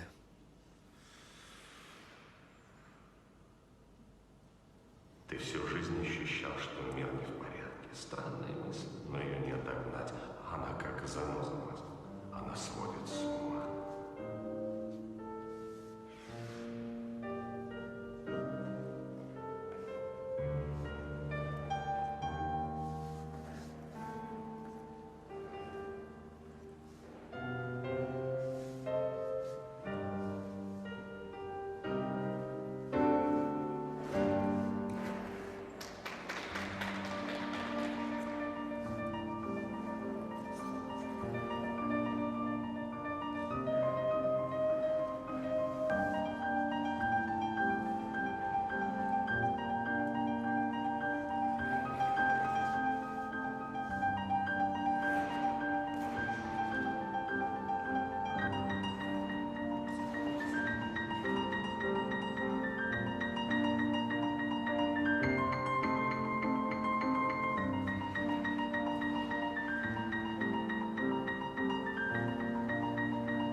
Завершилась программа под музыку из «Матрицы» Кирилла Визера.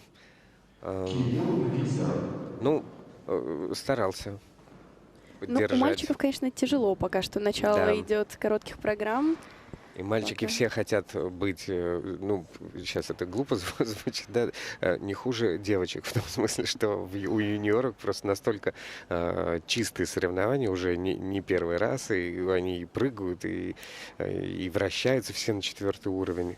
Хочется быть такими же, как минимум. Ну, Не пока все получается. сложности, да, сложности есть, и вновь мы видим, что очень много технических ошибок, и проблема не только в исполнении прыжковых элементов, потому что начал-то хорошо, тройной аксель очень неплохой был, чуть неуверенность на выезде, но в целом очень достойный прыжок. Затем на Ридбергере, вот начиная с Ридбергера, как будто было заметно, что он сегодня не в ногах абсолютно, какой-то вот просто как будто испугался, как-то технично так сам не понимал, как будто что делаешь на Ридбергере, что на Луце. Чуть-чуть забрасывала его и корпусом, и по ногам как-то неуверенно. Да, действительно, позиции было держал. такое ощущение, как будто он, как Нео, уворачивается от пуль, но он не может твердо и четко устоять на своих ногах. Вновь мы видим сложности с вращениями. Да. Одно вращение вообще просто по нулям прошло, не засчитали. Другое вращение 2-го уровня. То есть вот технически сегодня не получилось. Но надеемся, что завтра будет больше уверенности в его катании, и он сможет показать действительно то, на что он способен.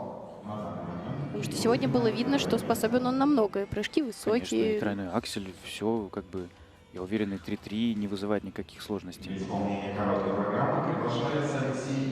Да, на предыдущем этапе он в короткой программе набрал на 13 баллов больше, на 13.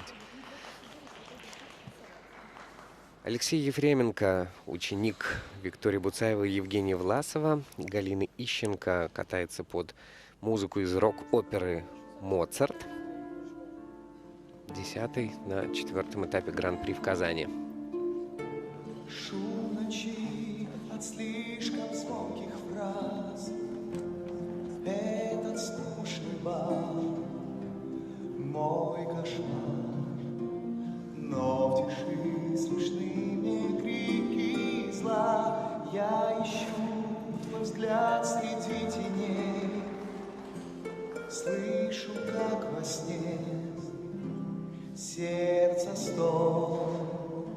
Я среди тех роз, что пленят меня, в сердце только боль, но не смею я провести рукой слезы по щекам.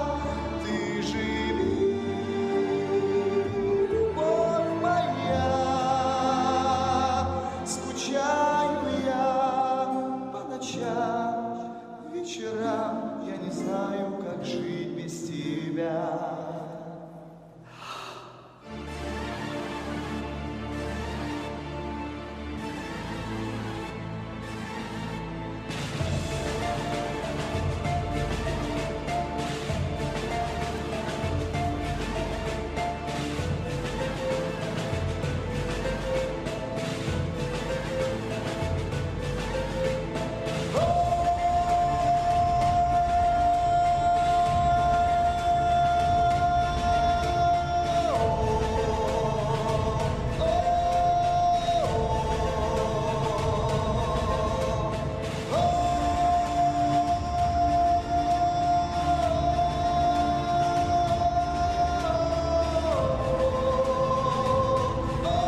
Интересно смотреть на катание Алексея Ефременко. И сейчас, конечно, будет разбор шагов от Михаила.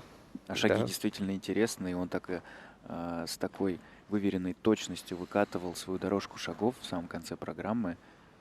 Конечно, сегодня прыжки не получились у Алексея. И на 6-минутной разминке у него вызывал сложности каскад тройной луц, тройной тулуп. Но сейчас мы с вами посмотрим. Вот было ощущение, на девочках мы говорили, что они от этапа к этапу прибавляют. У мальчиков пока ощущение, что подустали, они наоборот пободрее начинали этот сезон. А сейчас как будто чуть-чуть тяжеловато едут. Ну, может быть, вот конкретно у этих ребят пока такие какие-то сложности.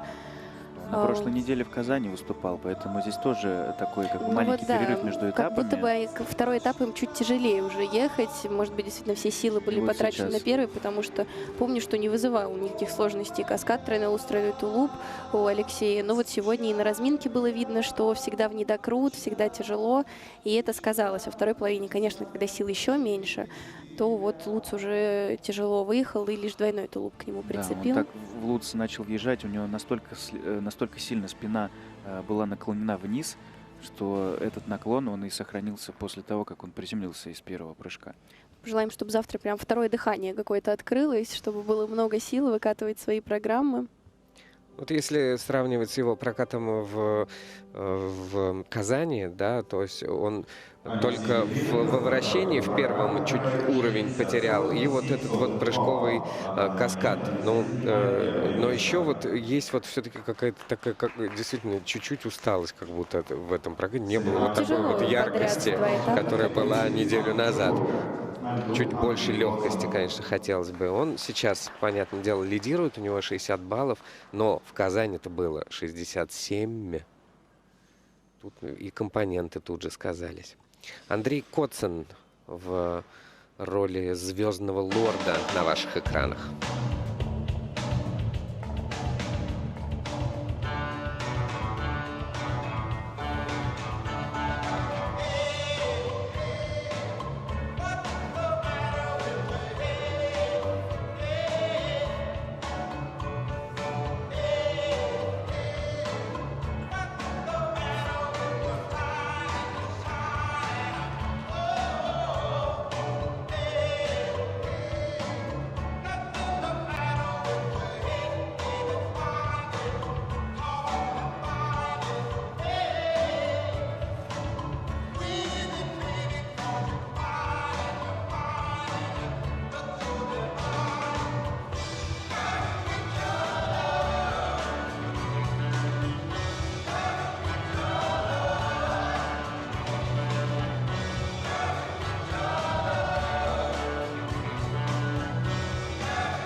Андрей Коцин с такого прекрасного акселя начал тройного свою программу, и причем даже еще лучше, чем в Красноярске, и чуть больше баллов получил. И, казалось бы, раскатайся и сделай все еще круче. Не пошло. Очень такая яркая, классная, в то же время легкая, зажигательная. То есть вот все вот эти эпитеты можно использовать для описания данной короткой программы. Но вот мы видим, что Андрей очень сильно расстроился. И мы видим, что сейчас Софья Самодурова высказывает все недовольства, которые были в этой программе, все вот эти вот ошибки, потому что вращение первого, дорожка первого, и только лишь финальное вращение комбинированное было второго уровня. Начал действительно классно, сделал хороший тройной аксель, но затем тройной луц, тройной тулуп, на мой взгляд, он был слишком близко выполнен к бортику, поэтому это тоже такой психологический фактор, что да, начинаешь зажиматься, пытаться как-то это быстрее все вкрутить, но не надо. Надо как раз сделать его широко, чтобы получить хорошие надбавки от судей. Ну, то есть он не сегодня делается близко к бортику, а регулярно. Ну, скорее всего, да. Над этим работать, его чуть-чуть отодвигать от бортика. Но говорю о том, что видим мы как раз в очередной раз, что не только прыжки важны в программе, потому что по прыжкам на самом деле очень достойно справился, несмотря на эту ошибку на каскаде, не так уж много он на ней потерял. А вот сколько он потерял на непрыжковых элементах, которые вообще все выполнены на первый и второй уровень, это как раз-таки сразу нам подсвечивает, над чем нужно мальчикам больше работать. И что надо больше внимания уделять вращениям, дорожкам. Я уверена, что вот те, кто будут бороться за самые лидирующие позиции, это вот как раз будут те единицы, у которых вот не должно быть слабых мест, и там всегда внимание уделяется всему. Тем более в короткой программе. Да. При этом Андрей Коцин набирает на 2 балла с половиной больше, чем Алексей Ефременко, и на данный момент опережает его. По компонентам он, конечно, Алексею проиграл. Артемий Денисов на льду из Пермского края.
Артемий Денисов. Я 3 раза подумал, что музыка закончилась, и она все время сложными финалами. Та-да-да-дам. И потом еще та-да-да-дам. Пум.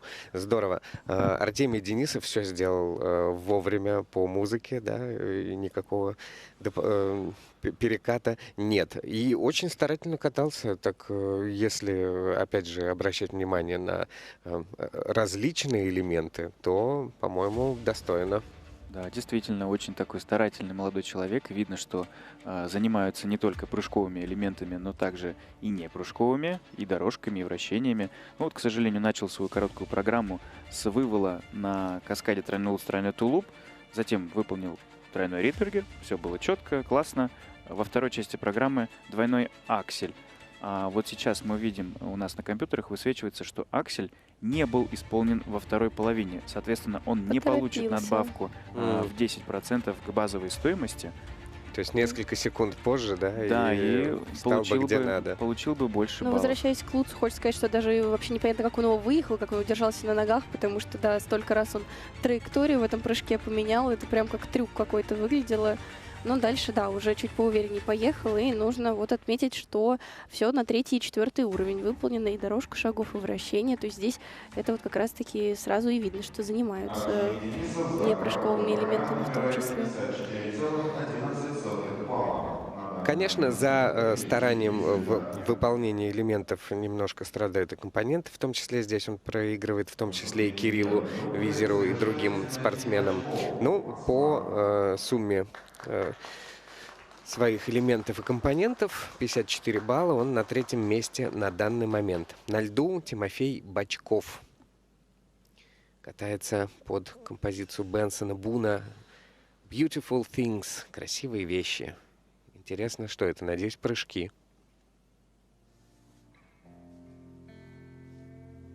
For a while there it was rough, but lately I've been doing better than the last 4 cold Decembers I recall.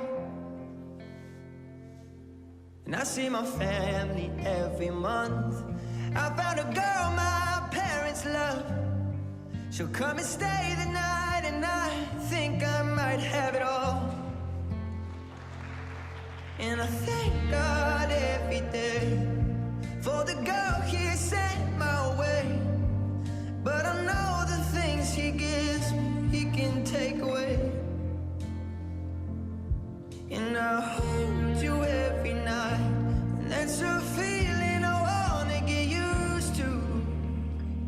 But there's no man as terrified as the man who stands to lose you. Oh, I hope I don't lose you. Please stay. I want you, I need you, oh God. Don't take these beautiful things that I've got. Please stay. I want you, I need you, oh God. Don't take these beautiful things that I've got.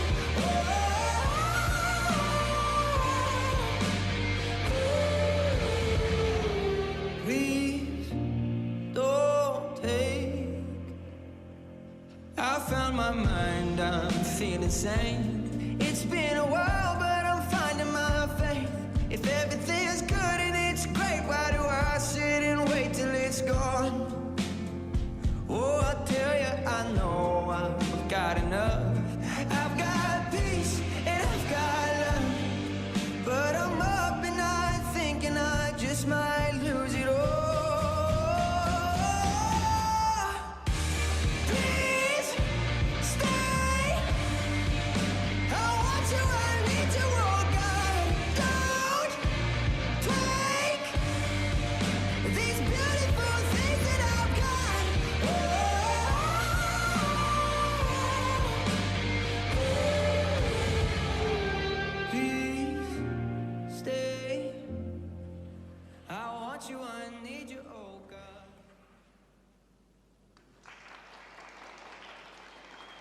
Правда, очень красивая получилась программа с тройным акселем в самом начале.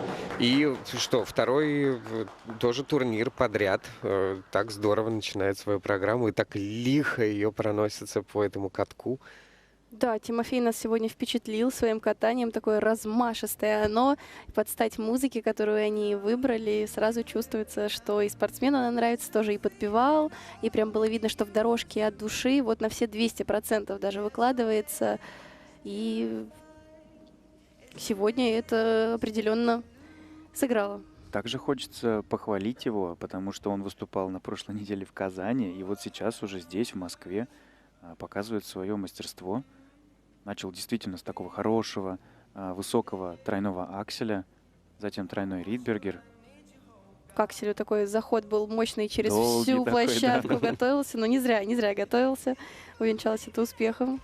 Хотя были у него вопросы к этому прыжку на 6-минутной разминке, и вот сейчас мы видим на замедленном повторе, и судьи находят маленькие недокрутики и на Луце, и на тулупе. И да, действительно, они все-таки там были. Но он растянутый, классно. Вращение, да, вот такой позиции во необычный вращениях. заклон такой делает в комбинированном. Очень Прям высокая скорость на вращениях, и по круто. уровням тоже Ставим. все 4-го уровня. Грамота почетная наша Респект отправляется. Ну и в отличие от Казани, здесь он сделал все-таки 3-3, хоть и с недокрутиками, но сделал шаг вперед. Молодчина. На 5 баллов он больше набрал, чем в Казани. Очевидно.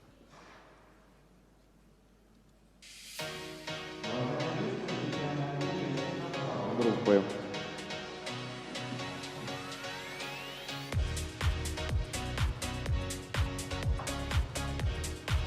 Григорий Хорохордин, Ярославская область. Платон Романов, Нижегородская область. Алексей Пычин, Санкт-Петербург. Ярослав Хрулев, Москва. Прохор Кухтенков, Тверская область.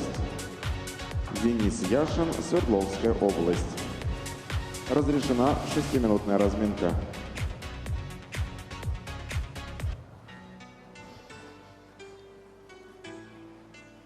Вторая группа участников в короткой программе у юниоров юношей на Гран-при России в Москве. Любопытно, конечно, сравнивать телевизионную картинку с тем, что происходит на льду, потому что по телевизору выглядит, что вот все спортсмены сейчас одинакового роста были на вашем экране во время представления. Здесь же на разминке, ну, на голову разница между некоторыми ребятами. Кто-то выше, ниже. Такие здоровые парни сейчас выехали. Это при том, что они еще юниоры, еще совсем молодые. Сейчас посмотрим, сколько им, 7 лет. И кто они есть, что, откуда приехали. Действительно такое бывает, когда вот, например, смотришь на экран, думаешь, ого, какой высокий, и занимает всю поляну, и катит, а потом видишь его вживую, какого-нибудь японца известного, и понимаешь, что он совсем невысокого роста, но, тем не менее, своей энергетикой, своим катанием он заполняет вообще всю поляну. Ну, прям как Том Круз в блокбастере. Да. Григорий? Да, и есть просто мастерство вот это, вне зависимости от роста, занимать всю площадку, и от этого тоже порой не замечаешь, что спортсмен может быть совсем невысокого роста, но вот это его умение покрыть поляну, это да. Григорий Хорохордин будет кататься первым.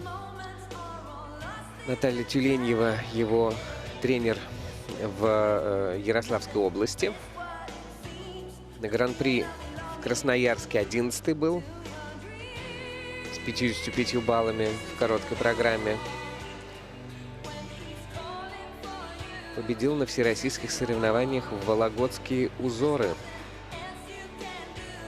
Платон Романов, 14 лет. Если Хорохордин 13, то Платон здесь, считай, старше, 14 лет. Тренируется у Дмитрия Волкова в Нижегородской области. Победитель первого этапа Кубка Нижегородской области и первенства Нижегородской области.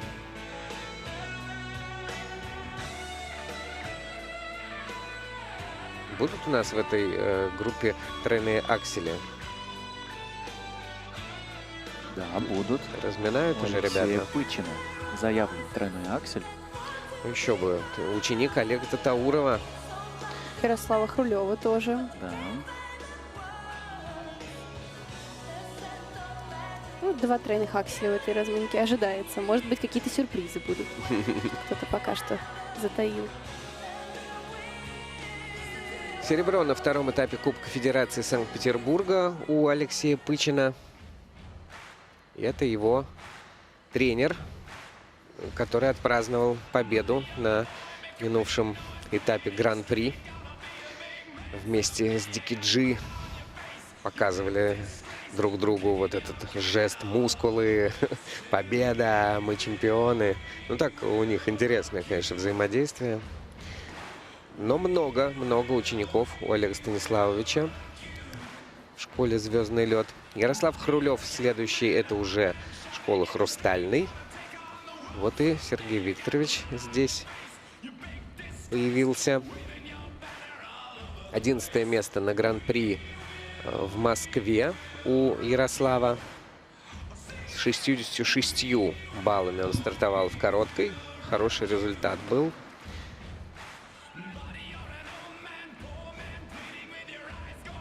Прохор Кухтенков.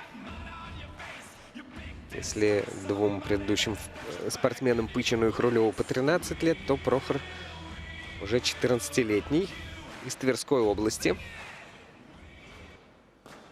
Лидер Тверской области по фигурному катанию тренируется у Екатерины Гладковой. И в завершении Денис Яшин. Тоже 14 лет.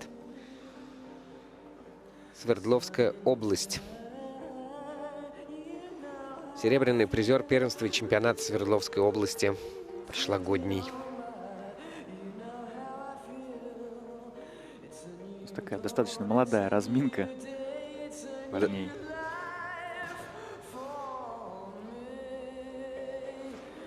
То есть, если в следующей разминке у нас будет Арсений Федотов, Глеб Ковтун, Герман Ленков, они все старше и опытней, то в этой разминке наблюдаем молодой состав.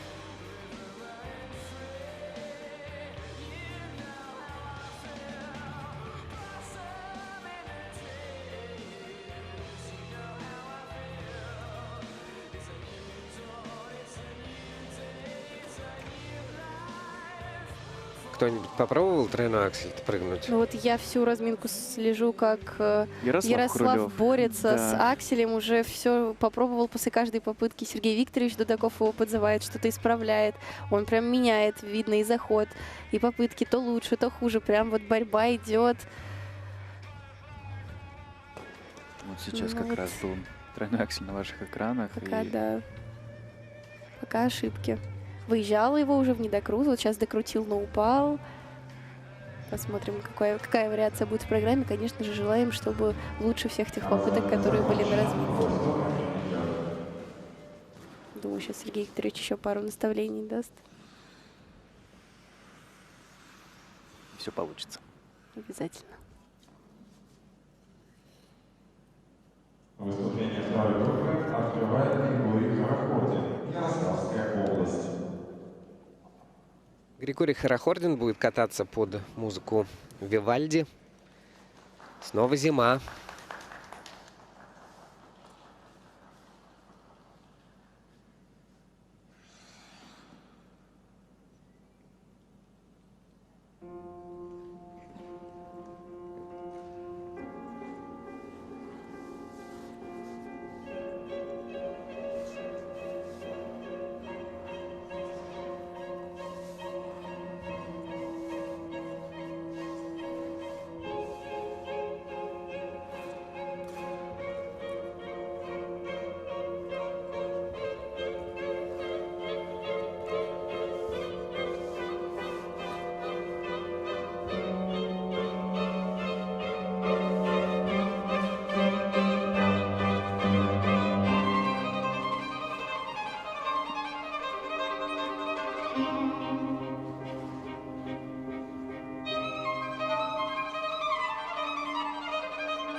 Хорошее, слаженное катание у Григория Харахордина. Такое классическое, аккуратненькое, в чем-то даже гордое. Да, мне кажется, не зря ему подобрали. себя, да. Не зря подобрали такую музыку. Очень он и пластичный, и хореографичный, и так органично. Эта программа на него села прям. Да, лично я стал, наверное, фанатом Григория с этапа в Красноярске, потому что еще тогда я отмечал, насколько у него хорошие позиции во вращениях, насколько он растянутый. И действительно хороший парень с отличным потенциалом.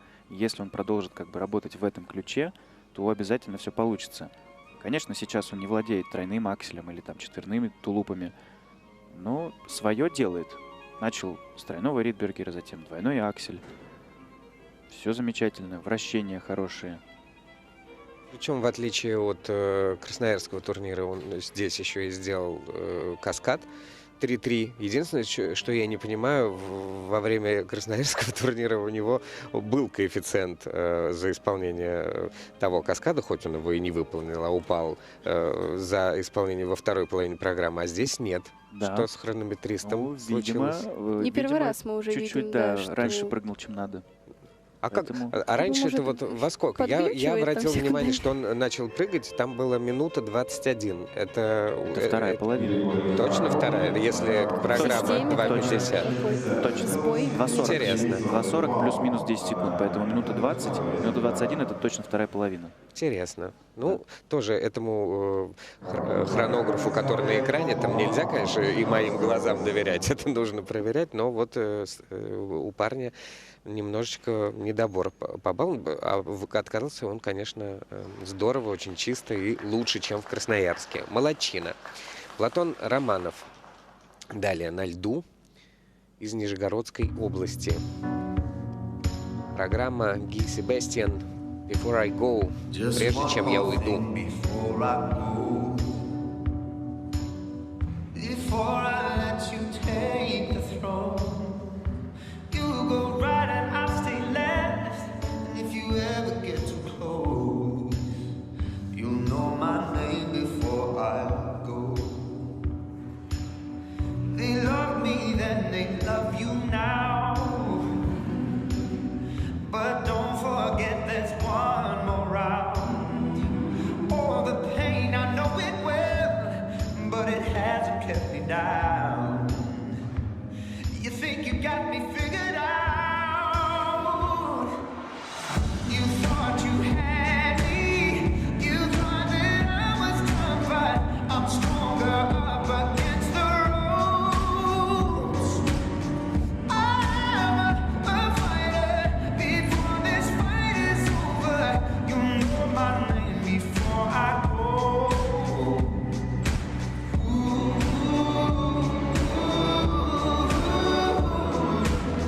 You know my name before I go. Just one more thing before I go. Before the final curtains close, there's no telling what comes next, but these tired hands will show. You know my name before I go.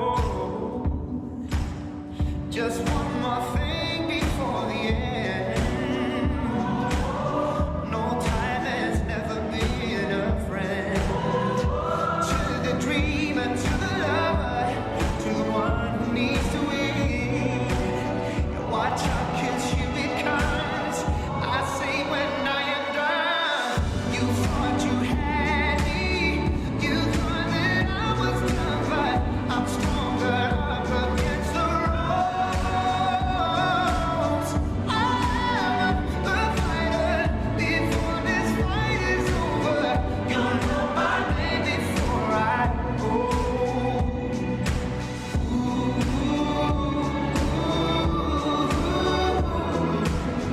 You'll know my name before I go.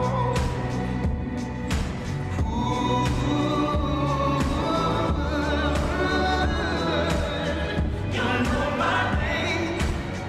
Just one more thing before I go.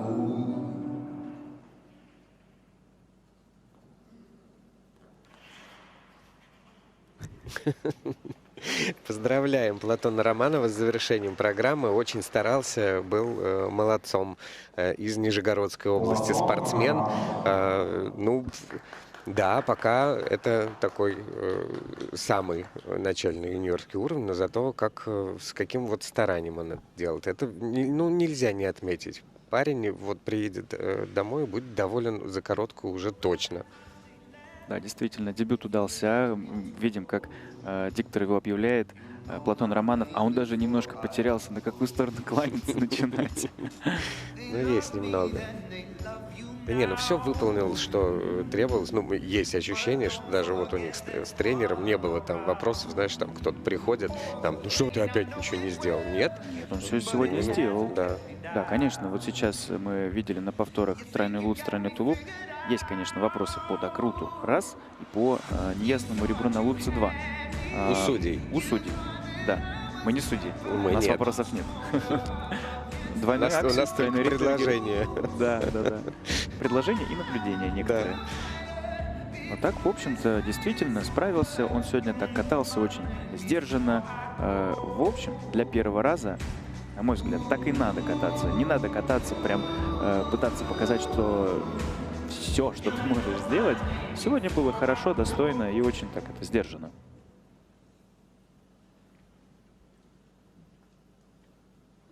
Вот, и видим, как Дмитрий поздравляет своего ученика. Это действительно хороший, такой успешный рабочий прокат. Да, да.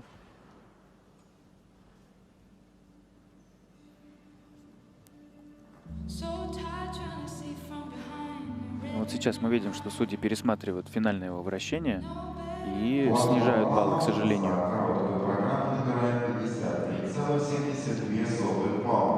На 6-м месте он после исполнения своей программы. А на льду Алексей Пычин. Ученик Олега Татаурова, Екатерины Мелешкиной и Александра Абатурова из Санкт-Петербурга. Катается под композицию Lonely Day, Sky is Over. 13 лет парню.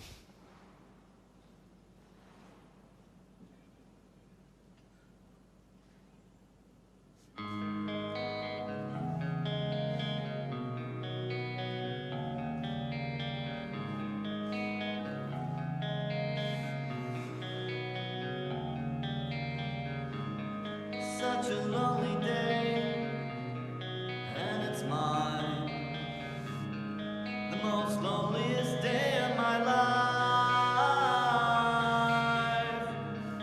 Such a lonely day should be banned. It's a day that I can't stand.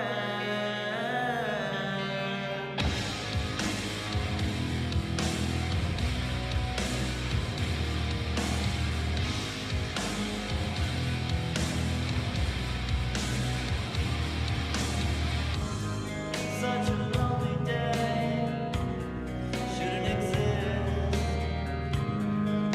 It's a day that I'll never miss.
Ну, удивил, так удивил, ничего не скажешь. Алексей Пычин. Кроме того, что он катался так на секунду под композицию альтернативного металла с такими армянскими корнями и психоделическими элементами и политическими текстами. Так, если кто прислушается, так еще и выстрелил в самом начале тройной аксель. Так что никто даже вообще, мне кажется, на стадионе не успел среагировать, что произошло. Круто. Он так аккуратно к нему подъезжал, Да. очень так это Подобрался. долго готовился, но все-таки смог выполнить этот сложный прыжок. И было прям видно, как по ходу программы набирает и набирает, как после сделанных элементов улыбка на лице уже появляется, и хореография уже прямо от души доделывал. Как Аксель действительно, он прямо так с места подкрался, что даже было неожиданно, что в целом очень уверенно в него вошел. Да, чуть-чуть смазанный выезд в 2 ноги, но, тем не менее, прыжок докрученный. Так что чуть-чуть дорабатывайте просто частоту выезда.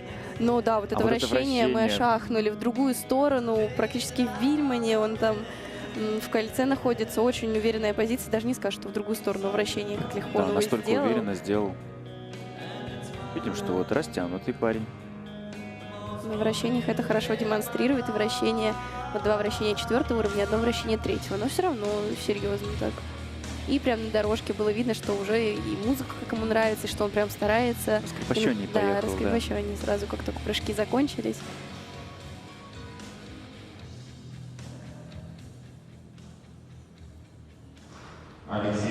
Значит, одиночники сами выбирают себе музыку. Я понял.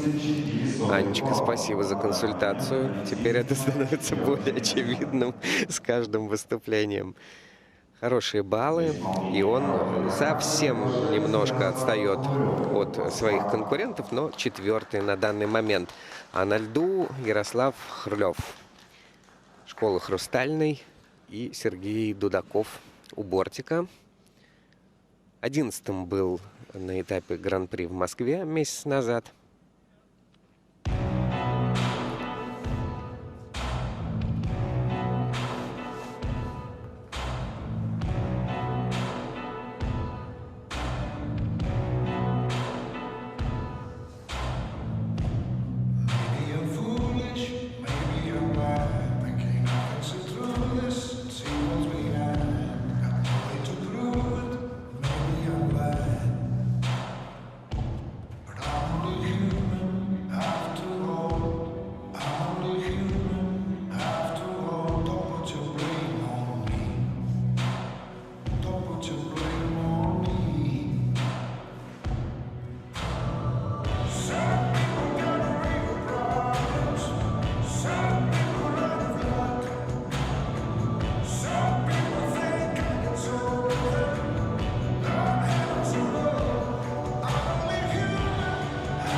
Ярослав Хрулев.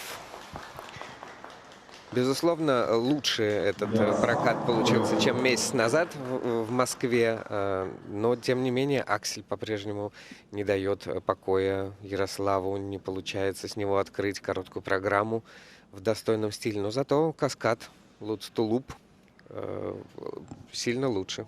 Прогресс и вправду виден, и причем не столько даже в исполнении прыжковых элементов, сколько в целом в катании, в подаче своей программы. Мне кажется, что там еще совсем сыровато выглядела короткая программа. Здесь уже прям на самом деле очень достойно он ее показал и хорошо преподнес. Вот давайте, посмотрим Аксель, с которым он боролся всю 6-минутную разминку. Долго они с Сергеем Викторовичем настраивали его. Ну вот это на самом деле было лучшее из того, что он на разминке показывал. Все-таки до конца не смогли настроить. Но Ридбергер дальше сделал. И каскад во второй половине Lutz to Loop, который как раз-таки в прошлый раз был с ошибкой выполнен, здесь уже чисто. Да, действительно, по подаче очень сильно прибавил Ярослав. И вот все-таки классно наблюдать за спортсменами по ходу сезона, и ты начинаешь уже искать какие-то микронюансы, всматриваешься в эти программы, можно сказать, практически под лупой, и замечаешь какие-то детали, которые невозможно рассмотреть с первого раза, и уж тем более на первом этапе программа не настолько хорошо вкатана. Сейчас вот на 2 балла больше получил, чем на своем первом этапе. Приятно видеть, что прогресс идет, работа кипит.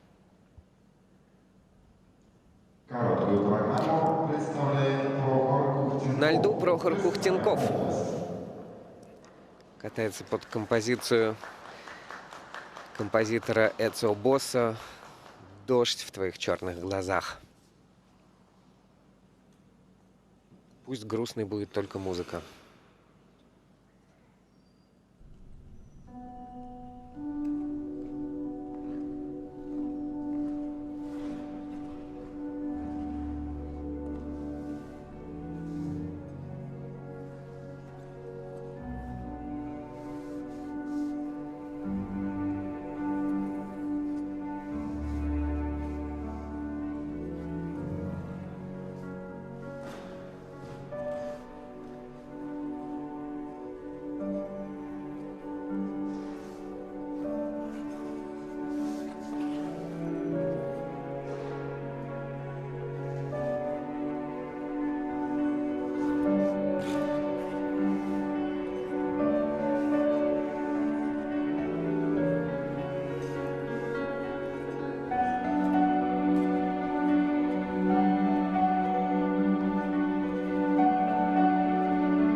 Прохор Кухтенков.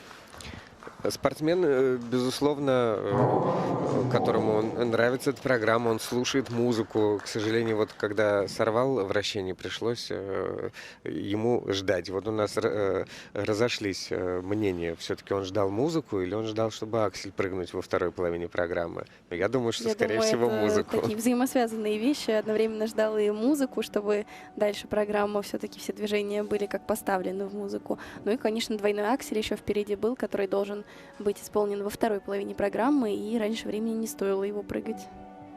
Да, видно, что парень такой слышащий музыку, катающийся под музыку, но вот, к сожалению, сегодня каскад, самый дорогой элемент этой программы, у него не удался. Тройной Ридбергер тоже такое вот жесткое приземление было, и он на выезде поборолся за него.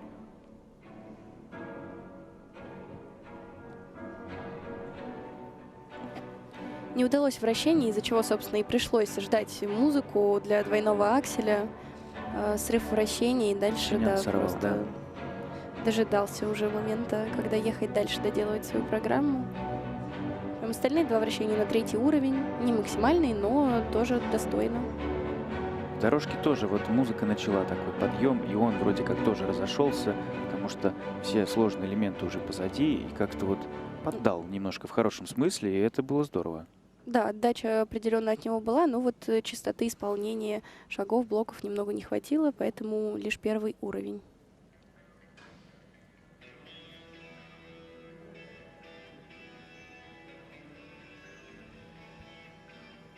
Я вот тут прочитал, что Прохор из крохотного городка Кимры. Население 39 тысяч всего лишь, поэтому это очень достойно, что он приехал на такой крупный турнир. Да, и вместе с Екатериной Гладковой именно там они и тренируются.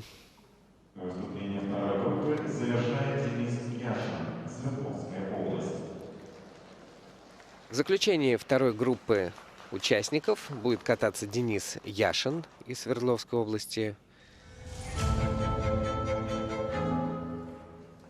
Такая программа вариации под Вивальди.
Очень трогательное катание от Дениса Яшина из Свердловской области.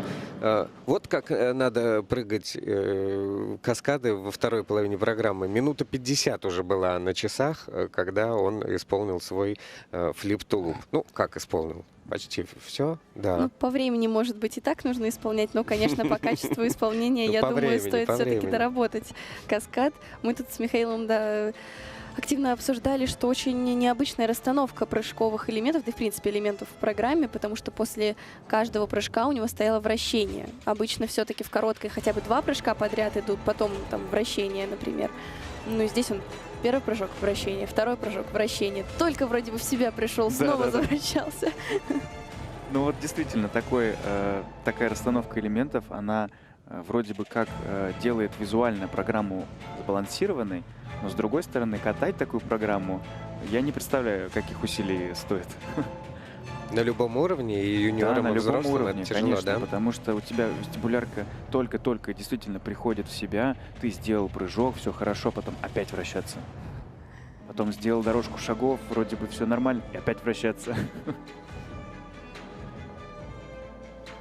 Ну, поэтому в том числе во второй половине программы мы видим потерю одной позиции в комбинированном вращении. Ну, а про каскад вы все видели, заметили сами. Ну, заключительное вращение 4-го уровня. Да, каскад должен был быть 3-3, тройной флип, тройной тулуп, но неудачное приземление с флипа, боролся изо всех сил, вытащил этот флип, устоял на одной ноге, но, конечно, уже после такого лишь двойной тулуп смог прицепить. И с оценками Дениса Яшина, который ставит его на данный момент на 9-е место после короткой программы, а впереди выступление еще 6 человек, мы завершаем вторую группу участников и уходим на заливку льда.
Встречаем на льду участников заключительной группы.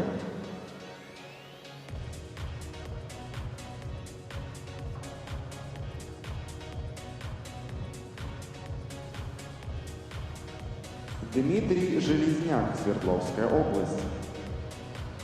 Арсений Федотов, Москва. Глеб Ковтун, Тюменская область. Герман Ленков, Санкт-Петербург. Вадим Воронов, Москва. Николай Колесников, Москва. Разрешена 6-минутная разминка.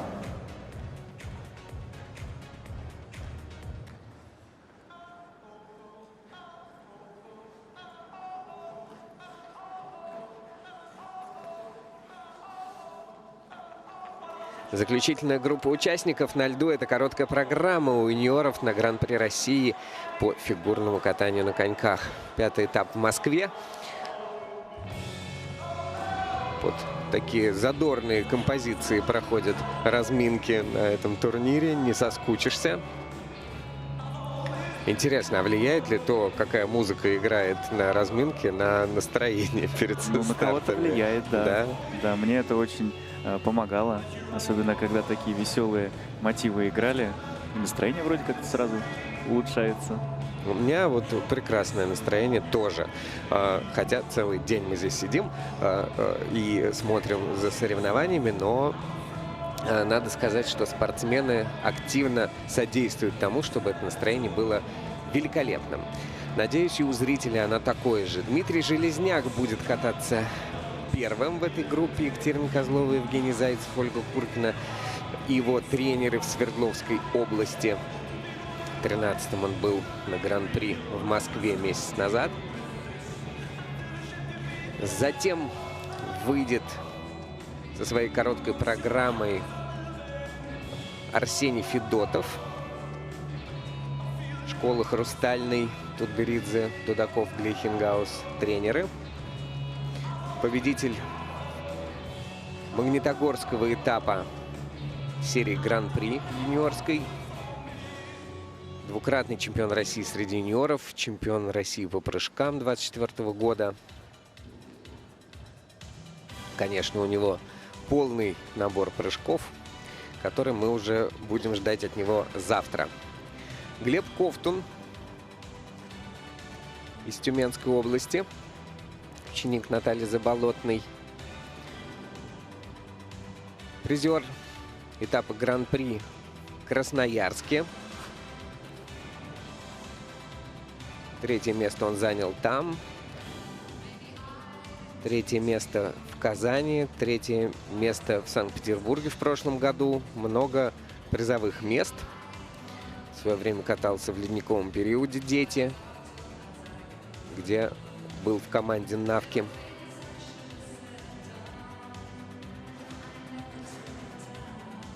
Следующий участник Герман Ленков, ученик питерской школы, которая здесь представлена Софьей Самодуровой. Она и постановщик, и один из тренеров, а руководит его подготовкой Алексей и Татьяна Мишины. Он серебряный призер первого этапа Гран-при. Также серебро взял на мемориале Панина Коломенкина. Вадим Воронов. Здесь все ребята постарше, 16, 17, 15 лет. Вот Воронов 15-летний, тренируется у Вероники Дайнека. Ну и постарше, и поопытнее. Да. С очень хорошим бэкграундом и с хорошими четверными прыжками, которые, надеюсь, мы завтра увидим в произвольных программах. Да, Вадим в том числе исполняет четверной луц как отдельно, так и в каскаде. Ну и в заключении сегодняшних соревнований этой группы Николай Колесников из школы «Наши надежды», где работают Светлана Соколовская, Виталий Бутиков, Станислав Захаров. В Москве месяц назад был он 6-м. В финале Гран-при среди юниоров в прошлом сезоне взял серебро. Также участник телепроекта «Ледниковый период. Дети».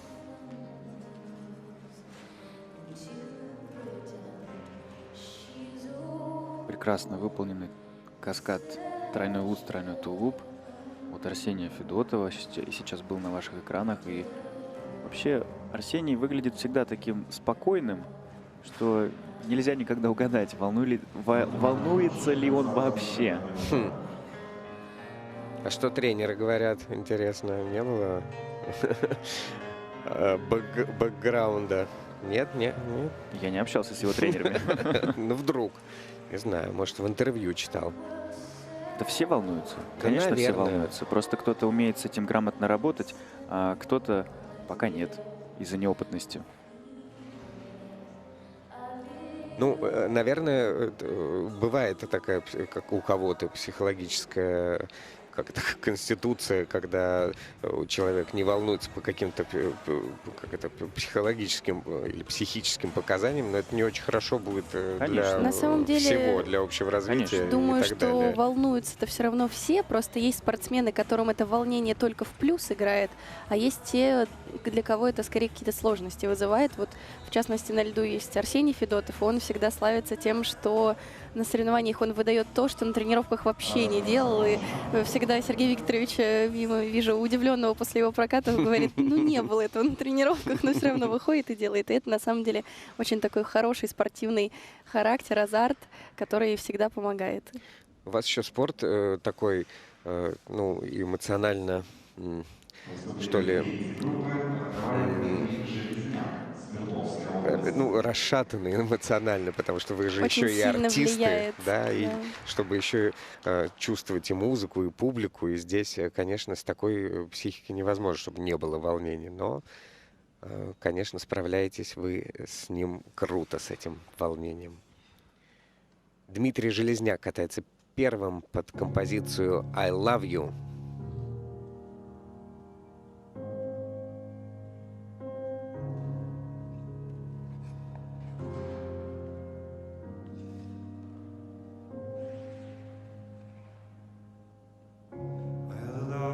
Shivers offshore through the tides of oceans.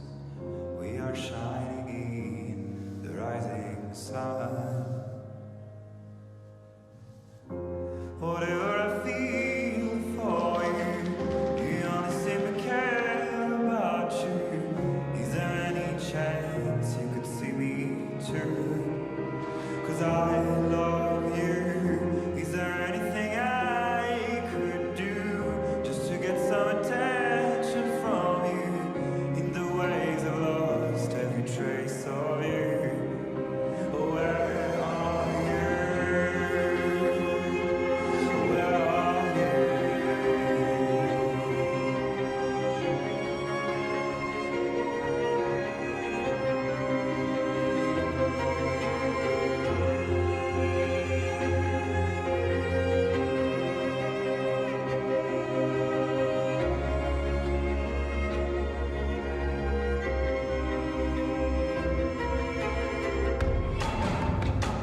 Дмитрий Железняк. Очень такое энергичное катание. Начало третьей группы среди мальчиков. Я хотел сказать, что второй раз уже на комментаторской позиции два человека, но тогда это был Троньков и я, сидят и друг на друга вот так вот широко открытыми глазами смотрят после того, как человек выполняет какой-то элемент. Тогда у пар это был выброс, когда девочка тоже вот с таким наклоном умудрилась выехать. Точно так же у нас Дмитрий вот так вот наклонился в другую, абсолютно сторону, но выкрутился и прыжок сделал, удивив нас несказанно. Начал с тройного акселя. Вот тоже поборолся, хорошо сделал. И вот он как раз. Прекрасный ракурс, чтобы тот самый. Зрители посмотрели, в какую сторону он начал лететь, но потом все-таки смог выровняться. Тоже вот интересно, как по ходу сезона дорабатывают свои программы спортсмены вместе с тренерами. Вот была заминка, скажем так, в прошлый раз на этапе на последнем вращении. В этот раз поменяли местами вращение, то есть то, на котором была ошибка, переставили до дорожки и в конец убрали другое вращение. То есть вот пробуют разные варианты, как сделать так, чтобы не терять баллы на непрыжковых элементах.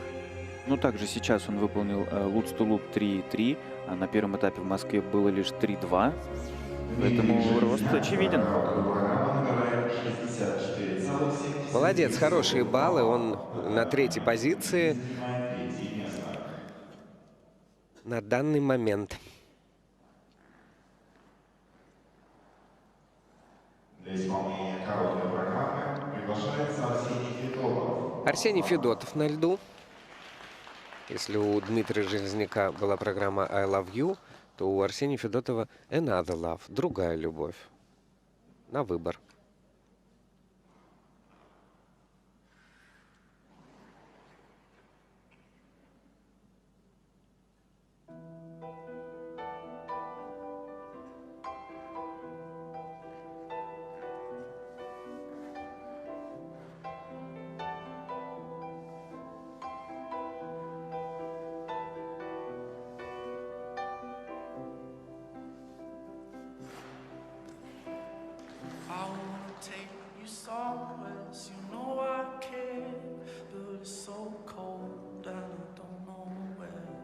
I brought you daffodils on a pretty string, but they won't flower like the last spring.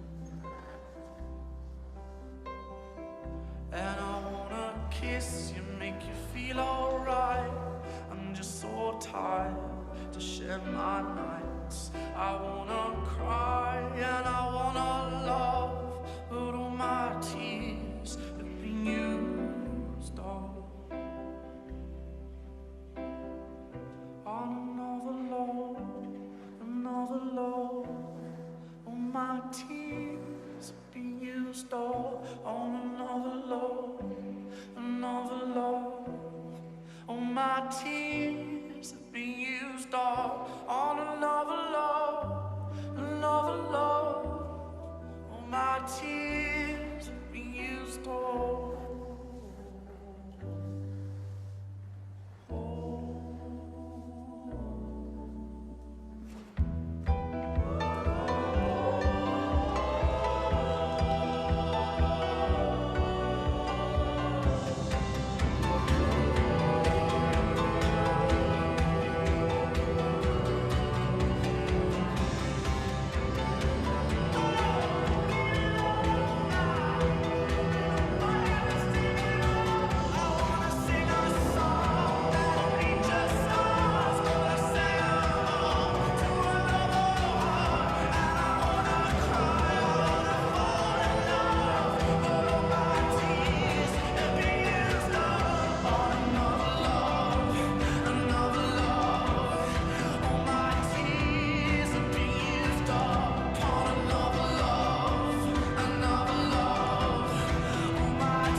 Замечательная программа.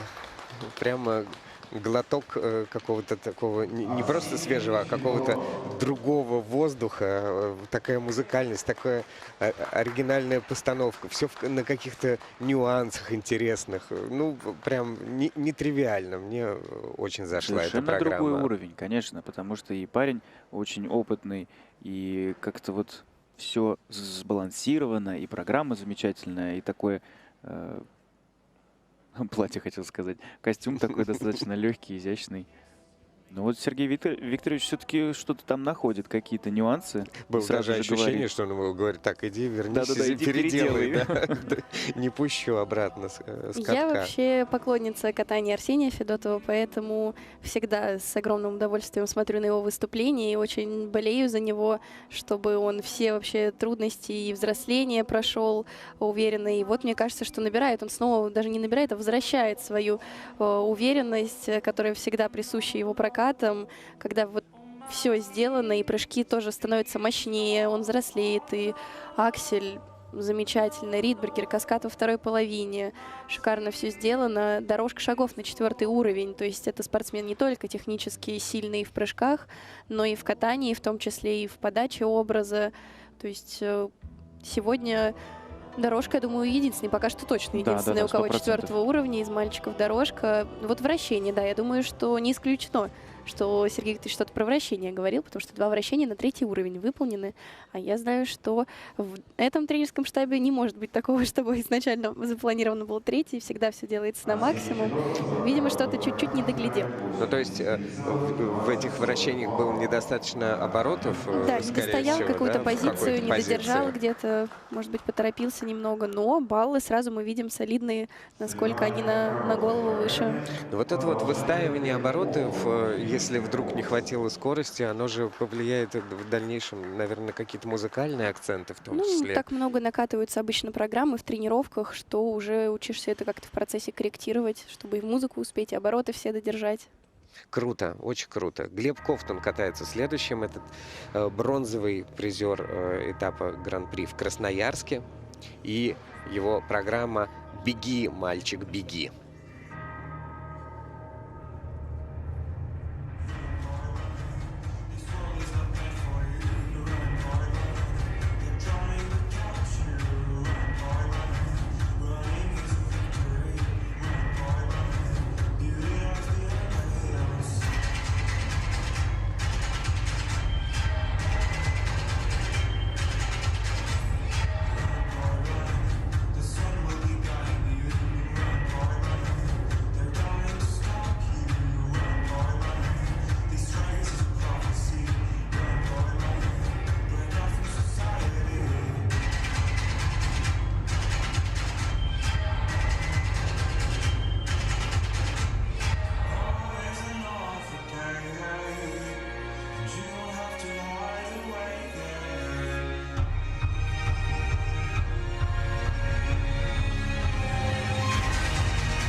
Отлично, отлично откатался Глеб Ковтун, и такая классная схватка у нас здесь в завершении дня, и все так здорово катаются, прямо одно удовольствие. И откатался намного лучше, чем в Красноярске. Да, намного лучше. И еще раз подчеркну, что у него все-таки уже взрослое катание. Мы не берем в расчет его рост, его телосложение, а вот именно по подаче, по позам он выстаивает, выдерживает ровно столько, сколько нужно для того, чтобы зритель понял, о чем он как бы своими движениями нам рассказывает. Да. И прыжки у него выше, и вращение как бы на большей скорости, чем у других ребят. Ну вот здесь чуть-чуть он кивнул на выезде с тройного акселя. Все остальные прыжки были замечательные. Кивнул, но додержал такой прям, как будто он согласился с чем-то. Да. Вращение все на 4-й уровень. Да, вращение вот как раз 4-й уровень на хорошей скорости, с хорошей центровкой. То есть это вот все такие вот мелочи, казалось бы, но они создают впечатление, что вот даже если человек ничего не понимает в фигурном катании, он может сказать, что да, вот этот парень крутой. Дорожка вот единственная, 2-й уровень. А по всем непрыжковым элементам все замечательно. Да, вот единственное, что в Красноярске он лучше сделал дорожку, а здесь все прямо молодец. Уступает он по технике около 3 баллов и примерно еще около 2 баллов по компонентам. И таким образом занимает 2-е место с отставанием около 4,5 баллов от Арсения Федотова. На льду Герман Ленков.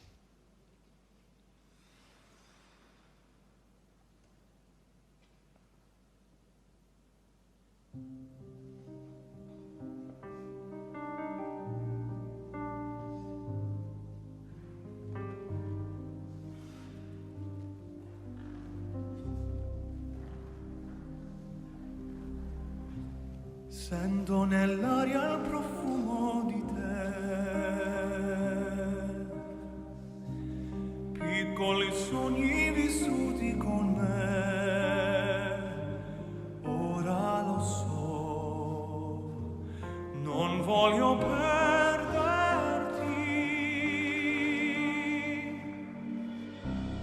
quella dolcezza così senza età. La tua bellezza rivali non ha, il cuore mio vuole soltanto te, per te. Dimmi che tu già il futuro lo sai,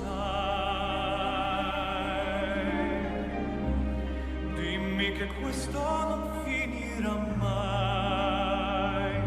senza di te,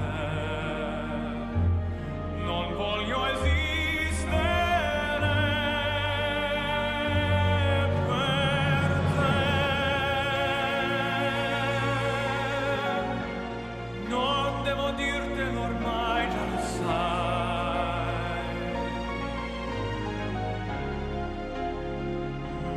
che morirei senza di te.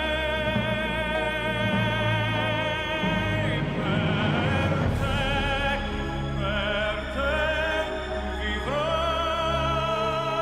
l'amore vincerà.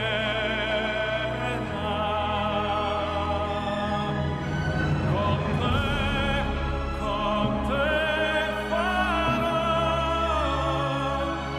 tutto quello che mi chiederai.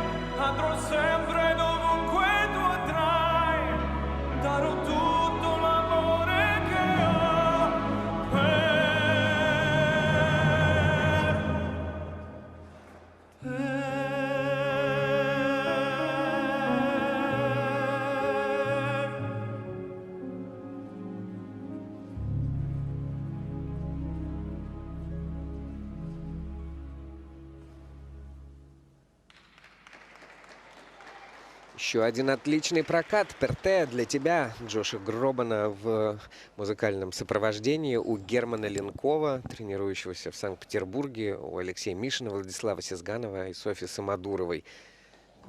Какие замечательные соревнования.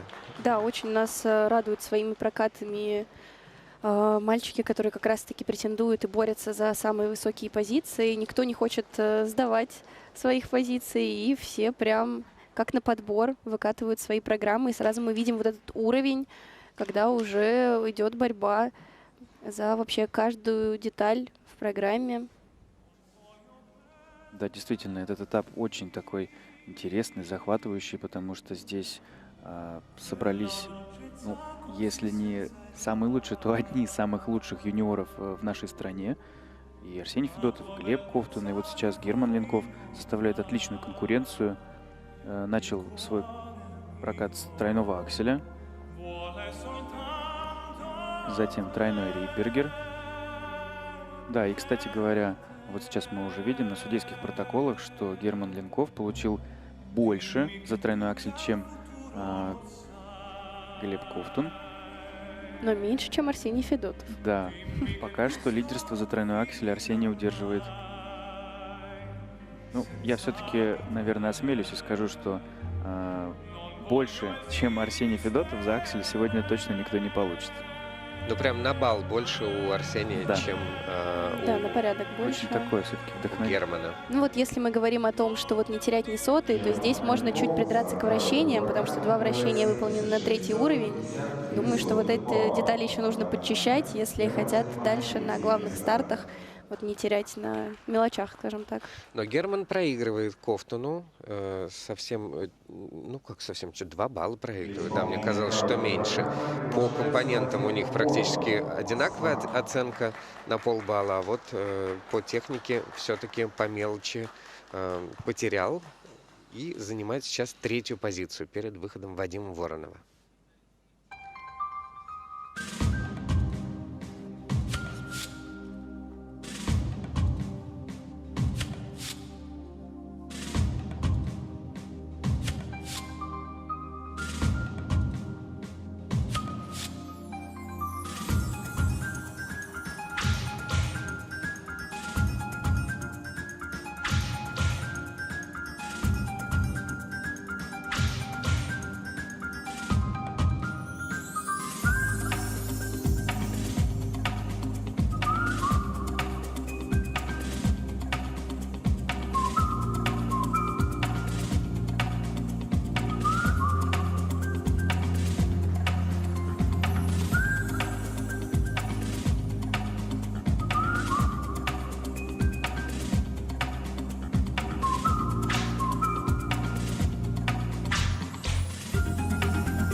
Вадим Воронов.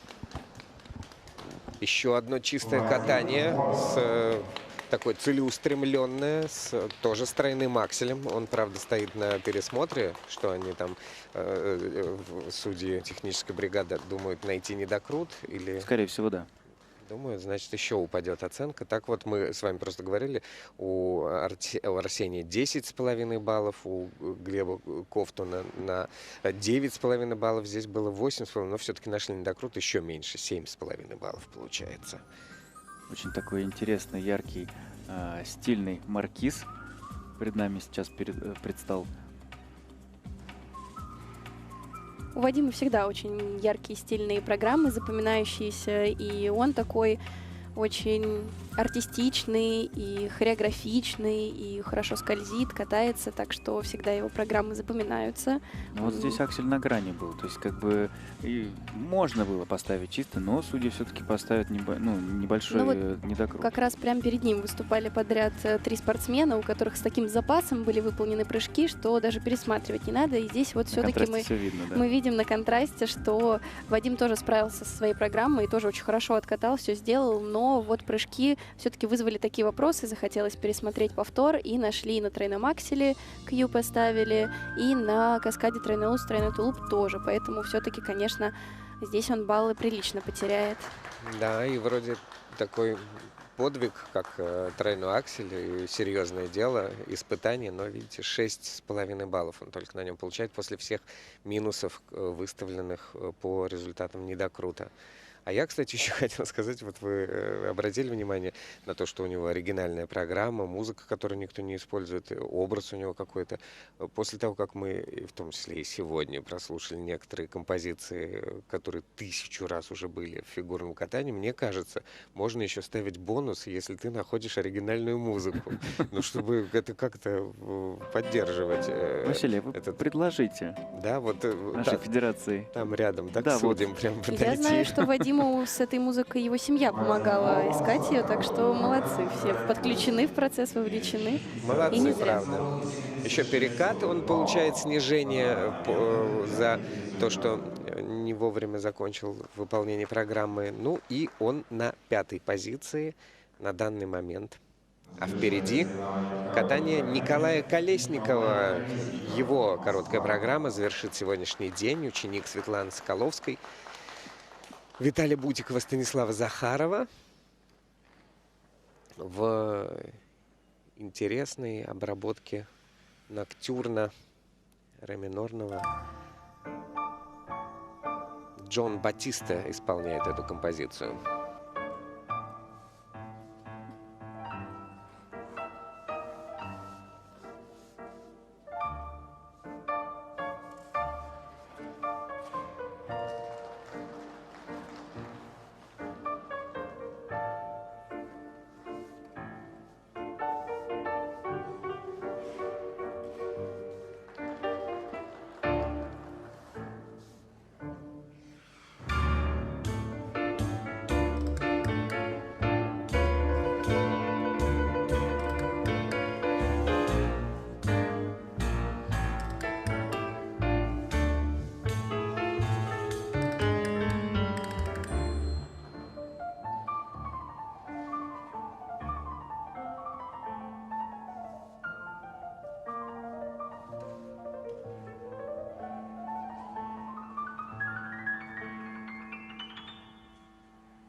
Николай Колесников. Такая танцевальная, эмоциональная программа, но закончить сегодняшнее соревнование на самом высоком уровне все-таки не удалось Николаю. Будут серьезные вычеты по баллам из-за ошибки в каскаде, но зато какой высокий у него аксель. И аксель у него высокий, Да. и ноги он хорошо высоко поднимает. Видно, что очень растянутый парень, и мы много раз это отмечали, что он очень артистичный и классно слышит музыку. Вот, кстати говоря, по позициям у него тоже все очень замечательно и четко. Давайте аксель посмотрим, потому что все начало сезона он именно с акселем боролся, как-то никак он ему не поддавался, то недокрут, то ошибки какие-то. А здесь вот вроде, наверное, даже порадоваться успел, потому что и на разминке было видно, что аксель проработали, натренировали, на разминке он его уверенно делал, и в программе исполнил, и вот каскад неожиданно подвел его, тройной луц, где должен быть тулуп, степ-аут, причем как будто не обязательно было этот степ-аут делать, можно было еще Надо было, побороться. да, побороться немножечко, сделать двукратную тройку, но вот, к сожалению, только ставят судьи тройной луц плюс комбо. Засомневался он, как будто сам там. Ну, зато вращения все на 4-й уровень, дорожка на 3-й уровень, не прыжковые. Светлана Владимировна в расстройстве. И это понятно. 4-е место. Причем по компонентам он на 2-м месте вслед за Арсением Федотовым. Обогнал даже и Ковтуна, и Ленкова по компонентам на целый балл. А вот по технике, конечно, очень сильно уступил. И результаты на ваших экранах. Тем не менее, день сегодня выдающийся во многих отношениях. И очень интересная борьба. И как здорово было за этим, за всем смотреть в прямом эфире, благодаря Первому каналу, и слушать комментарии таких прекрасных специалистов, как Анна Щербакова и Михаил Коляда. Я вас очень люблю. А мы вас очень любим. Да, это взаимно. И вас, дорогие зрители. И увидимся завтра на произвольных программах.